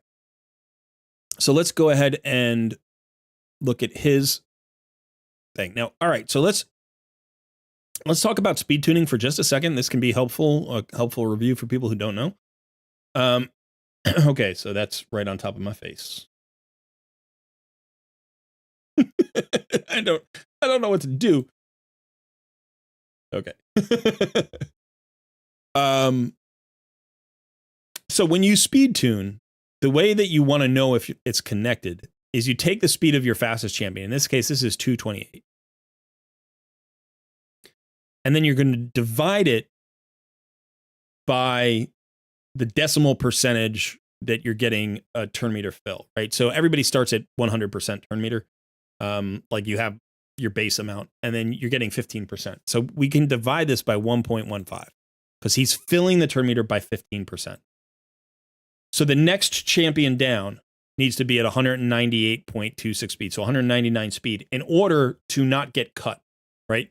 If you get a 15% turn meter fill and that maxes out the turn meter of the next champion, or basically matches the speed of the faster champion, then that means they're not getting cut in line. So as long as Ilfrig is faster than 199, which we want him faster than that anyway, then he's going to be connected to Apothecary. Now, there are a couple of things. One is there's the speed boost to factor in. That's a little bit tricky. And two is Apothecary may get faster over time. So realistically, 199 is a bare minimum. I would much prefer to run Ilfrig at like 220 because Apothecary is running at 228. Now, I can go in the other direction. I can say, okay, 220, and I would multiply it by 1.15, would allow me to connect to an Apothecary at 253. So 220 means Apothecary can go all the way to 253, and I still won't be disconnected. Once Apothecary goes to 254, I can potentially be disconnected. So basically, the idea is the guy in front is like pulling everybody else forward. He's artificially accelerating their speed, right? They just jump ahead in line. And as long as the numbers line up so that every time you jump, you land where the guy in front of you is or ahead of him, you will go next. Right? But if he pulls you forward and there's still a gap between him and you, there's a gap where the enemy can enter. If there's no gap, if you literally land on his back or you land in front of him, then you're going next. So here we're going to try to get Ilfrig to like, if we can get him to 215, 220, that'd be great. Again, nothing matters but the speed here. We literally don't care about any accuracy. He doesn't debuff. We don't care about any survivability because we're not even building him for that. He needs to get one skill off. So we're going to go ahead and, again, try to find some speed boots. It can be really in any set, but I would rather it be kind of... These might work. They're already at 35 speed, so they might work. And Ilfrig is like, he's going to be transitioned to a faction crypt champion very quickly. He's not going to stick around forever. Excuse me, because you're going to get a Seeker or a Gorgorab, or you're eventually going to get Arbiter, and then he's replaced. He's not a champion that needs to be taken to 6 stars. Not like Apothecary. He doesn't get a lot of extra value out of 6 stars. You could. He's not a bad champion. And if you don't have another increased attack champion like for a long time, he can fill the role. He's not bad. He also has a speed aura in all battles of like 13% or something. What is his aura? Speed battles. All speed battles, all battles, speed aura 15%.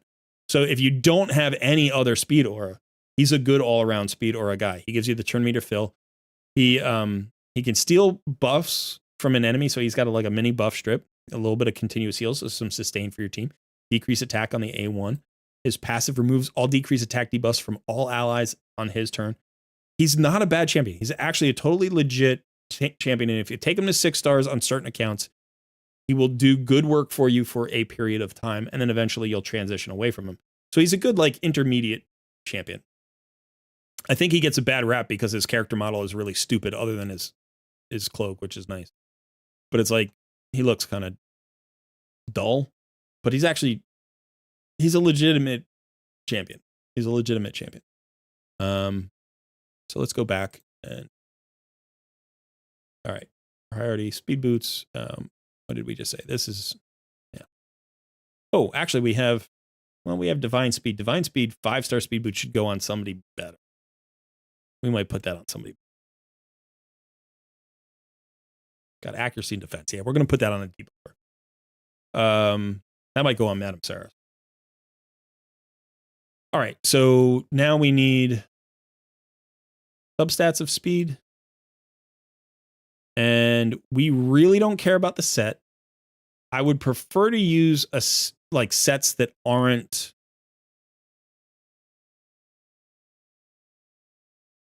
crucial to anybody else, but maybe can provide value. It's not a bad idea to have a shield set on somebody. And so if we have a shield set that's fast enough, we might put it on Ilfrig. It doesn't even look like we have shield. Yeah, here's shield. Okay.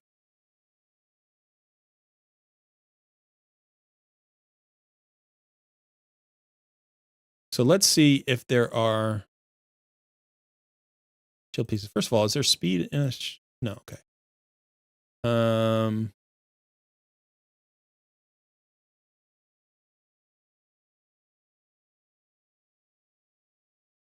Okay, so we could potentially flesh this out. We need to get to the speed. That's the most important thing. But if we're at the speed and we have a shield set, can't hurt. Can't hurt. So let's go ahead and look at these 3 pieces. And we want a substat of speed. Let's go ahead and look at resilience just in case we got a good resilience roll.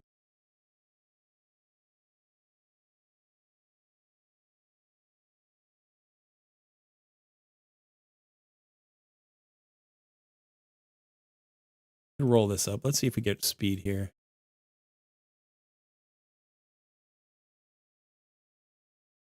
No. Okay, I don't think we're going to be fast enough with the shield set.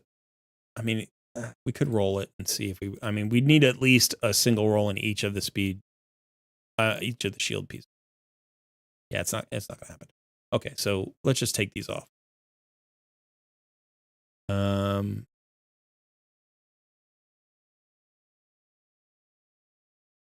So, I mean, we'll go back to the speed set. We can look for some trashy pieces here.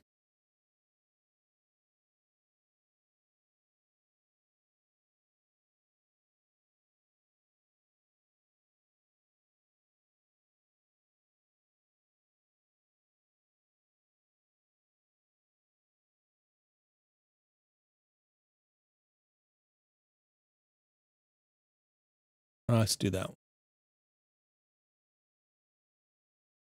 Oh no, we have a weapon already. We have this. It's got a speed roll. So we want to do a non-weapon piece. All right.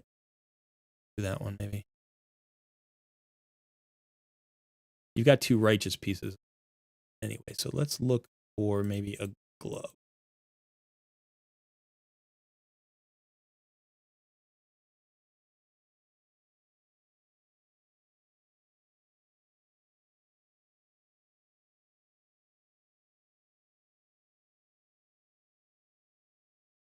I want to look at these righteous pieces. Okay, whatever. That's a nice fast piece.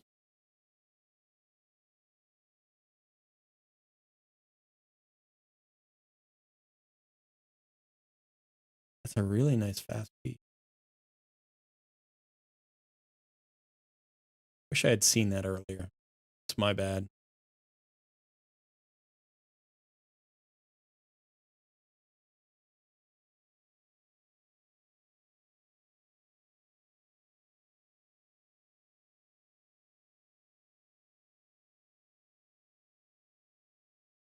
This gets him faster. And then we could look for another piece of righteous. There is a 5-star speed boot, which would not be bad. That would get us faster, but we'd have to roll that all the way to 16. Let's see if there's something with speed on it already.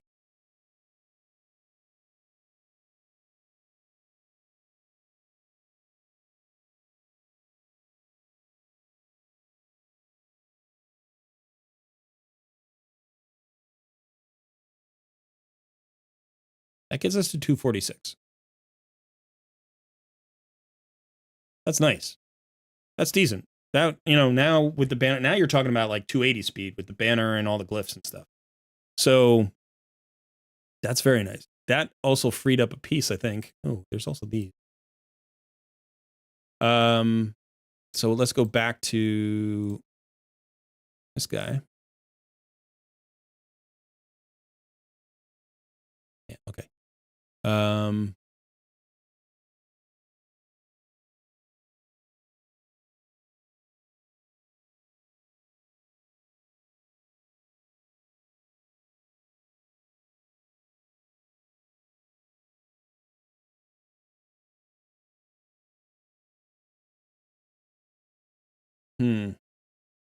Yeah, this is not a piece for Herndeg. We could pull that from Herndeg.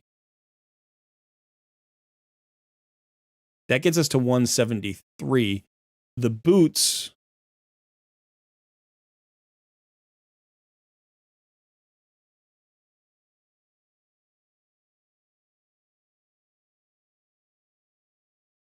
What the heck? Why am I not seeing the speed boots here?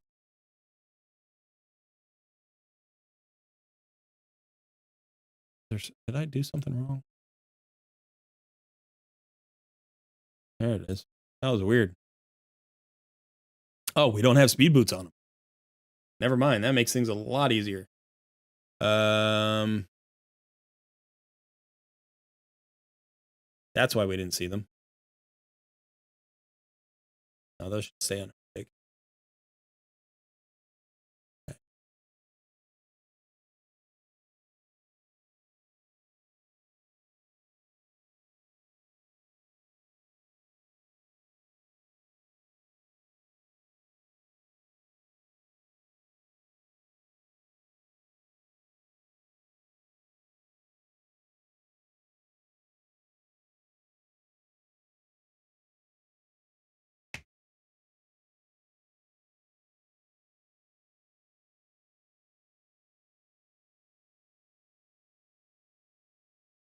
Let me pull up that calculator.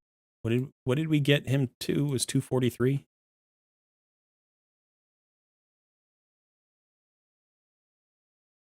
We need 211. We need speed boots. We need speed boots in the speed set.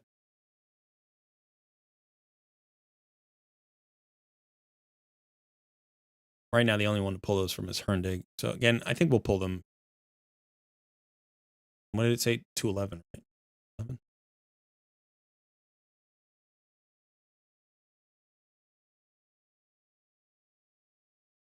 212. 213. All right, let's do that. I know that we're stripping Herndeg. Herndeg is an awesome champion, and you should focus on him, but we need more help, right? Okay, so this is a pretty good place. Again, you could glyph a little bit more speed. It looks like there are 2 glyphs available here, so maybe you could get, 3, 4 more speed on there. That would give you a little bit of a leeway. That would be not bad. Actually, let's see what kind of glyphs that you have. Yeah, so I mean, it would be worth it even, just to make sure that you have that. Again, if you glyph Apothecary faster, remember you have to do the calculation to make sure that Ilfreg is still connected. All right, so now these two are going much faster. Now our third champion should be this. So what we want to do here is, again, we need to do a calculation. So the speed that we need to calculate against is the fastest champion, because you're always getting pulled up to the fastest champion's location or beyond him. So again, we have 243 for, I think our Apothecary is 243. Right? Where's 246? Ouch. Okay, 246. 246.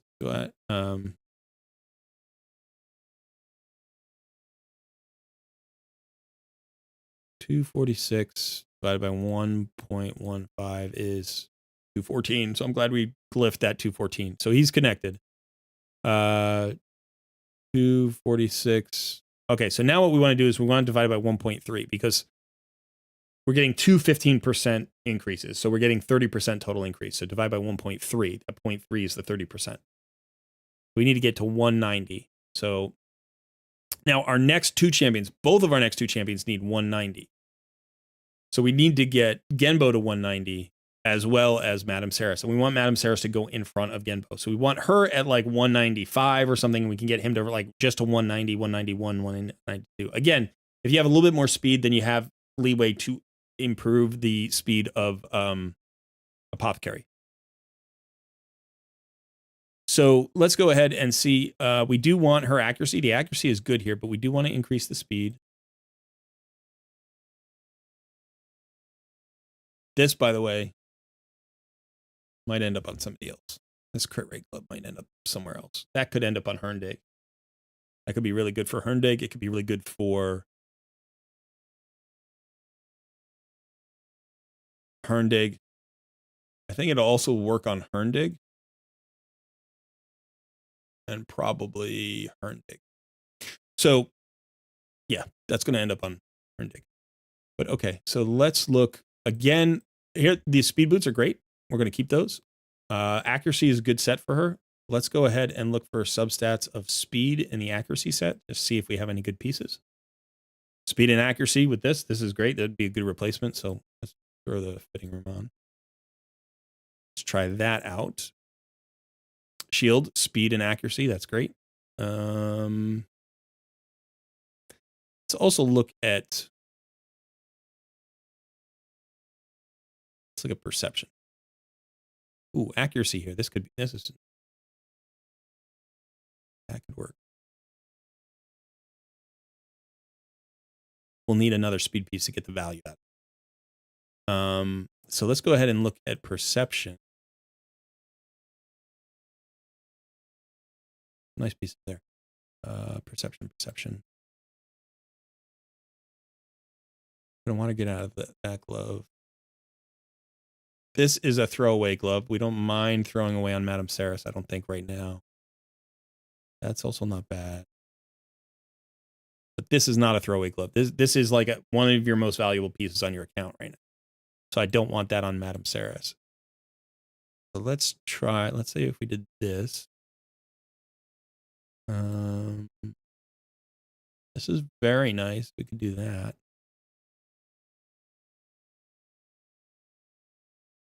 And then there's no helmet, unfortunate. There's just this helmet. Actually not bad, but we'll leave that because she's a 6-star.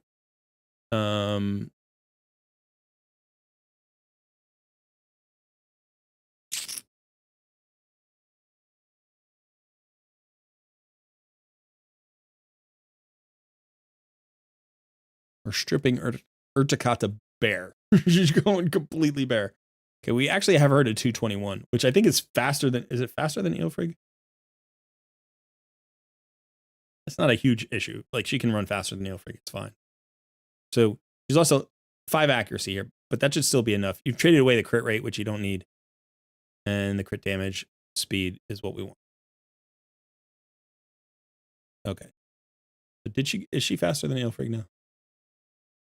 She is. It doesn't matter. It doesn't matter because she doesn't hit.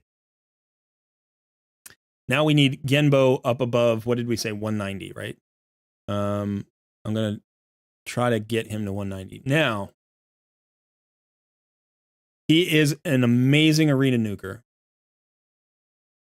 When you build an arena nuker, the first thing that you want to start with is you want to see if you can get, or any nuker really, you want to see if you can get crit damage gloves. Now, crit damage gloves typically need a substat of crit rate. So if you don't have it, but in his case, he only needs 70% crit rate, so you don't have to have crit rate. We would prefer to have speed if we could. We don't really want 4-star. Again, 5-star. This is insanely good for him if we can build Savage. If we can build Savage, that would be absolutely phenomenal. So let's do this. Let's see if we can get him into a Savage set. Okay. So now we're looking for substats of crit rate, basically, for everything. So let's look for some boots that have speed with crit rate subset. This is beautiful. This is also beautiful. Ooh, that is so good. That is so good. We're going to do Savage. We're going to get him in a Savage set. It's going to be insane. Okay. I'm pumped. I'm really pumped. All right, so now what we want for a chess piece is we want attack percentage. We need crit rate as a substat. Look at this! Look at this! All right.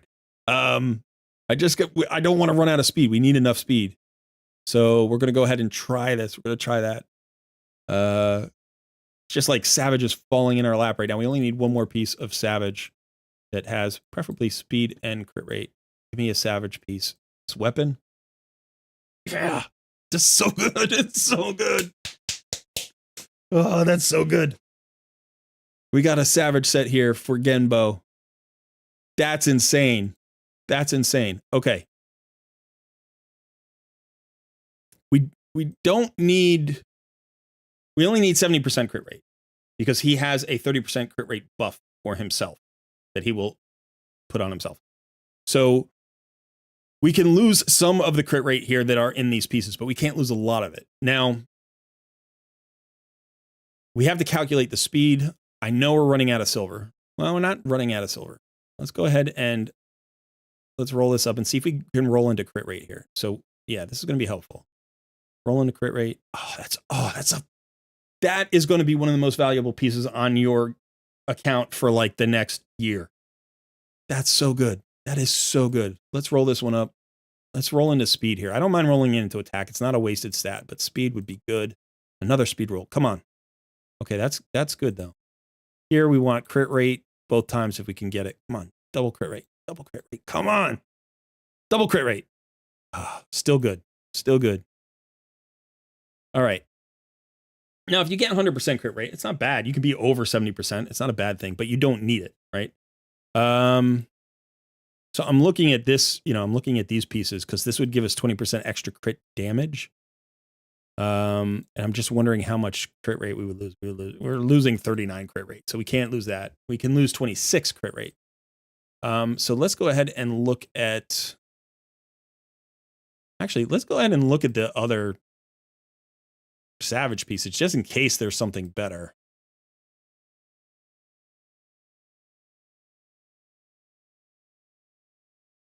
She's not in a full Savage set. She's not in a full Savage set.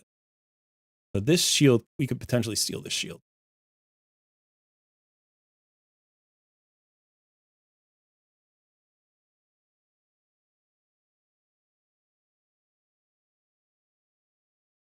Okay, this is really nice. I'm stoked about this. So we're also going to look at Cruel, and I actually want to look at all of the Cruel pieces. Substats of crit rate in where's Cruel? There it is. I don't know if there's speed boots. Let's look at that first. Okay, there are no speed boots, so we can get rid of boots. Chess piece, accuracy. No, we don't need chess piece. Okay. We don't need the 3-star gloves. So we're looking for a 5-star piece here.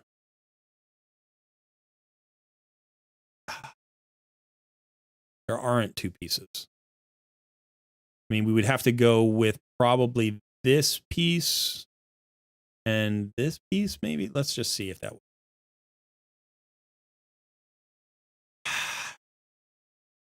We're going to get an additional 19 speed here.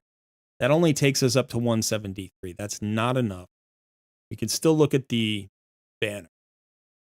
But my feeling is that these Cruel pieces aren't going to work.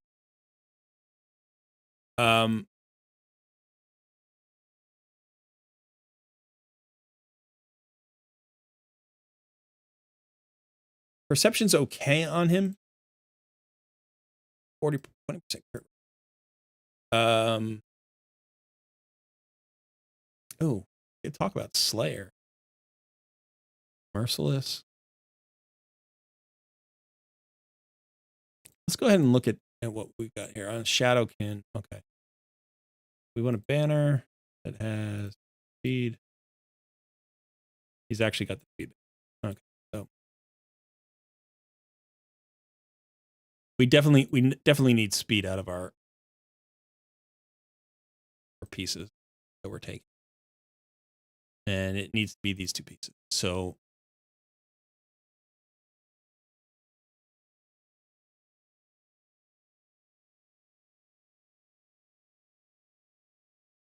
We also need crit rate, I think, because we're going to lose a lot of crit rate.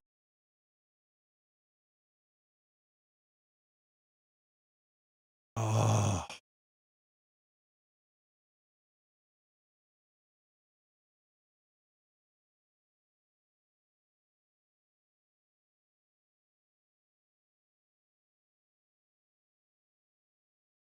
Madame Saris can afford to lose a little speed. So we could do that.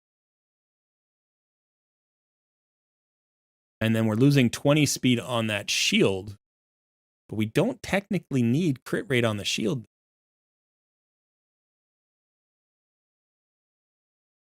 We also don't have speed.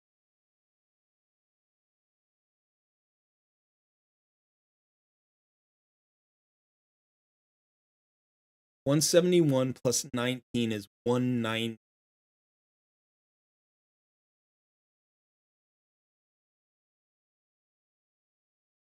$246 divided by 1.3 is 190.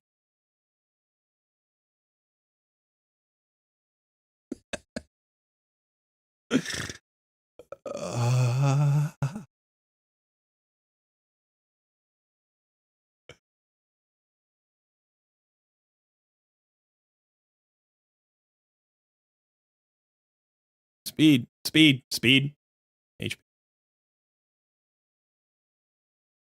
All right, roll me for less 1.4 million. Nice. Crit damage. Awesome. God damn, those boots are good. Those boots are so good. All right, now you're going to get an extra 23% crit damage out of this. All right, let's go ahead and look at the masteries. Masteries are okay. Like you can run defense on him, you could run support on him. It doesn't really matter. I mean, getting Lore of Steel can sometimes be nice, but with Savage, not so much.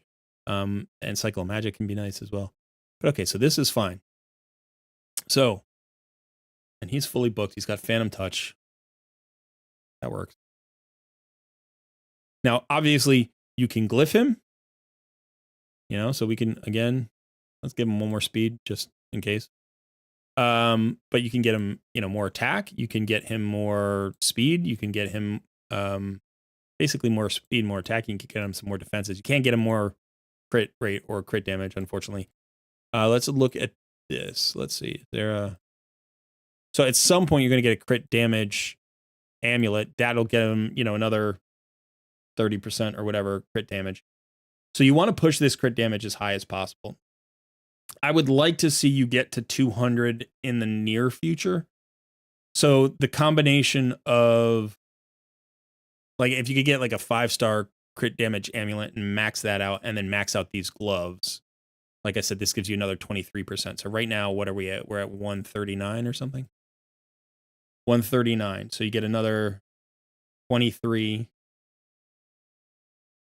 Well, that's 162. And then you get 30 from, you know, it might be more than that. It might be 33. That'd get you close to 180. Or, I'm sorry, close to 200. So that's what you would be shooting for with the Savage. Again, you know, you might roll this to 16. This is worth taking to 16, and you might roll crit damage there, and then you get, you know, another 5% crit damage. Or you might roll this one, you know, and get 5% crit damage there. Definitely push your attacks. But again, 200 crit damage is sort of the minimum for an arena nuker. Even 180 early on, like, you're probably fine where we are for now, as soon as you get your crit damage amulet. But now we're speed tuned. Now let's go light this up.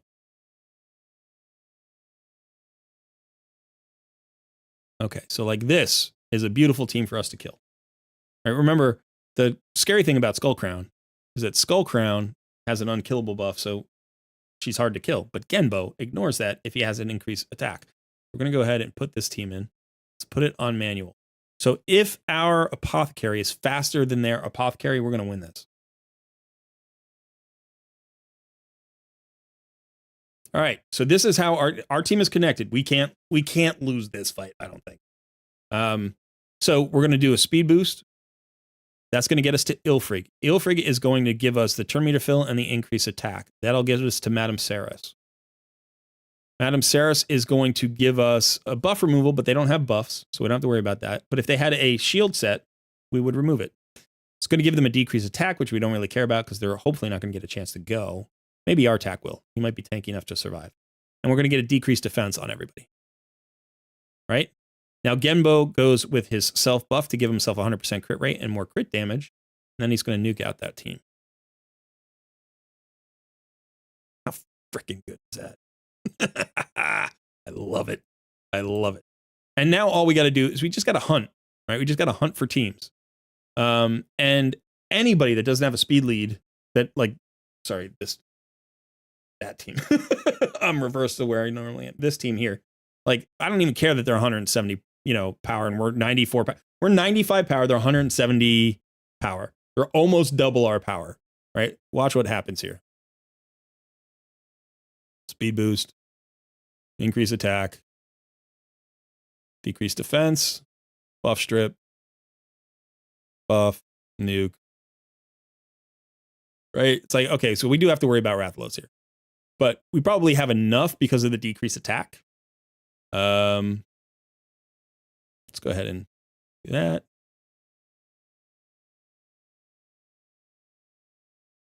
We can go ahead and heal Apothecary. Let's just kill Rathalos, and then we'll silver 4, no problem. And then we start hunting heads. This is going to get you to gold 2. This team will probably get you to gold 2 in the next, I would say, 72 hours.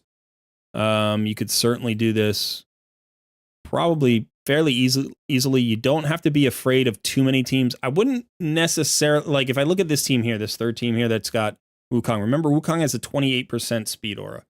We're only running a 20% speed aura. They've got a High Katoon, who's like our Apothecary, level 50, but there's a decent chance that this team is faster. If this team is faster, we are probably going to die because they have 2 nukers.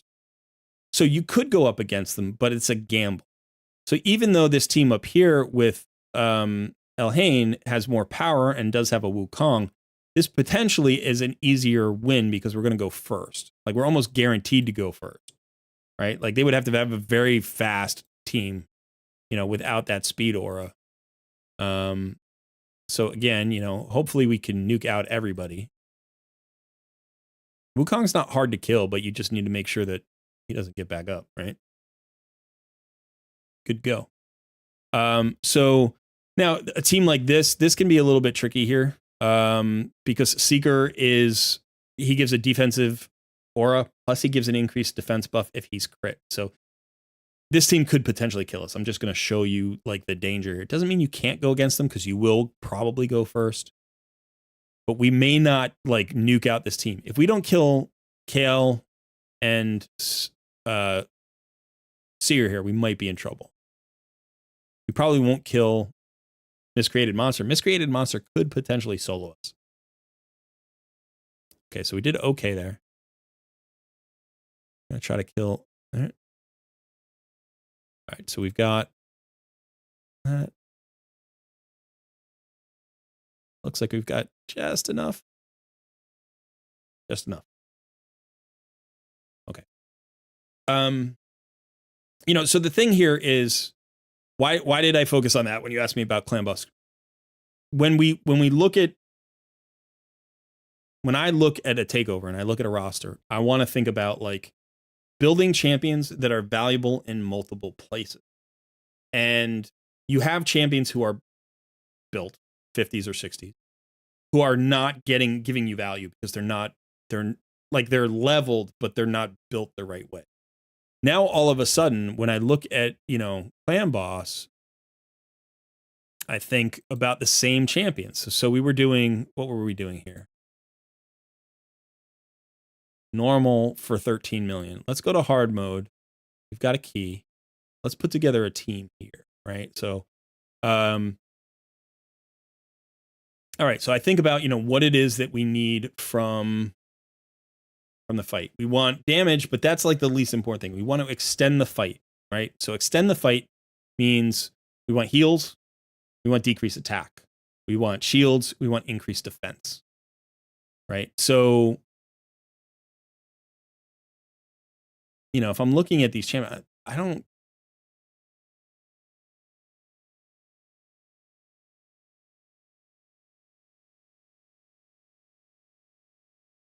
This guy is awesome. You want an ally protector, right? You've got an ally protector here with an increased defense on all allies for 2 turns. This is on a 4-turn cooldown, but this will extend the life of your team. He's got a decreased attack on the A1. He's got continuous heals on his passive. This is a beautiful, like if you do a review for him, Demon Lord 4.8. This is, I don't know where you would place him in terms of the overall tiers, but for clan boss, especially early game clan boss, he is one of the best champions of the game. So you're like, okay, I've got potential to extend the life of my team, right? I don't need a glass cannon team. You have 3 damage dealers here. Probably only need 1 or maybe 2. The best damage dealer that you likely have is actually, well, these 2 are probably the best, right? Because they're poison. They land poisons. And if they're built, maybe built decently well. Okay, he's in pretty good place. He's still in lifesteal, which is actually fine. That extends your survivability. She's a little bit too slow, right? At only 140 speed.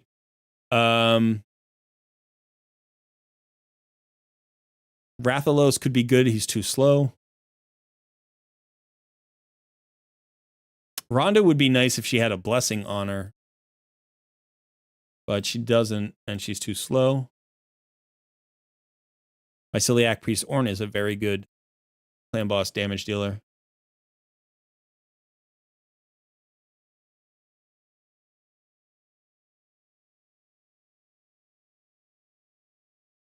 You got that 3-star Phantom Touch. She is fully booked. You've got enough accuracy.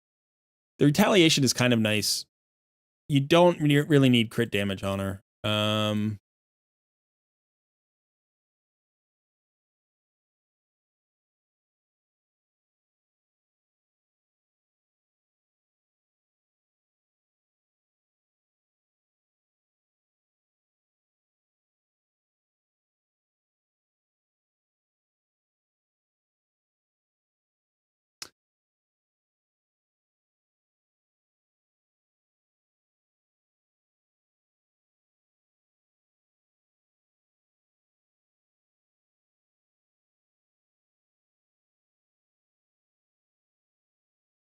Relentless Set could be really good on her.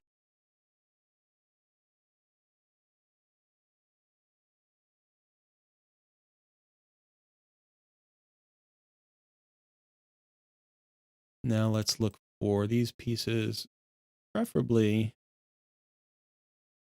maybe in perception.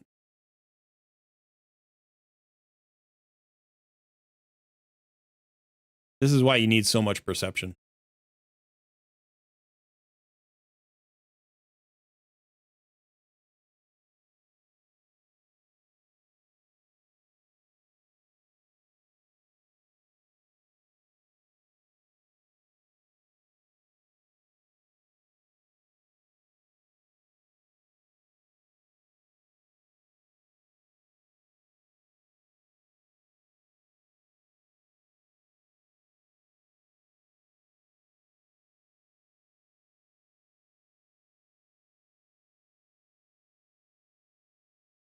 Accuracy, nice.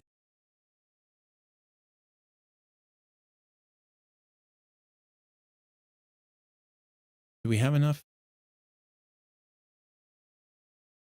No, we're going to have to sell some gear. We don't have enough to make the swap. So let's go ahead and look at 2 3-star gear.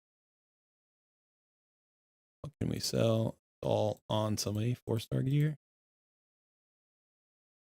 All right, let's look at some of these pieces. We can probably sell some of this stuff. Not equipped. All right, sell that. We don't need that. Nope. Nope. Nope.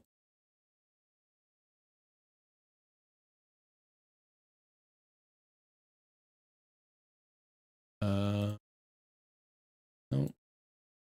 Keep that. All right, that'll give us enough to make the swap. He's now At 189 in Relentless, again, you can get her another 16 speed here. Sorry, she's at, 189. So that would get you up, pretty good. Accuracy here is key. You could go defensively. She's a poisoner. She doesn't need crit rate or crit damage. You just need poisons. So accuracy here, speed, and defenses. Obviously, if you can get a little bit of attack on her, that's fine. But again, speed her up more with some glyphs. Okay, so now what we're going to do is make sure Scylla the Drakes. Okay, Scylla the Drakes is running kind of slow and Relentless, and then Stagnate running way too slow. Let's look at the decrease attack champion.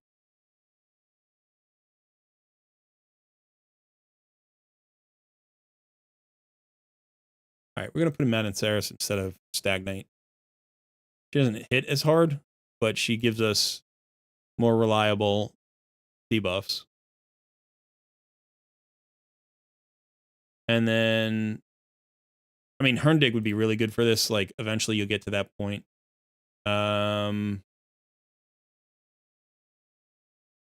Actually, let me look at Rector Draft.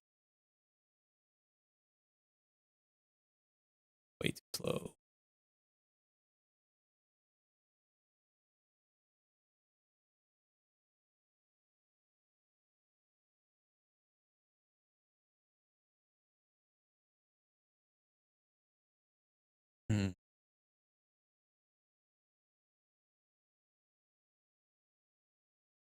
Yep.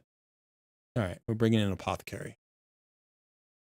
I know Apothecary is only 50, but we're going to do it anyway. We're going to put HP as the lead.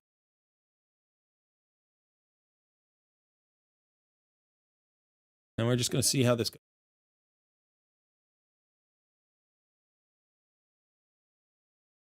Yeah, we can see how this goes. All right, so when it comes to clan boss, especially in the early game, the thing that you want to think about is how can I extend the fight and get more value out of poisons and HP burn, right? Kale is a great clan boss damage dealer. Frozen Banshee is a great clan boss damage dealer. You can see you've got the buff bar, the debuff bar filled. You've got 7 poisons up, decreased defense, decreased attack, and we had poison sensitivity there for a second. Now, the most important out of all of those is going to be your decreased attack, because that's the one that's going to extend the life of your team. If we can get an increased defense on the team, if we can get a strengthen buff onto the team, an ally protect onto the team, you could put somebody in a guardian set. That would help. That's like a mini ally protect plus some regeneration. If you can get shields into the team, not a shield set. Shield set doesn't matter because it wears off too quickly. Like it's only up for 2 turns. And basically it wouldn't be broken anyway. Like you have more than enough sustain there. So we want to extend the survivability of the team so that, remember, every single turn that the boss goes, poisons tick, and that's a percentage of the health damage of the boss. And the nice thing about poisons is they scale with the boss's health. So as you go up in difficulty, you don't have to like generate more damage from your damage dealers because poisons naturally do that. So poisons are extremely efficient. I'm not saying it's like the end game goal. You don't need poisons when you're talking about 1 key Ultra Nightmare. Like you don't have to. You can, but you don't have to. Right? There are other ways to do it. But early on, there's no cheaper way to generate good damage on a clan boss than poison. So you can see what we're doing here is speed from Apothecary gets us more turns. More turns means more debuffs, means more attacks. More attacks, by the way, means more procs of your masteries. So your War Master or your Giant Slayer procs, that's a big source of damage as well. But in addition, we get back around to that poison sensitivity more quickly, which means it's going to be up 100% of the time on the boss, right? So every poison does more damage. If we could get a weaken in here, we would. That would be good. So that speed really helps. The speed also helps because that means more turns for Scylla the Drakes, which means more heals. So we're going to get the maximum duration of the fight based on our health totals. Like at some point, he's going to be one-shotting us, but we'll get all the way to the one-shot point because we're not getting whittled down because Apothecary and Scylla the Drakes are constantly healing us and keeping us moving. By the way, if you got Apothecary to 60 and got him faster, that would even accentuate this. Now, the reason that Madame Saris is here is to give us the decreased defense, but she also strips the increased attack that the boss brings. So every boss, except for Void Affinity, actually, I don't think the Void Affinity gets it, but all the other affinities get an increased attack buff after their first AoE. And that, again, would reduce the lifespan of your team. So she can not only give a decreased defense, which allows you to get more damage on the boss, but she strips that increased attack. In this particular case, we could maybe swap her out with somebody else. We could bring in another decreased attack champion. We'd need a decreased attack champion. So that's why I was thinking about Stagnite, right? Because Stagnite gives you the decreased attack and the decreased defense. Rector Drath could be really nice because she has a decreased attack on her A1. It's not as reliable. It's only like 40%, I think. So typically I would like use a supplemental decreased attack champion there. But if you can look here, we're going to get maybe, I'm trying to think of, I think this is a 2 key. I think we need 20, what is it, 21 million here?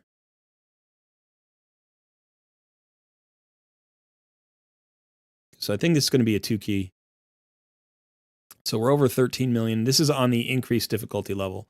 And I want to show you the difference between this team and the team that you were running when we get to the end here. All right, so now that Scylla of the Drakes is down, we're just going to get a couple of hits from Kale, and then that's going to be the end of it. All right, 13.7 million. Now, this is on hard, and we need... Oh, that's a 1 key. That's a 1 key hard. Okay. By the way, you were overshooting here. I don't know why you used 2 keys on normal, because you only need 3.64 million damage. So you were getting 13.5 million on normal. Now you got 13.7 on hard, right? So about the same damage, but on the higher difficulty level.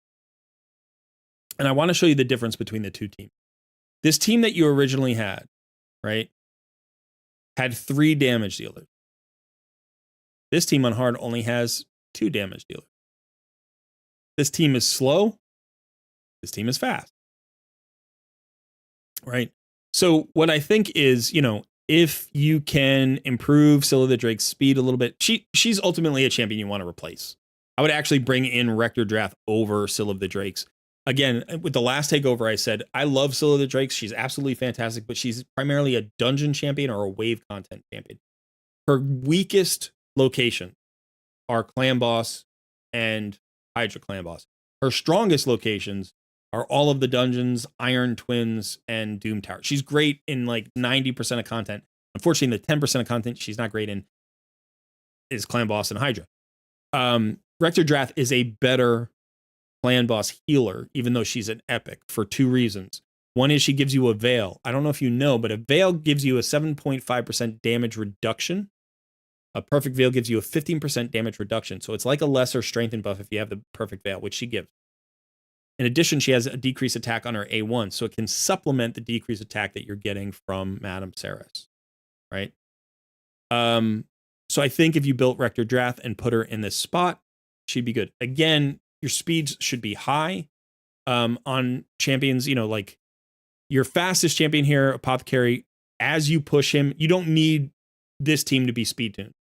The faster he goes, the better you are. So if you get him up to 270, 280, he's going to be lighting it up for you. Going to be doing a great job. Now, as far as, you know, the damage dealers are concerned, what we talked about is survivability and accuracy to land the poisons. It's okay to build Kale as a hybrid nuker. Like, he can be both direct damage, you know, he can have 100%, and he can be accurate enough to land his poisons. You're going to need more accuracy on him. You're going to need an accuracy banner, you know, 4-star, 5-star banner. You're going to want to get crit damage amulet on him, get a better, you know, ring on him. He's going to be a good, you know, Clan Boss damage dealer for you for now. Now, as you move forward, and this is long term, this is not short term. I think that you're going to want to invest pretty heavily. Actually, you do have a Kempton who's fantastic. And you have Ultimate Jorg, fantastic.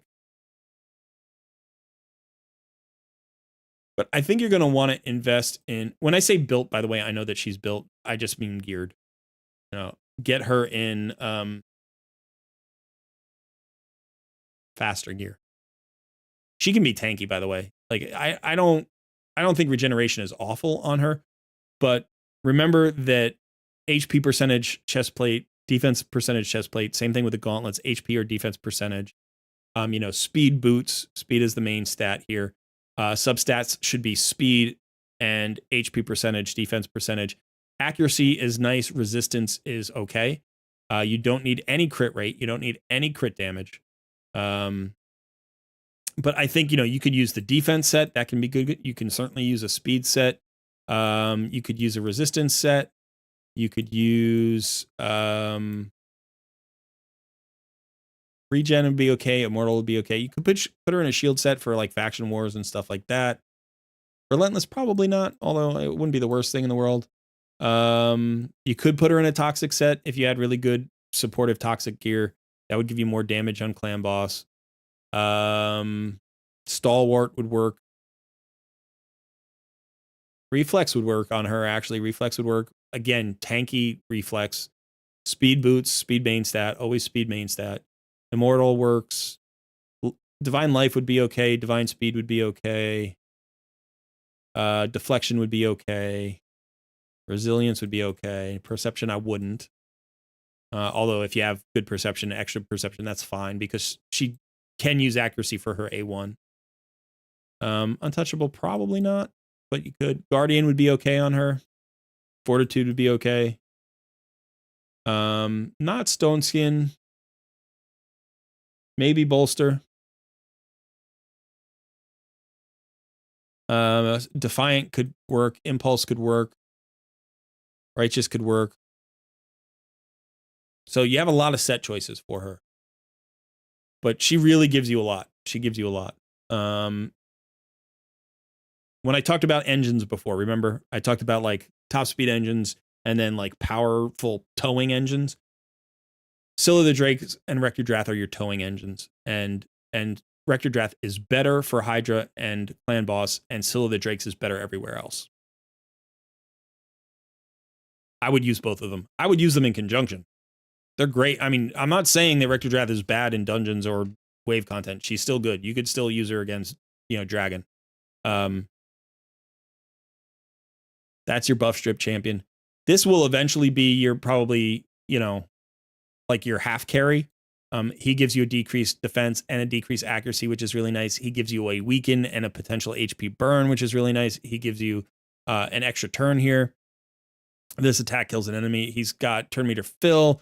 Like he's got all this. He's got a great kit. I love Herndig. I think Herndig is highly undervalued. He's one of the legendaries I always wish I pulled relatively early in an account, and I've never pulled him early in an account. I've only ever pulled him once, and it was like a year and a half into an account. So definitely worth building. And he actually pairs decently with Rathalos. His HP burn is not 100%. So it will place an AoE HP burn. So you can see this. Attacks one enemy, fully depletes a turn meter. Awesome. Will also attack all enemies if the first attack is critical. This AoE has a 100% chance to place HP burn after the attack on enemies whose turn meters are below 30%. So if you steal the turn meter, if you deplete the turn meter, you know you're going to land at least one HP burn. This is great against like Spider Ball.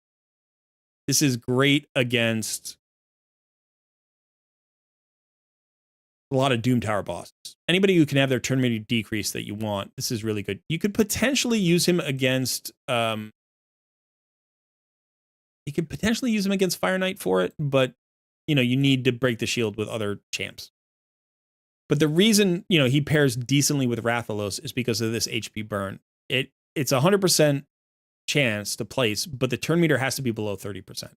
So like in Spider Boss, you'll place it on the Spider Boss and then Rathalos will have his passive activate.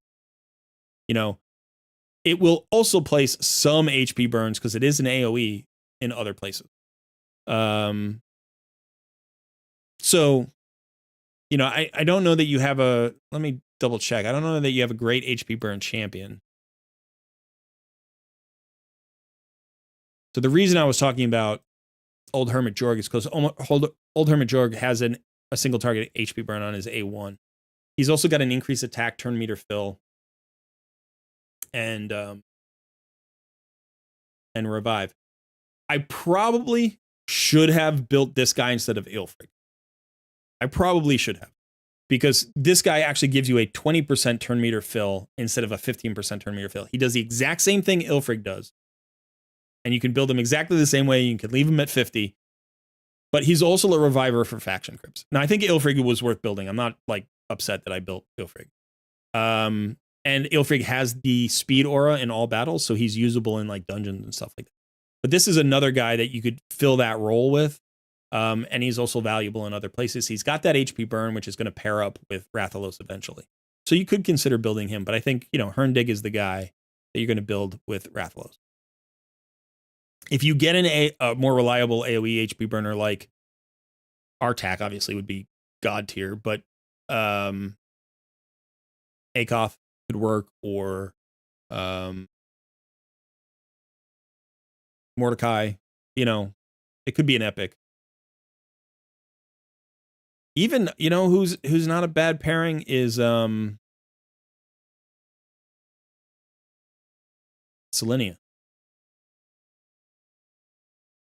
Right, so she has this, it's the A3. Attacks 3 times at random. Each hit has a 50% chance of placing an HP burn debuff for 2 turns. And it books up to 75% chance. So she gets some HP burns out there, and she also extends their duration. So she pairs decently with Rathalos as well. It looks like you have a copy of her somewhere. Unless you've, bet it. Let's see. Do you have her?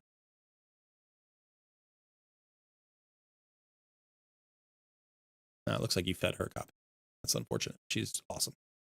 But okay, so you've got a great arena team now. Again, you've got a plan for building that. You want to keep increasing speed.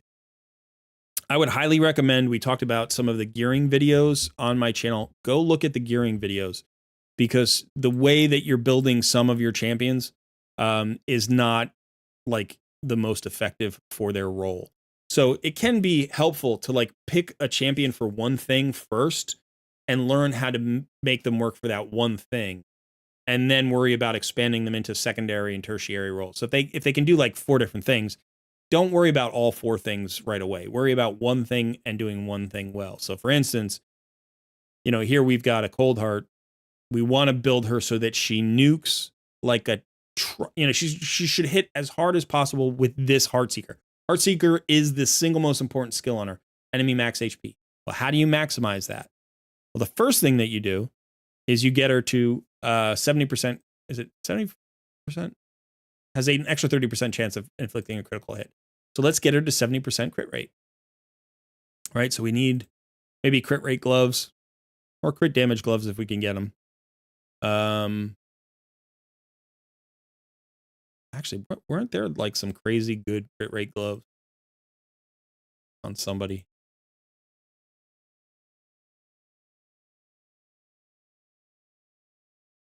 So these could potentially go. I was saying these should probably go on Herndig, but they could certainly go on Cold Heart. Right?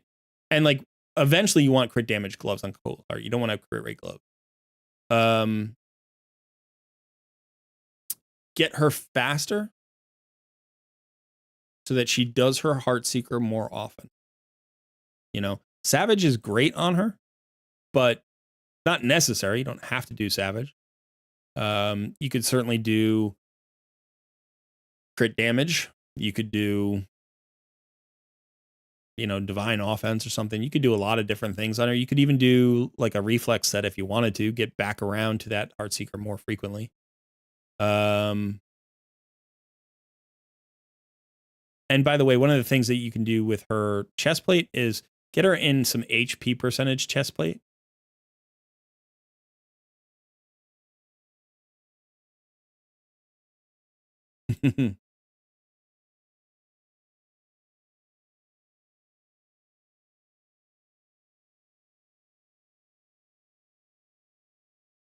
Merciless. This is nice. Merciless is really nice on her. This has crit damage and crit rate. So the reason that you put HP percentage on a nuker like Coldheart is because she's a max HP hitter. That means that the damage that she does from her Heartseeker isn't based on her stats. It's based on her target's stats. So as a result, even though like the attack number increases her damage a little bit, the more important number is, for at least hitting bosses, is their HP. So if you build her too fragile, if you build her too squishy, she's going to die and she's not going to do her damage. So on max HP hitters, it's good to put them in an HP percentage chest plate specifically, because you want the gauntlets to be crit damage or at least crit rate. This is going to make her less likely to be targeted. It's also going to make her be able to sustain hits a little bit more easily. So it's not going to make her into a tank, but what it's going to do is it's going to make enemies say, well, I don't want to actually hit her because she's harder to kill than, something else.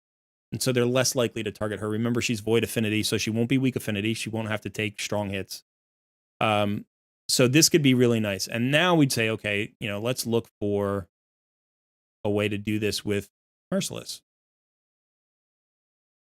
Let's see what we've got in terms of Merciless gear.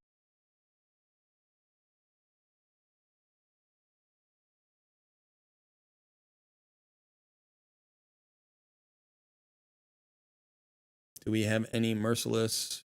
No, but we've got Slayer piece. That gives us a 5% additional crit rate. We're not going to need the crit rate. You can get the 2 pieces, though. We get crit damage. So let's go back and see if there's any Slayer pieces that are worth considering.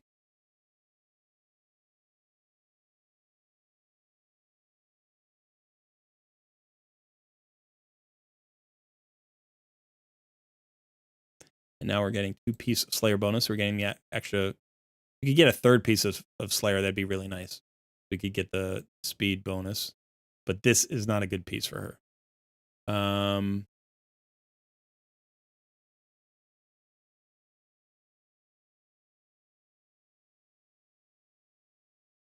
Did we already equip it?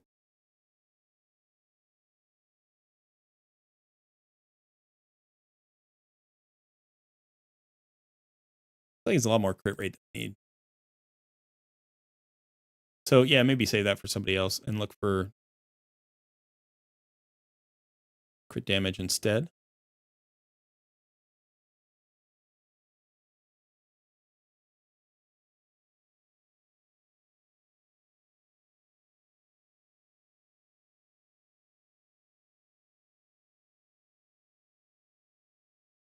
We do need enough accuracy to land the turn meter decrease if we can get it.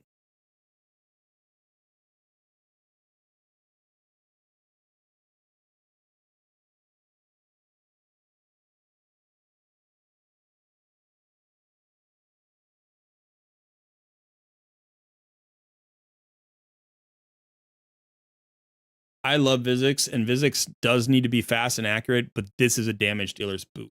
So this would be perfect on Coldheart.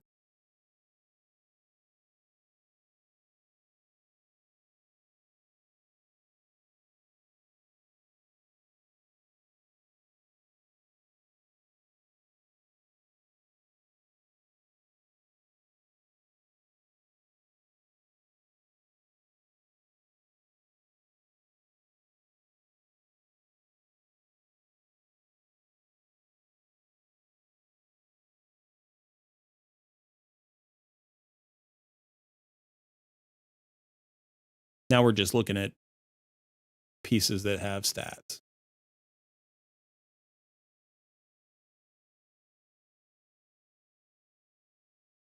So you're only 2% away on crit rate, but you can see with 214% crit damage, if you land into any of these rolls, the crit rate, then you're going to be gold. And the more crit damage, the better. The more speed, the better. The more accuracy, the better. So this is faster, hits harder, hits more frequently. This isn't great. Like we're not there yet. Do you know what I mean? You still would need to kind of flesh this out. So I'm not going to save this, but we could look at it as a champion preset. You can always come in here and kind of look at this. But again, you know, we focus on one purpose. Like I want her to land this enemy max HP. So the accuracy is sort of like a secondary thing. If I can get the turn meter decrease, awesome. Or is the turn meter decrease more important than the damage, in which case I want the accuracy and I don't care about the crit damage as much, because the turn meter decrease can be incredibly important too. So pick one thing, right? When your gear isn't great, typically you can only do one thing effectively. That's what we were talking about with like Apothecary. Like I literally don't matter. I don't care what his main stat is. Flat HP, who cares? HP percentage, who cares? You know, like I don't care about the main stat. I care about speed. If I can get him to 300 speed, I would. You know, and then by the way, once you get your Arbiter, you might take all of his gear off and put it on her to get her to 300 speed instead, and then you re-gear him at 220 or whatever. Like your engine needs to be fast. Survivability is second. If you can get the same speed out of HP percentage or defense percentage pieces, awesome. If you can't, you don't care. Care about speed first. Yeah. Okay, so I think that is about it today. I ran a little bit long with the takeover. Usually I try to be done by 5:30. But I have dinner with the family at 6. So I've got to run. I hope that was helpful, Energy. Let me know if you have any questions. Definitely let me know if you let me know how you progress.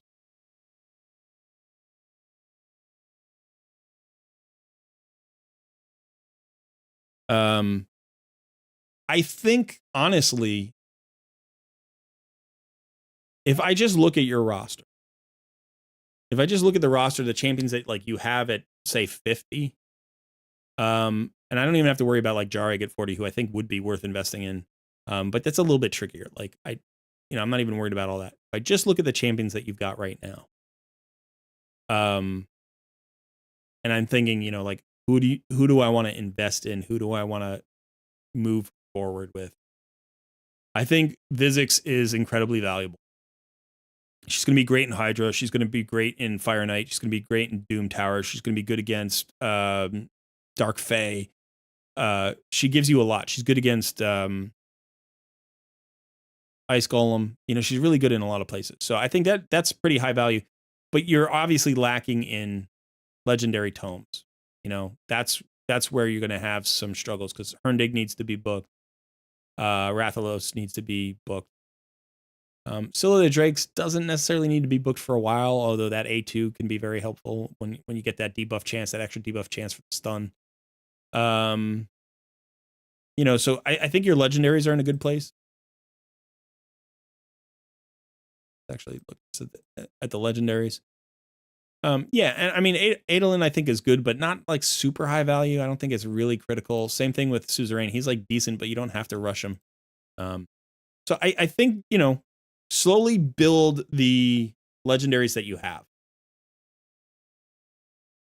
And I think, those 3 champions are good to book next. But as far as the epics are concerned, you have some choices to make. You've got amazing arena epics, right? You've got Genbo and Madame Ceres, which are probably 2 of, say, the top 4 arena epics in the game. I would say that's fair. In fact, I might put them at 1 and 2. I think Deacon is probably 1, actually. So I might put them at 2 and 3.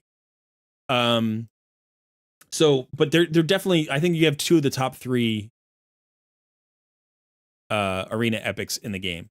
You also have Stag Knight, who's probably like top 10, but you don't need him because he does double up with Madame Ceres. And I think the team that you got now is going to help you push and be on top of that arena, because what arena is going to do for you, which is really nice, it's going to help you grow this Great Hall and get all these extra bonuses.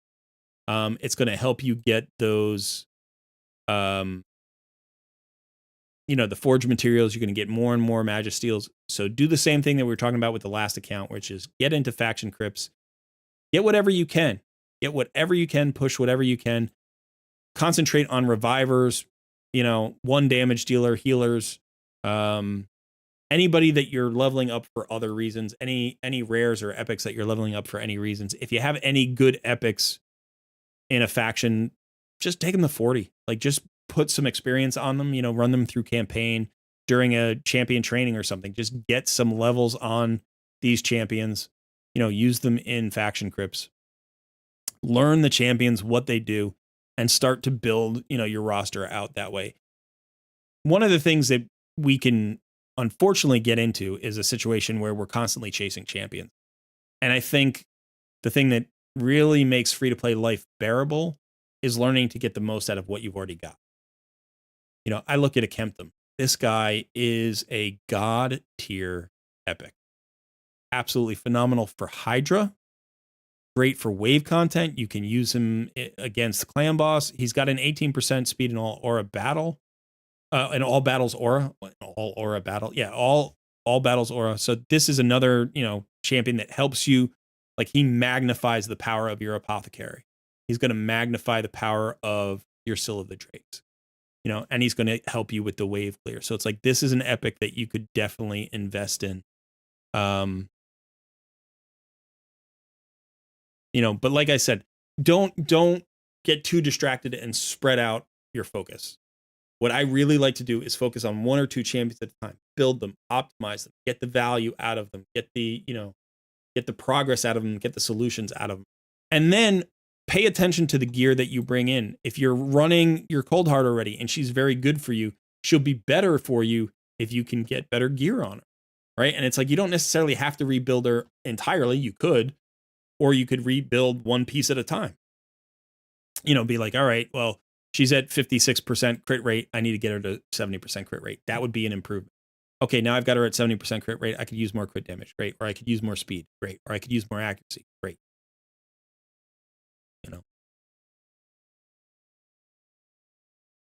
Yeah.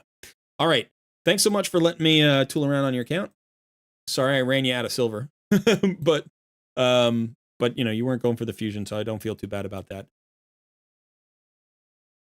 Let me know how you progress. Let me know if you have any questions. Everybody can always use our Discord as a resource. We have a lot of knowledgeable players. There are people in chat right now who are just talking about theory crafting, different teams, different compositions, how to gear different champions. It doesn't always have to be my way or the highway. Like, there are a lot of ways to succeed in this game, and there are a lot of really smart people in our Discord community. So now that you're a member of the Discord community, because you had to be to win your takeover, to even try for a takeover, utilize it. Post your roster pictures, ask for advice in the various advice channels. I promise you're going to get some interesting replies, some useful replies. But that is it for me today. So thanks so much for hanging out. And I will see you all again next week. And enjoy the siege mode if that pops before I see you next time. All right. Bye, everybody.